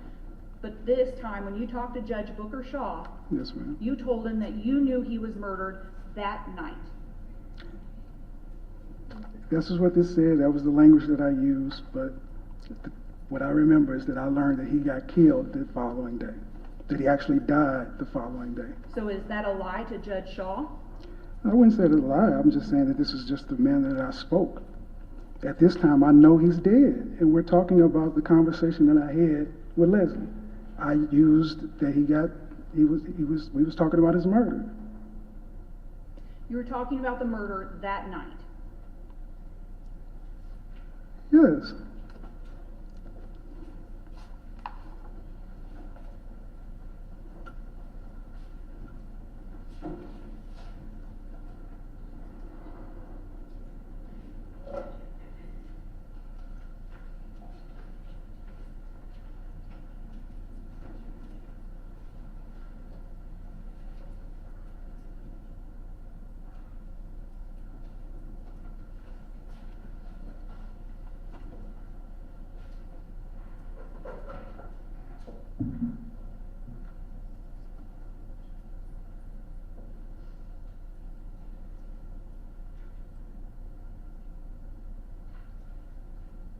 So I want to go back to this friend, guy you just met once, whoever this person is. The reason you went to Anita's house is to meet this person, right? Yes, ma'am. And you did in fact meet that person on that day. Yes, ma'am. You met him on that Lafayette, 3900 block of Lafayette, correct? Yes, ma'am. You heard Erica testify earlier today that she didn't think the person you met lived on that address. Did you hear that? Yes, ma'am. And that's true, right? That person you met didn't live there. I don't think so, no. I don't know where he lived. I just know that I met him on 39th and Lafayette. You met your friend on 3900. Friend is a loose word. I referred to Greg as a friend. It's just, that's a person that I met. You refer to Greg Elking as a friend? In my letters, yeah. I mean, it's just a loosely word of friend, a person. So when you met him on the street of the 3900 block of Lafayette, Yes, you got in his car, right? Yes, ma'am. And you went around the block, right? Yes, ma'am. And you got in his car, so you got in his passenger side, right? Yes, ma'am. And you were wearing dark pants at that time. I don't know what I was wearing that night. And you got in his car and you went to do a drug deal. Yes, ma'am. Where'd you go and do a drug deal? In the car. Where in the car did you go to do a drug deal? As we drove around the block. So as you drove around the block, how many times did you go around the block? One time, ma'am. You went around the block one time. How many drug deals did you do? Just one, ma'am. And he drops you, and Lafayette is one way, right? Yes, ma'am. So if you're at I think it's 3907 Lafayette is where Nina's house is, right? Yes, ma'am. And you get in the car, you have to go around 3944 to go around the block, is that correct? Yes, ma'am. And you get dropped back off at the end of 39 in Lafayette, right? Yes, ma'am. Now, the second Leslie tells you or asks you, where you were at that night, Yes, she ma'am. thinks you murdered Marcus, right? She think I had something to do with it. Right. And you're on notice at that moment of, gosh, maybe I should start working on all the people I interacted with today, right? No, ma'am. No, when someone just accused you of murder and you're not like, I was with Erica, I was with this person? No, I didn't feel like I needed to start trying to put together an alibi. Is that what you're trying to suggest? I was trying to wonder, why did she think that I did this? Law enforcement had looked at you for numerous other homicides, right? By that point, they'd already looked at you for numerous other homicides, correct? I have been brought in for questioning, yes, for the, Numerous times, and they always ask you, where were you, right? yes, So by the time of Marcus's murder, by the time that Leslie is looking at you and saying, where were you? Not your first rodeo with, hey, someone's gonna be asking me where I was on this day. I expected that, but 3 days passed, and I hadn't been picked up, so I actually wasn't even thinking. I thought that maybe they understood that I wasn't involved in it. And when Marcus was actually murdered, that timing, you weren't in the house with Erica, correct? You were in the car. I don't know. All I know is that at this particular time, I was meeting with this person. If that was at the time when Marcus was killed, I guess so. But I don't know when Marcus was killed, except for what I read in the police report. And when you were in jail, you didn't say, hey, someone go try to find that former client of mine, did you? I didn't know how to find him myself. I mean, police knew. I mean, they could have checked the phone records to see where I was. They could have checked my pager records. They didn't do any of that. You didn't even tell them the Stop. Phone records. Of Anita's house. I'm sorry, say that again? At Anita's house. Oh, her landline. Yeah, they could have checked that. They could have checked my pager.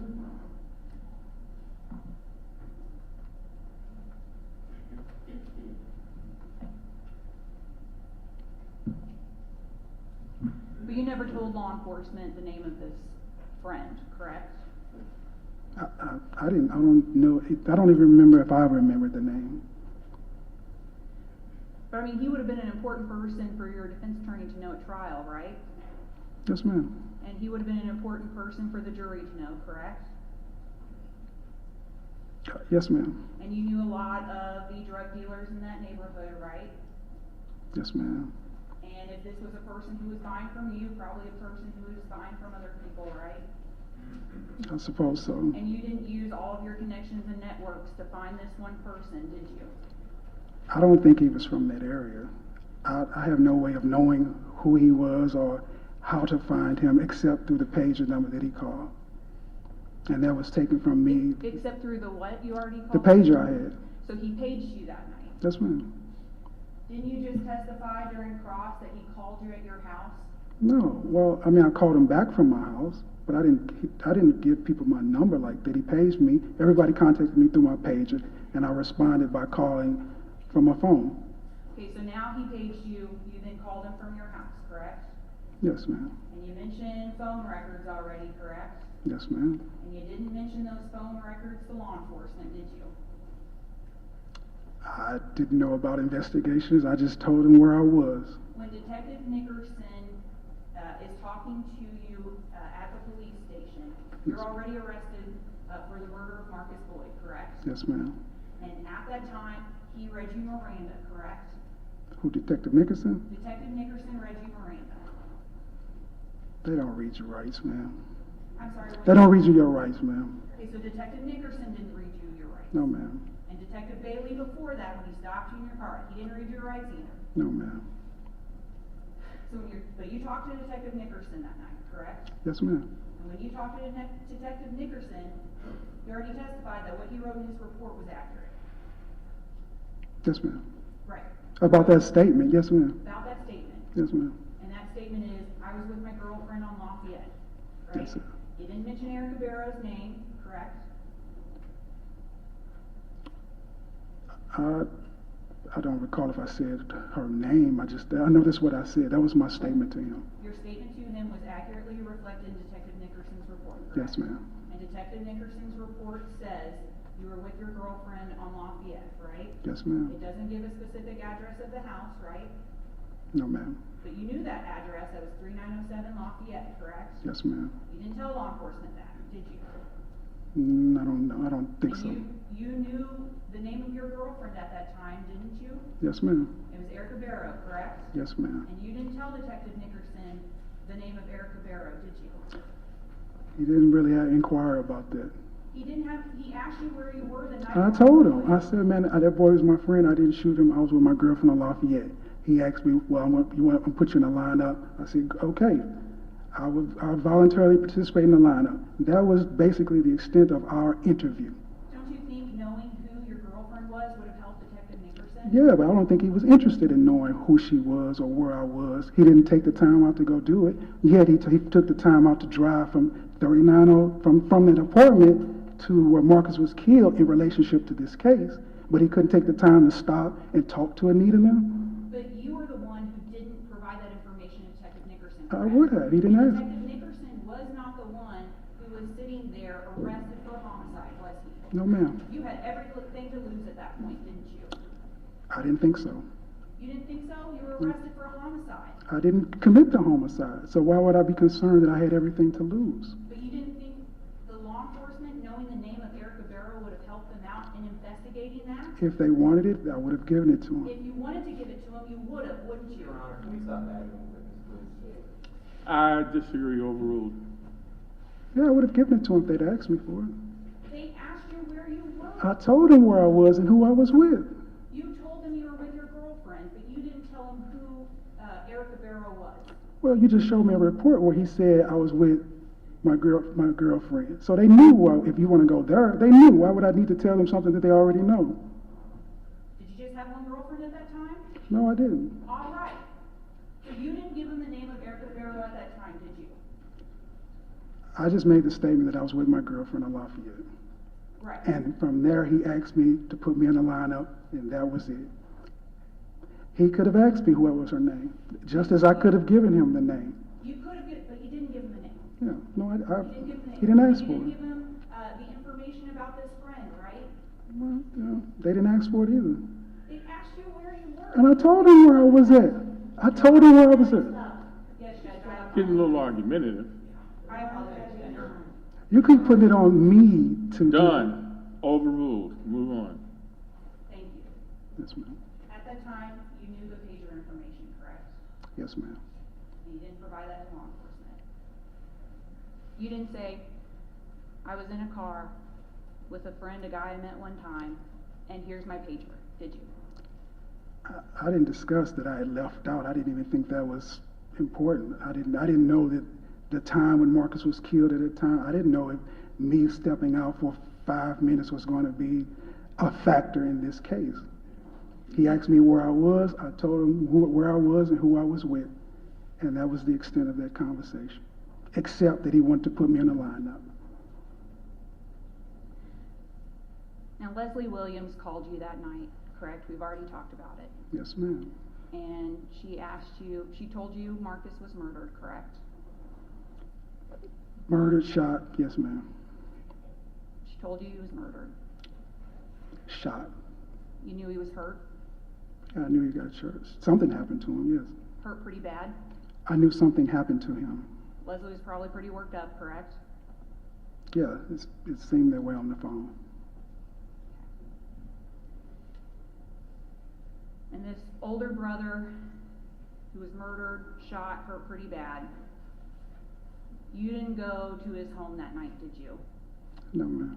You didn't go hold Leslie while she cried, did you? No, ma'am. You didn't hold his mom when she was crying as well? No, ma'am. You just went home? Yes, ma'am.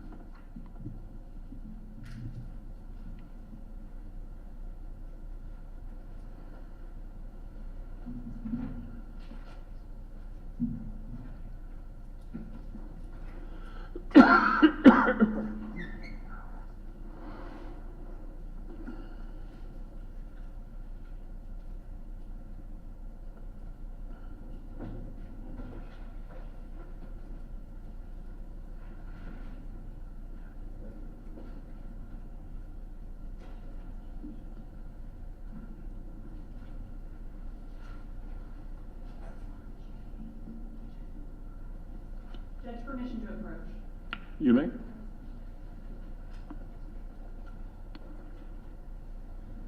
This is State's Exhibit J. Take a moment to review that document if you need.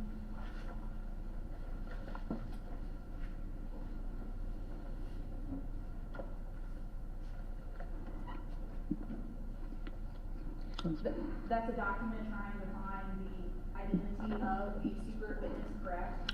Yeah, yes, ma'am. And your attorney testified yesterday that he did not file that document, didn't he? No, ma'am. Your attorney yesterday testified that he didn't file that document, correct? I don't know if he was talking about this document. I don't know. Hold on, what exhibit is I that? sent this document in. Jay, Judge. Hold on. Can you show me your J? And Judge, I apologize, we gave you our copy yesterday. I can show you, I can take it right up. Hold on for just a second. Oh, I apologize, Judge, we have another copy. You don't have to give it to me, I just want to see it for a second. All right, yeah, he did say he didn't file that. I talked about that. You can move on. That's established. Yesterday there was discussion of it's common for inmates to file documents that look like this. Do you recall that testimony? No, but that sounds right, though. Did you file this document? Yes, ma'am. Nothing further,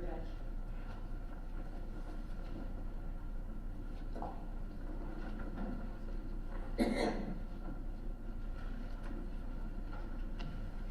Start that. Redirect.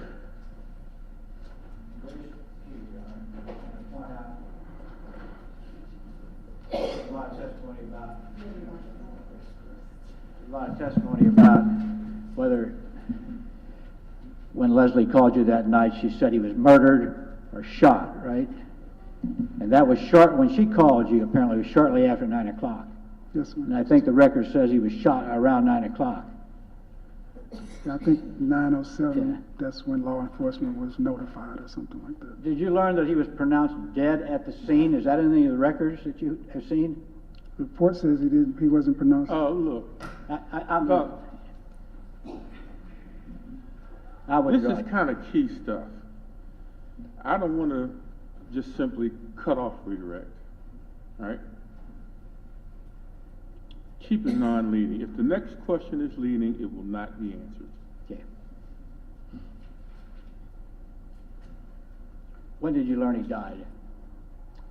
I believe it was the next day.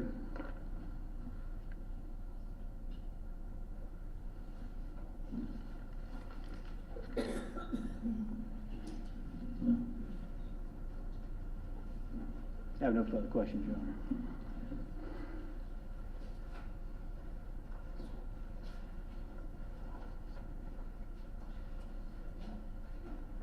Nothing further, Judge. Oh, I apologize, Judge, if I can have 1 second. Oh, Lindsay, I apologize.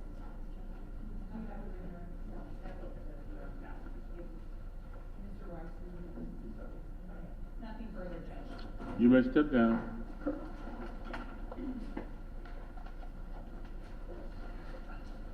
Judge, we have no further witnesses this afternoon at this time, but I would like to move for the admission of some information, or at least provided to the court.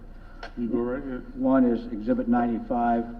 It's the transcript of the sentencing proceedings before Judge Booker, and I think we've talked about that in the The case. sentencing of Mr. Johnson.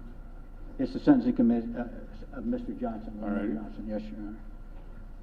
The affidavits, the affidavit of Lamont McLean, it's Hold Exhibit on, 8. I think I might, give me just a minute, please. What's the exhibit number of the sentencing? The sentencing is 95, Your Honor.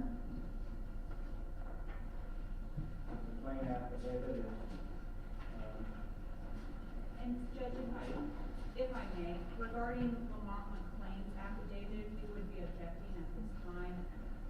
Well, and Judge, quite frankly, to any affidavit of individuals who are not here to testify, specifically regarding Lamont McLean. I believe he was under subpoena. He could have come and presented testimony to the court. Additionally, affidavits are generally considered to be hearsay and not admissible as evidence at trial.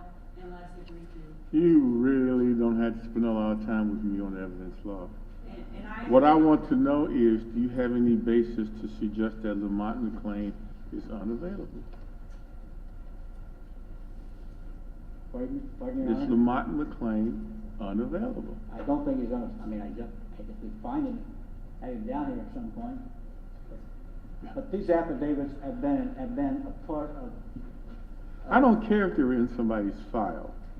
I really don't care. The statement of a witness that's out of court, the first brick in the foundation is that they are unavailable.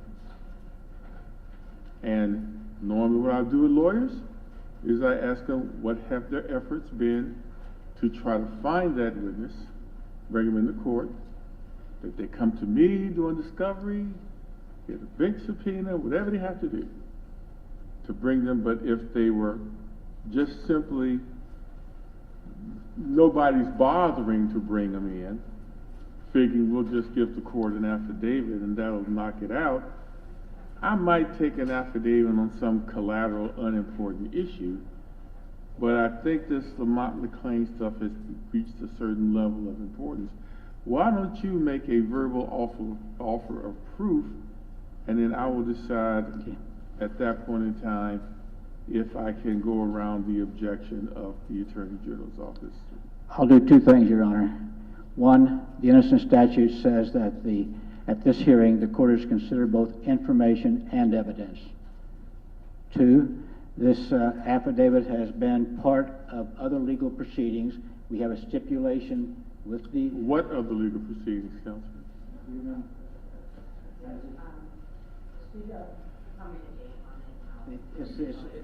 This is 2009. This is 2009.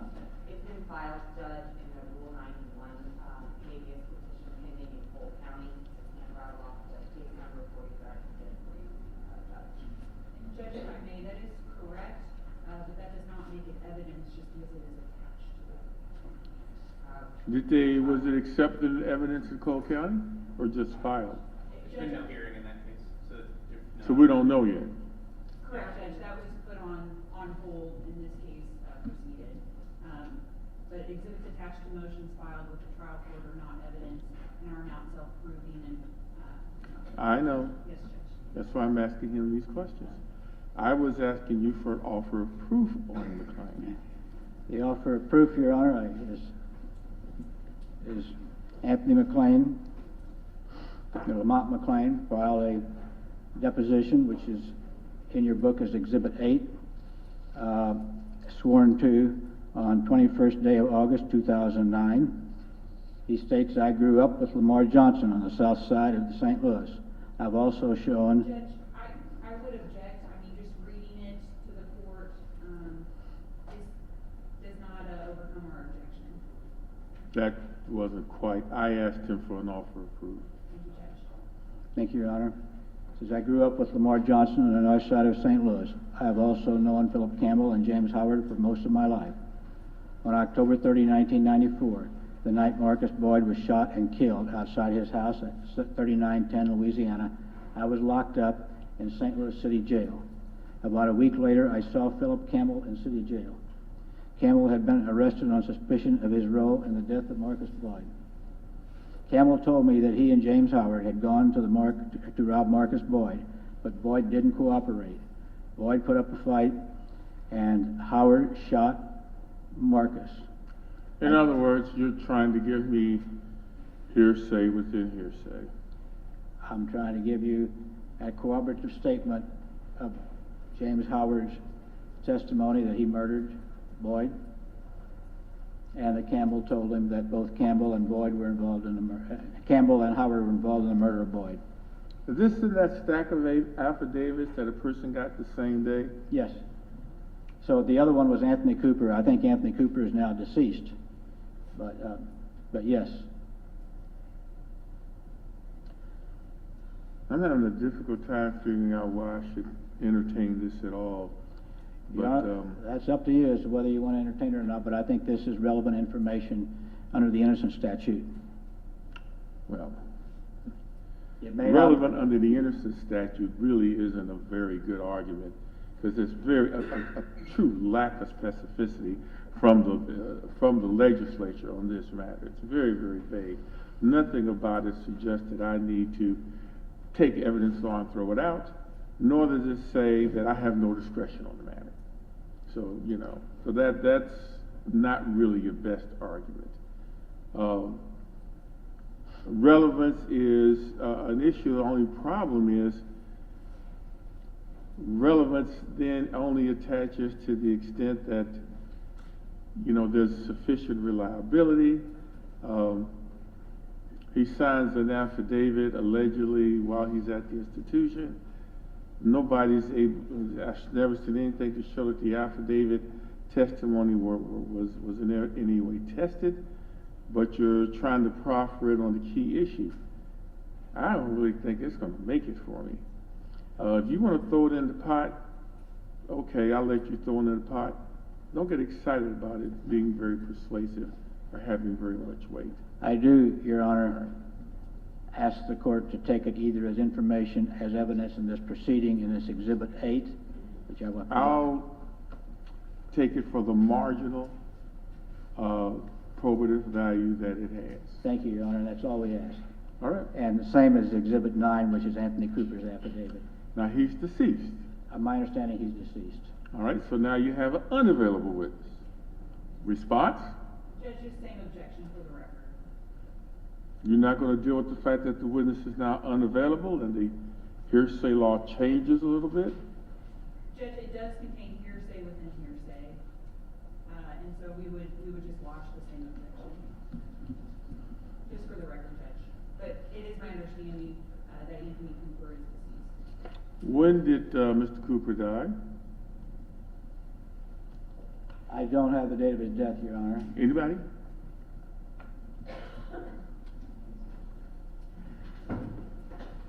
Hold on. I think I saw him on this list. Your Honor, I may have his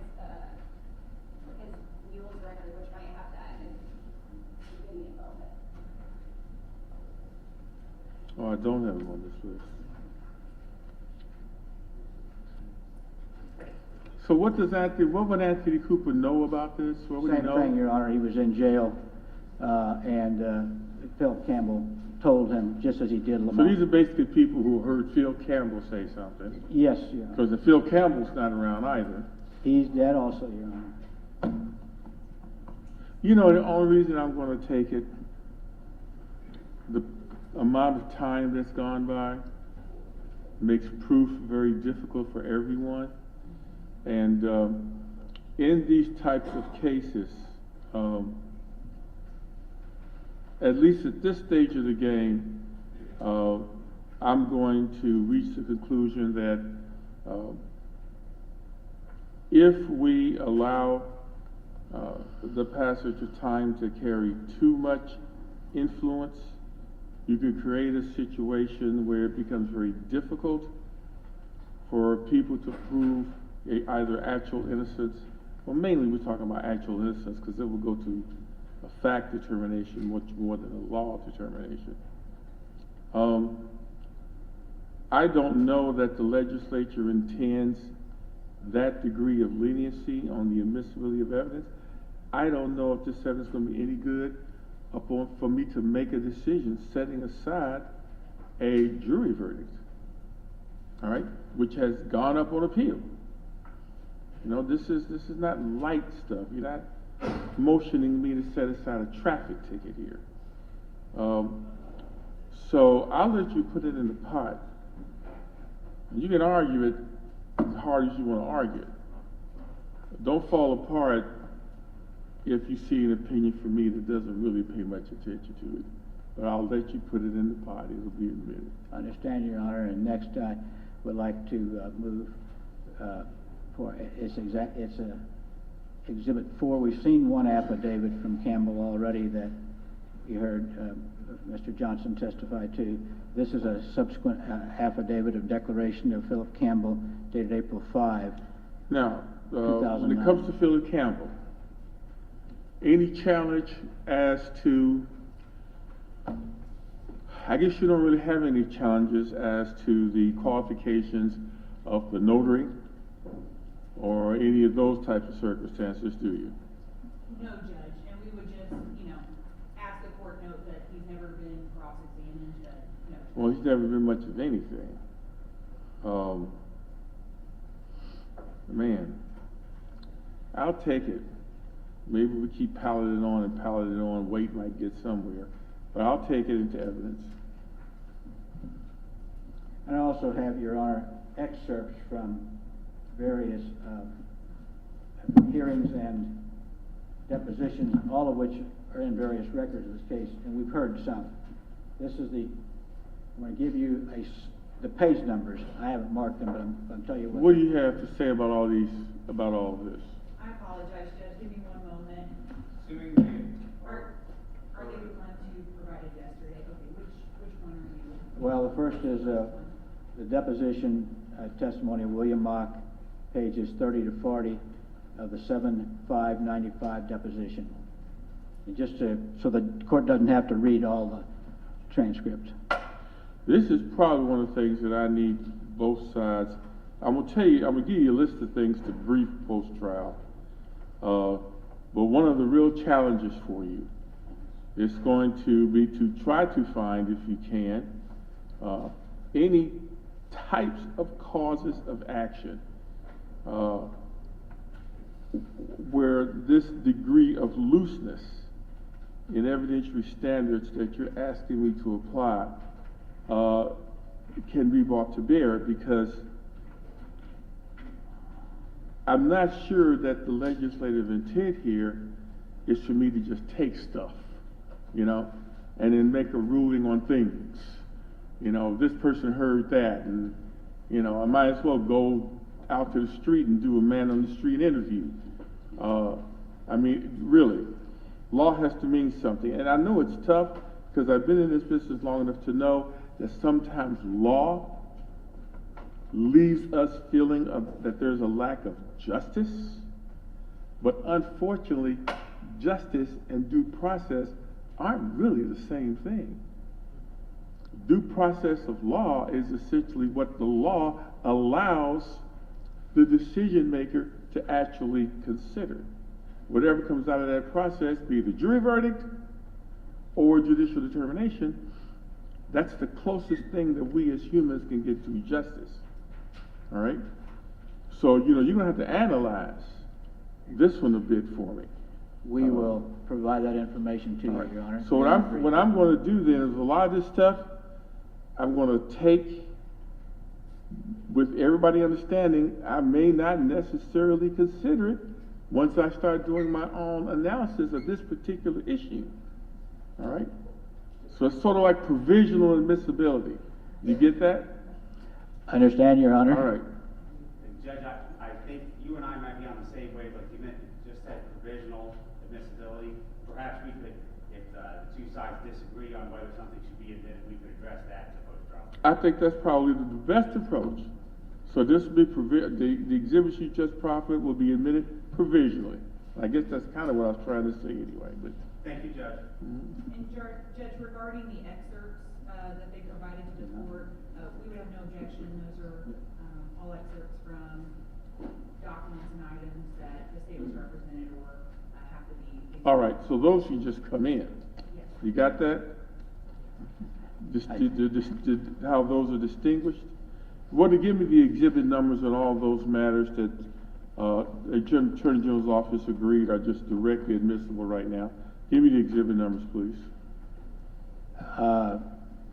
That we just talked about, the declarations, Your Honor? No, not the affidavits. You were about to go to some other exhibits. Oh, these aren't from exhibits. Prior court actions. Yeah, Go I ahead. haven't marked these as exhibits. They're just pages out of the transcripts, which are part Just of. pages that you want me to see. Yes. All right. I have a number. Because I did ask you to isolate them. Did you isolate that for me? Is that for me? Yes, this is for you, Your Honor. All right. Go ahead and approach. You can have these. All right. You got a paper clip over there? Actually, a monster clip if you have one.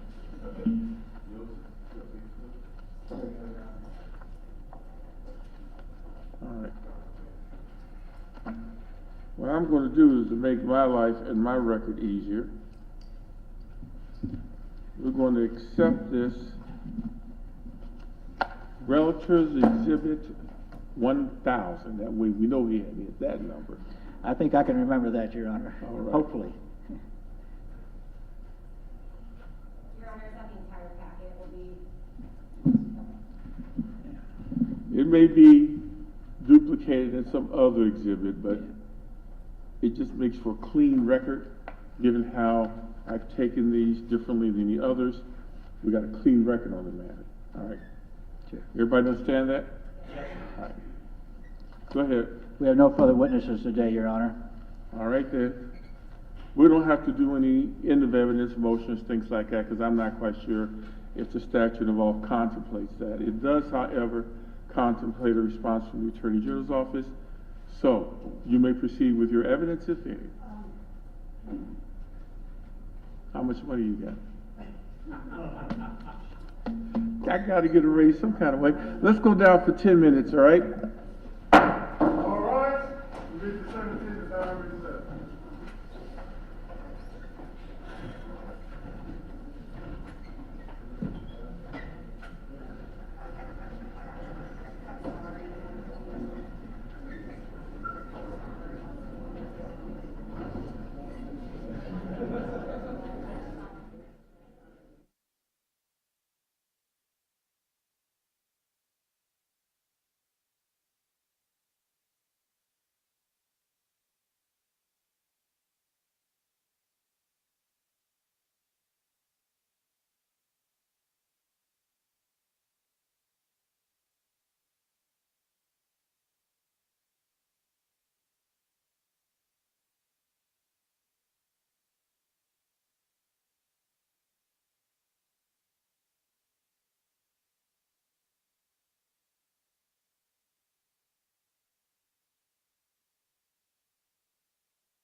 Thank you.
Unless you're at a certain age, you don't go to the teacher.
Counselor, you may proceed. Thank you, Judge. The state calls Joseph Nickerson to the stand.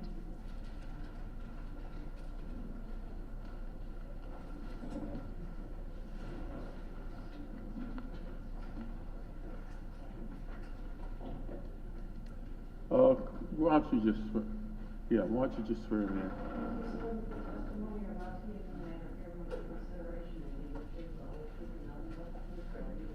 Thank you. Please have a seat.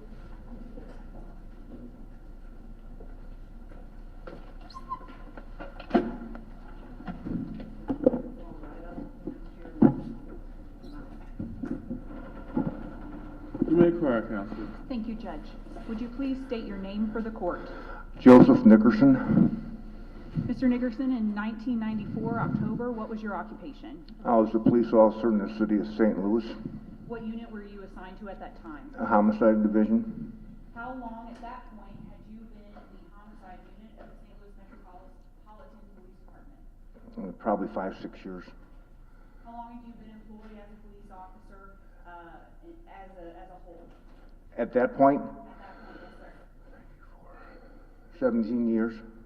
And over the course of the 17 years, what sort of duties had you had? From graduation in academy from 77 of June, I was assigned to the Uniform Patrol in the 3rd District. Sometime in 88, I went to the 3rd District Detective Bureau. And then sometime later in 88 or 89, I went to Homicide Section. And I retired from the Homicide Section September 8th, 1997. So how close were you to retiring in 94? 3 years. 3 years. And how many years have you been employed in some sort of capacity in the law, as a law enforcement officer? Over 41 years.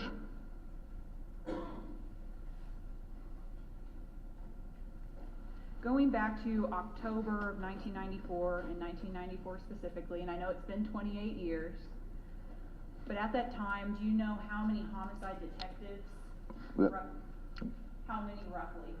There were 16 officers, and probably 4, maybe 5 sergeants, a lieutenant, and a captain. And how were homicides assigned to detectives at that time? Okay, then there was what they'd call a service crew, which was eight officers that worked all 3 shifts, days 9 to 5, afternoons, I think it was 4 to 11, 4 to midnight, and then at 11 p.m. to 7 a.m. So there was what they called the service crew. They would go out and do the initial scene investigations. And then they had the day watch officers who worked 9 to 5 or whatever it took, that actually, if the homicide wasn't just a straight up done right then that night, it got assigned out to an investigative team. And it was teams of 2 at that time. So if the homicide was maybe a little more complex or needed more work, it would be assigned to a team? Yes, ma'am. And do you recall roughly how many homicides that 16 unit investigated in 1994? I can tell you in 93, but in 94, I don't think it went down. Okay. Oh, it did go down, but in 93 there was 267. In 94, October, at the end of October, I would guess 200. Okay, so roughly 200. Yes, ma'am. I want you to turn your attention to one homicide in particular from 1994, the Marcus Boyd homicide. Do you recall that? Ma'am, I recall it, but only based on reviewing the police reports. Okay. And have you reviewed those police reports prior to today? I reviewed the report of Marcus Boyd along with several others associated with the Marcus Boyd homicide? Yes, ma'am. And when you say associated with, what do you mean? Oh, methods of the other homicides, how they were done, who was involved, what the outcome was, who was responsible, or who were suspects, as such. Fair to say at that time, the homicide unit was looking at numerous individuals from the dark side? Yes, ma'am. And if you recall, what was the dark side as At that time, and I don't know, it was one group of young men that were, and I don't know what the dividing line, if it was Lafayette or McCree, was one side affiliated amongst themselves, and then on the other side of whatever the dividing line might have been was another group, and they both claimed, they grew up together, so they pretty much knew each other, and they were called the dark side. I see. So turning back to the Marcus Boyd homicide, did that occur on October 30th, 1994?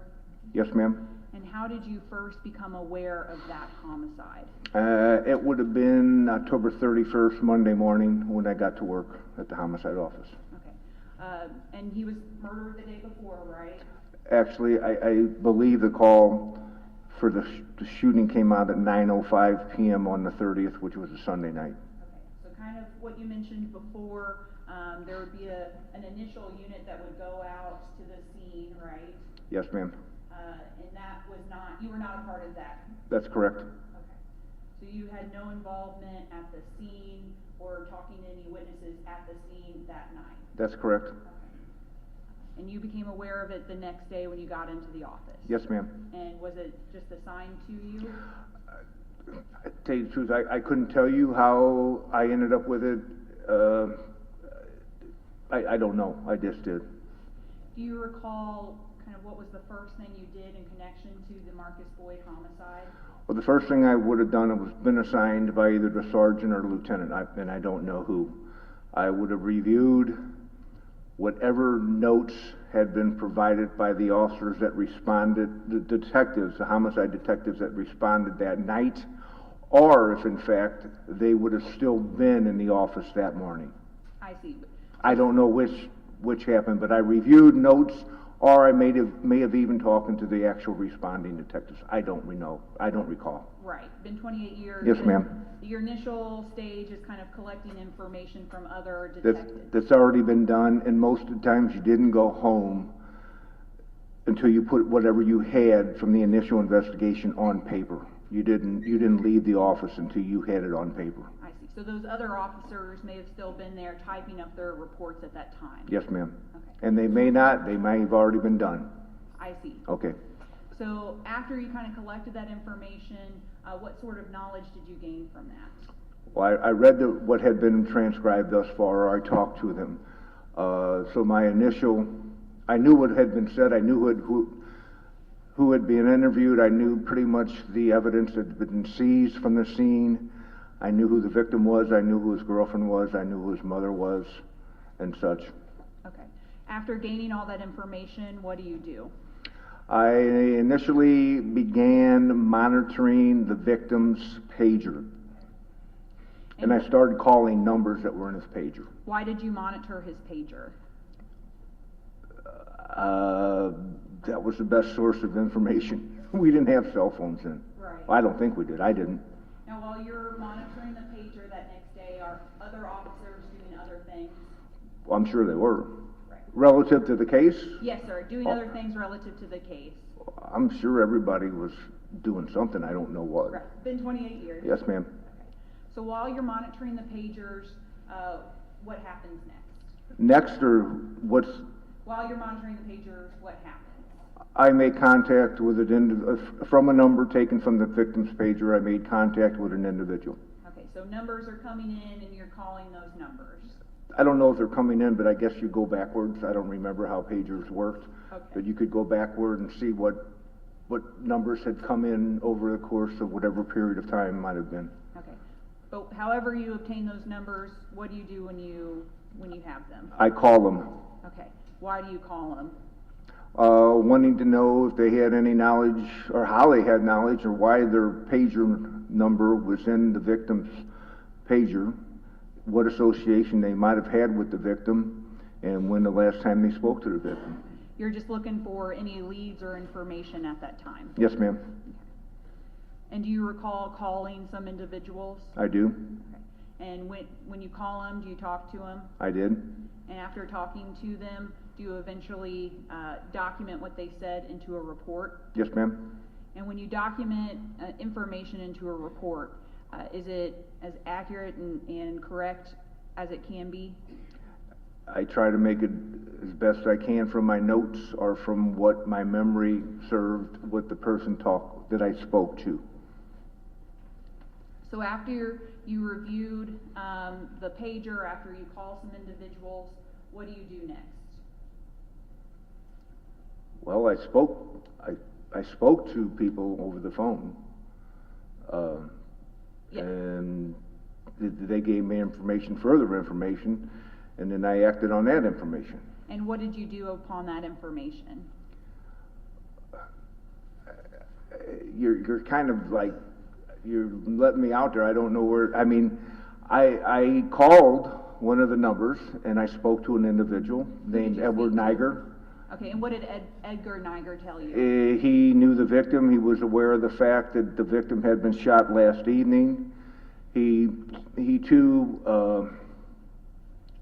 had purchased rock cocaine from the victim and another individual over the course of about a year. He had been contacted later Sunday night, the 30th, by two individuals who provided information to him relative to the shooting. And by that point, you had already learned that the victim, Marcus Boyd, had sold narcotics? Yes, ma'am. I hadn't learned that. I learned it from the report or the notes that were provided by the detectives responding from the girlfriend. Right. Okay. And then also from Edward Niger. And did Edward provide you with two names? Yes, ma'am, he did. And was one of those Don Bird? Yes, ma'am. And the other one, Christine Herman? Yes, ma'am. And after obtaining their names, what did you do? I tried to contact them. And were you successful in your attempts? Not at first. I left a voicemail with Dawn Bird, and I guess later, which would have been Monday, she returned the call. When she returned the phone call, what did she tell you? This conversation was short. That they could provide. She and Christine Herman could provide information as to what they knew at that point, and she agreed to meet me with Christine Herman on Tuesday, which would have been November 1st. And did you in fact meet with them? I did. And when you met with them, what did you learn? Well, I learned that the victim and a young man by the name of Lamar Johnson had been friends at one point. They were dealing rock cocaine together. Overruled. You can continue answering. Okay. If you're able. That they. I apologize, Judge. Is it okay if he continues answering? Yes, Thank you. because I'm not taking it for, I think concern over there and the objection was that it's direct proof of something, and it's actually more helping me understand the context of the investigation. So that's really why I'm taking it. I don't need it as any type of direct proof of a crime. What was Christine's last name again? Herman, Judge. Herman, thank you.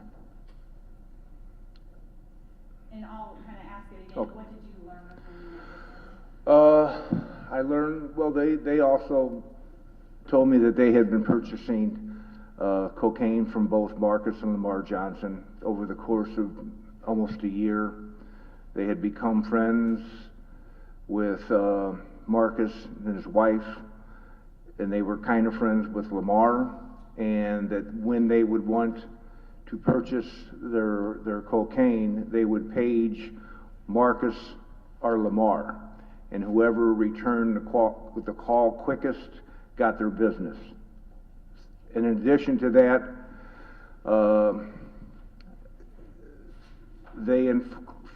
they were sitting together, okay? They didn't want to be separated. So what one told me, the other acknowledged.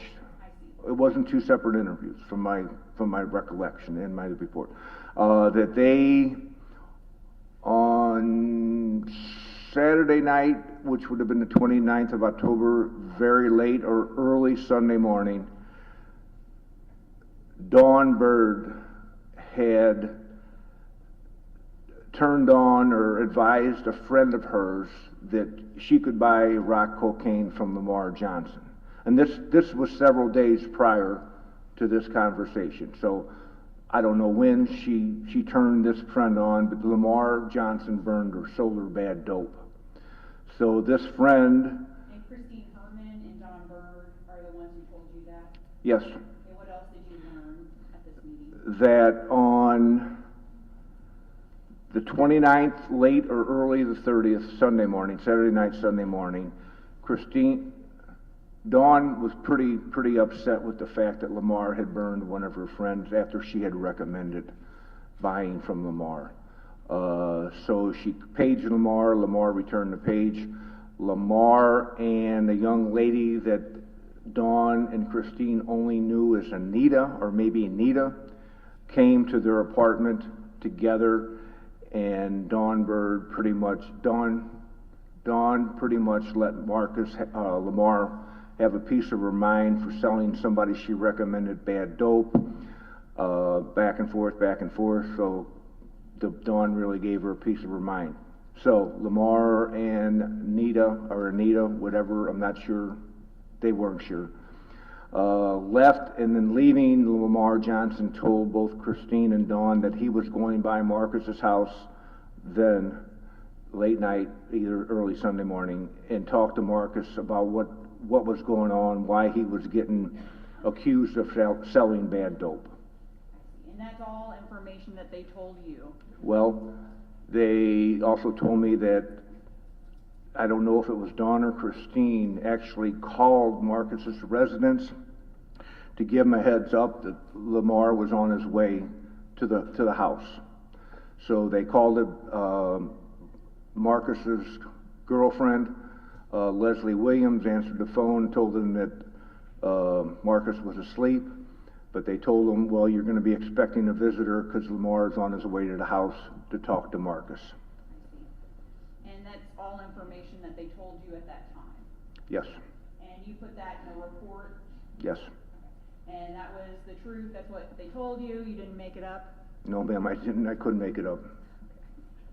So after learning that information from them, after having that meeting, what do you do next? Now we're at Tuesday already. 'Cause that's when I interviewed them. And would that be Tuesday, No. would that be November 2nd? The 31st would have been Monday. Tuesday would have been the 1st. So that might have been, I don't know what I did on Tuesday after that. And Judge, may I approve? You may, sure. If I don't fall before that. That's all right, I'm immune. Am I gonna, get things out. I'm going to hand you what has been marked as FF2. Have you take a look at that? Okay. I understand what it is. What is that document? It's a police report, complaint number 94, which is the year 166120. What was your exhibit designation at Two. FF2, thank you. You can go ahead, sir. I'm sorry. Is that the report you created regarding this case?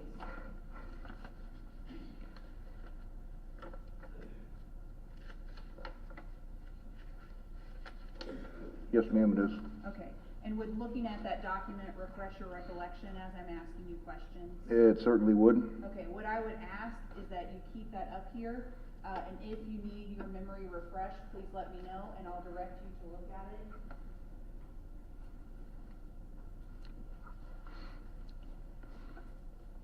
So I'm going to turn your attention to November 2nd at 1994 in the morning. Do you recall receiving a phone call from somebody? Actually, if you'd like to, when you say that, we can back up if you want me to. What happened before you received that phone call? I'm going back to Monday. Okay, what happened on Monday that Okay, didn't ask you? on Monday, after I either read or talked to the responding detectives, that Leslie Williams knew the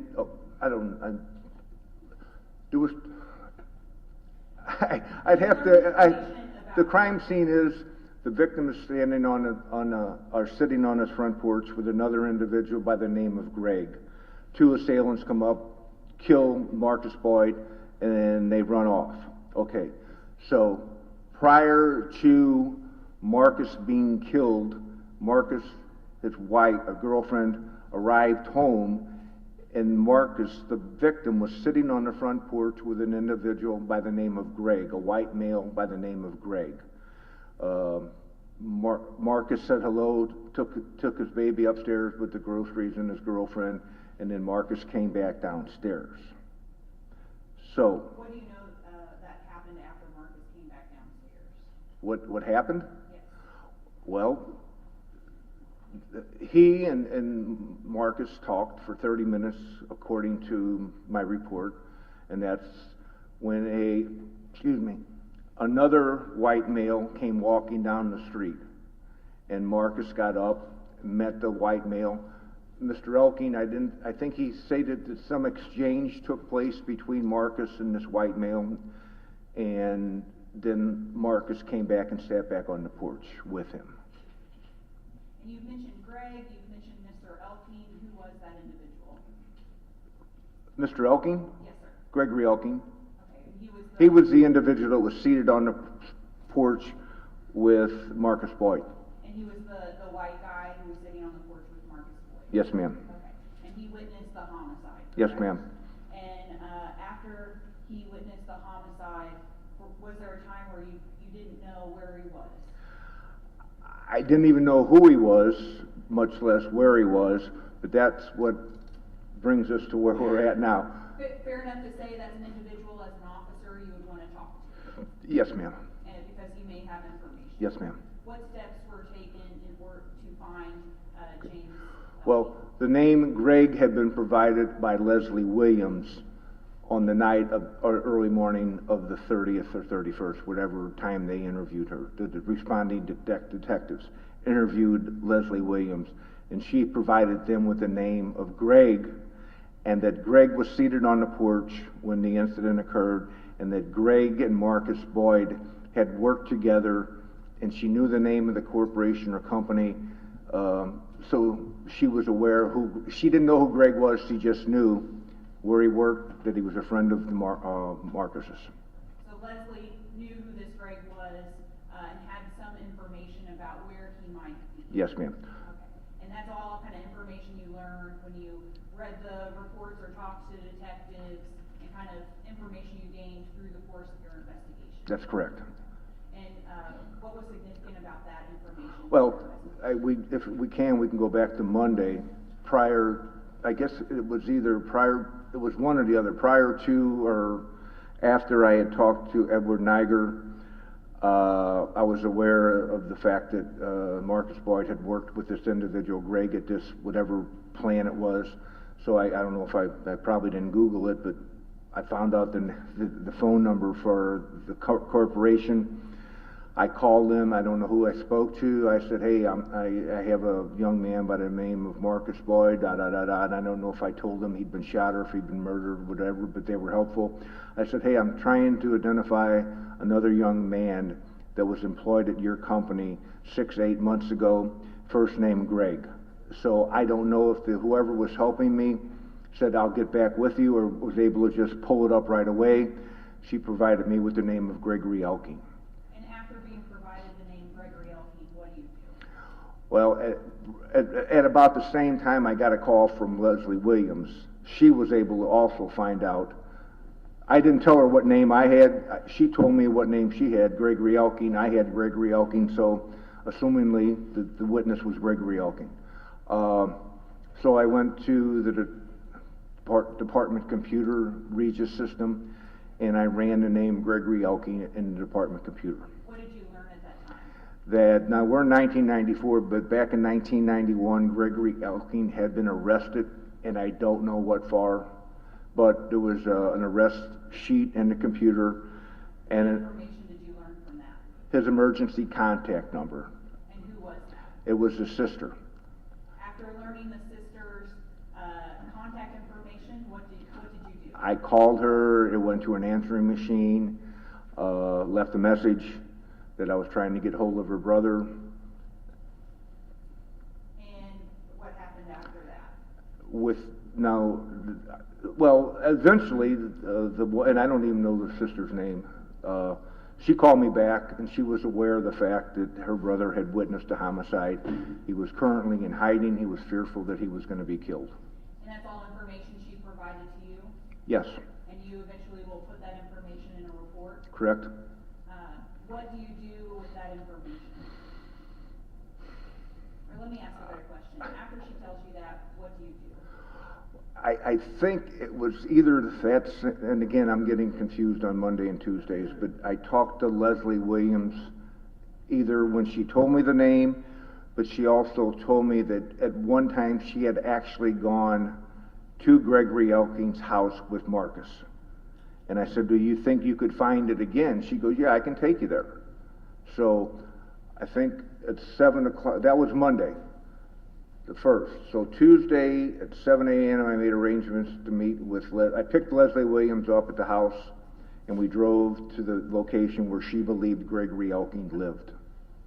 What happened after you took her to that location? I had the opportunity to speak to her both going to the residence and driving her back home. I had an opportunity to interview her in addition to what I've already known she provided on the night of the incident. What, if anything, did she tell you in this car ride? I mean,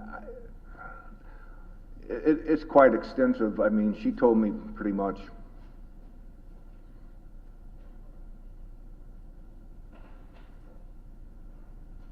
And I'll ask you specifically, during this time, did she tell you who she thought might be responsible for the homicide? She had already let that be known in the original interview with the responding detectives. That. So what happened after you and Leslie go on the car ride looking for James Well, Elk? we found the location. We knew who the individual, Gregory Elking, who he was. So that was Tuesday. So from after talking to his sister, she said she would try to get hold of Greg, Mr. Elking, have him come in. She was asking what he should do. Right. He was fearful he would be killed. He was fearful that the police could suspect he was involved in the murder. I said, well, it's pretty important that Greg comes in and sits down and talks to us. So after you talk to her, do you eventually hear from James Greg Elking? Actually, I heard from his wife on Wednesday. Okay. The next day, his wife, pretty much the same concern. Greg's in hiding. Greg's afraid he's going to be killed.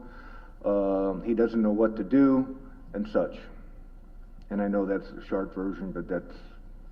She basically told you her husband was scared and kind of sought direction. That's correct. What, if anything, did you tell her? I told her that it was imperative that Greg come in, give us some kind of statement, let us know what he's seen, what he knows, who did it, whatever it takes. Okay.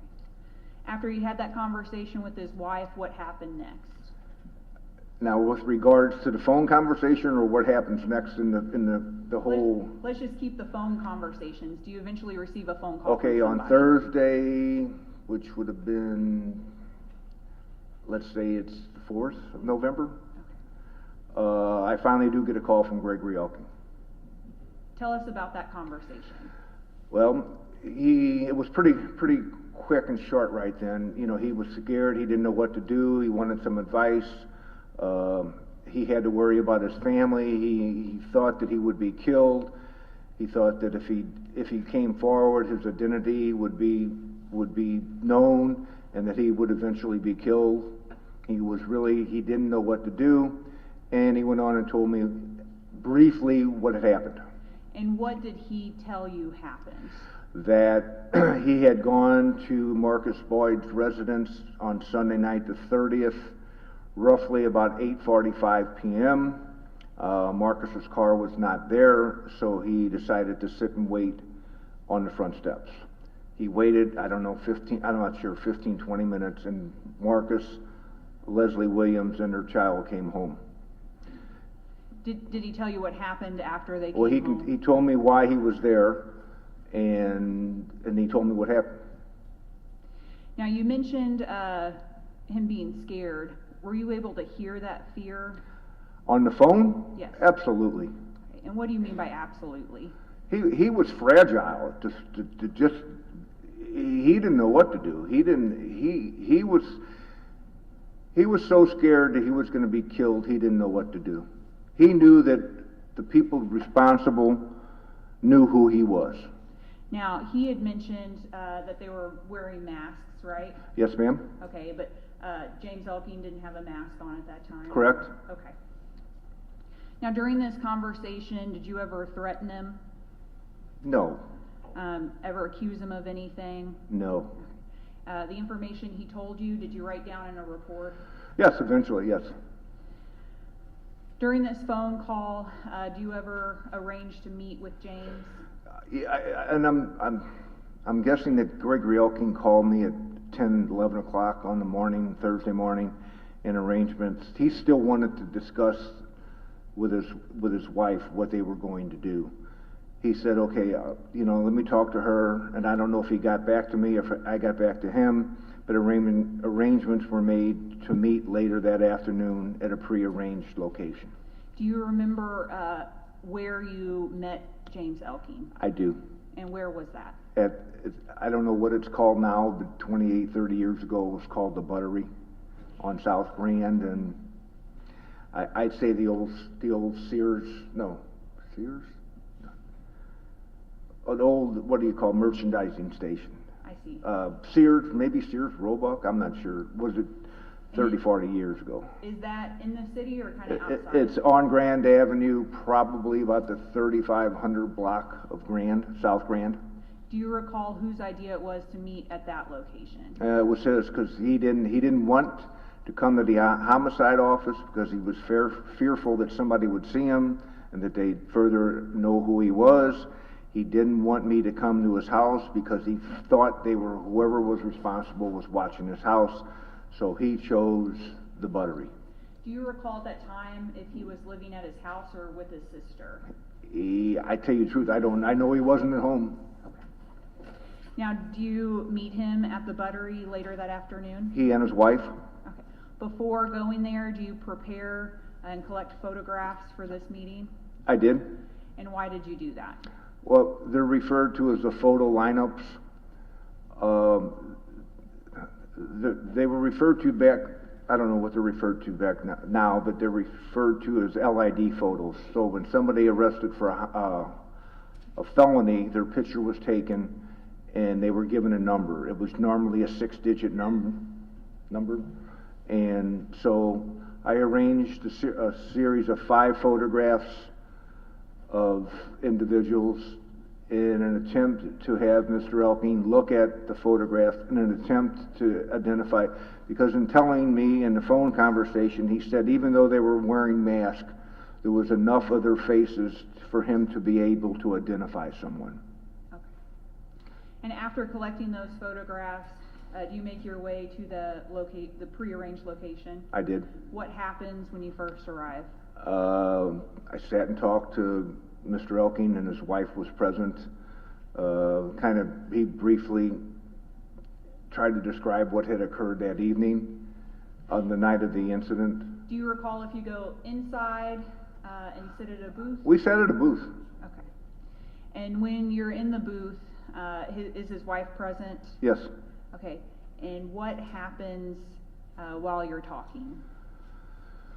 He proceeded to give me more of a detailed account of why he had gone to Marcus's house, how he had known Marcus. He pretty much gave me a full thing of his relationship with Marcus, how he had come to know Marcus. They were friends, and he gave me an account of what had happened the night of the homicide. So he gives you another account of what occurred. He gave me more information. I see. And after giving you more information, what happens next? I asked him if he would be able to identify. I had the 5 photographs. I hadn't taken them out yet. I said, would you agree to view some photographs? I didn't say how many. And he was very, very reluctant. He was scared. He didn't want to identify anybody because he knew that if he did, he was going to get killed. So I guess Now, did he tell you that? Yes. Okay. Were you able to observe his fear?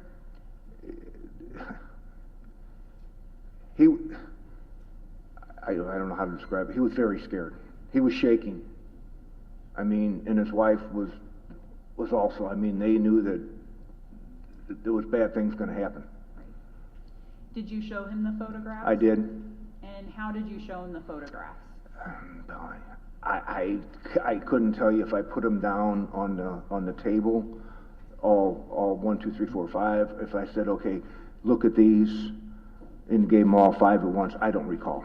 It's been 28 years. Yes, ma'am. Probably wasn't your first nor your last time talking to a homicide witness. Probably not. So you show him, but you do show him the photographs. Yes, ma'am. Does he look at all the photographs? He does. While he's looking at the photographs, do you notice anything, or does he tell you anything? Well, the whole time he's scared to death, but yes, he does identify a photo from the 5 photographs. Did you say at that point why he recognized whoever he identified in the photos?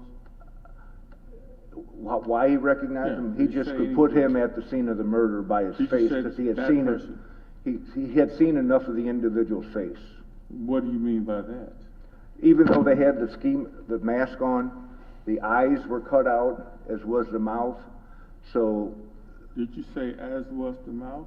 as the mouth is cut out, eyes are cut out, and it's kind of a pullover, like almost a thin stocking cap. It's a nylon type mask, and he was able to see enough of the facial features of the individuals to make identification, is what he told me. Did he say he never knew this person before this incident? I never said that because I think he did. You think he did? I'm positive he did. What made you so sure that he knew this person the night before, or at any point in time before the incident? Because of the people that I'd already spoken to, that being Leslie Williams, Edward Niger, Christine, and Dawn. All 4 of them, with the exception of Leslie Williams, 3 of those people had already told me the procedure for buying rock cocaine from either Lamar or Marcus. And they all had known Lamar and Marcus over a period of about a year. And they all dealt with both of them, all 3 of these individuals dealt with Marcus and Lamar the same way. They get text, whoever returned the text got their business. Now, what would have been different about Gregory Elking not dealing with Lamar and Marcus in the same way? So at some period of time, Lamar would have had to answer the page before Marcus Boyd and dealt rocks to Gregory Elking. That's why I believe he was so scared. Thank you, Judge. What else, if anything, occurred at this meeting where you talked about photo lineups and showed them? Well, he identified Lamar Johnson. I asked him to sign the back of the photo, the particular photo. He said no. He says, no, then they're going to know who I am. I'm not going to do that. Things are just going too fast. I want to cooperate, but I need time to think about this. And did he seem scared when he was telling you that? Ma'am, he was scared the whole time. After making that statement to you, what happens next? This is Thursday, let's say it's, and I'm guessing, it would have been maybe 45, so it's 3 o'clock. So I leave the restaurant and I go back to the homicide office. I report to my superiors what I had learned and that I had in fact received an identification from the witness who was responsible, or one of the individuals responsible for the homicide. With that, I went to the circuit attorney's warrant officer, actually Mr. Dwight Warren's. He was the chief homicide warrant officer at the time. I probably called him to make sure he was available to see me. I went over and I proceeded to tell him what I had learned from Gregory Elking, and that he had identified one of the individuals responsible. Why did you talk to Dwight Warren at that time? He was a warrant officer. So you he were was a boss. You were looking to obtain a warrant? Obtain a warrant, or I just wanted to run it by to Mr. Warren and see what he was suggesting. It was a photo identification, And he advised me that he believed there was enough to put a warrant. Back then, there was a warrant which was certified by a judge, and there was a warrant that the belief that there was enough evidence to bring that individual in for questioning. So to what Mr. Warren said, yeah, go ahead and put a warrant out for Lamar Johnson. And after talking to Dwight Warren, was a wanted warrant obtained? I believe we were located right across the street from the circuit attorney's office, so I walked back, I put it in the computer. By that, I mean I entered Lamar Johnson's name, pedigree, date of birth, whatever I had, type of vehicle, into the Regis system, and that would have been at about 4:30 in the afternoon on Thursday. After putting that information into the system, what do you do next? The supervisor, Lieutenant Ronald Henderson at the time, got, I don't know, intelligence officers. They ran they had the ability to track pagers, so to speak. So we knew Lamar Johnson would answer any page that was sent to him. So he was able to, and I don't know what you call it, bing it. They were able to bing numbers to Lamar Johnson's pager in an attempt to get his location. Was he eventually arrested? He was. Do you recall who made that arrest? Detectives Gary Stidham and Clyde Bailey. And after they arrested Mr. Johnson, did you actually go to the scene where he was arrested? Yes, and I believe the address was 3150 South Grand Avenue. And we were already, there was quite a few cars, because we knew that he was someplace on Grand Avenue, and we had a description of his vehicle. So it was probably minutes from the time they had him stopped with his Perkins site. Philip Campbell, yeah. They had stopped the car on Grand Avenue, and I immediately responded. And when you responded to that scene, what did you do? By that time, Mr. Johnson and Mr. Campbell were already out of the car. They were probably being conveyed to the homicide office. I searched Lamar Johnson's vehicle. And why did you search his vehicle? Well, two reasons. It was incident to arrest, an inventory search, and also I was looking for weapons or anything that might tie them to any murder or Marcus Boyd's murder.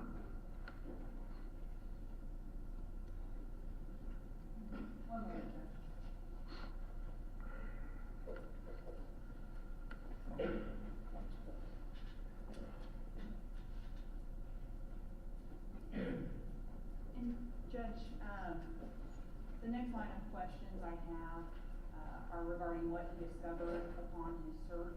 Would the court like me to continue, or is that something we would want to address in the morning? Yeah, I get your point. All right. How many witnesses after this individual? Judge, it's about 3 more. Detective Nickerson will be the longest witness. I anticipate the other witnesses will move quicker. Okay, let's really be careful about repetition. Nobody's going to win this case by putting a bunch of exhibits on my bench. You're going to win this case by making effective argument pursuant to the statutory requirements. And I've seen a lot of repetition today, stuff I've heard already. So really be careful about that, all right? There may be something here or there that you feel you need to either bolster credibility of something that's occurred earlier or the weight of previous testimony. Why don't you flag that for me and say, Your Honor, my next questions go to the weight of XYZ. If you think that more weight needs to be added on a particularized point. But in all honesty, despite his significance in the investigation, the lion's share of facts are on the table for me. So keep that in mind. Now, I might have some, well, I will have some questions for him, on my own. But I'm not gonna have that many. So let's go ahead and recess tomorrow morning, 10 a.m. All right, Division 17 is now in session.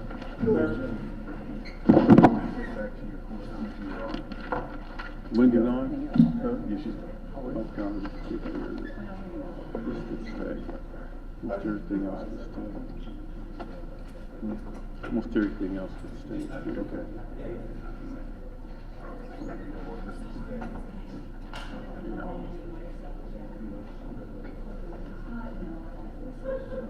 And get the shooter's attention for when you get a chance. If you want to leave, any of your, I mean, you may not over the course of the weekend, but if you want to leave some of your equipment in here, we're going to be locking the place down. Yes. That might be it. Yeah, all right. You leave all this here?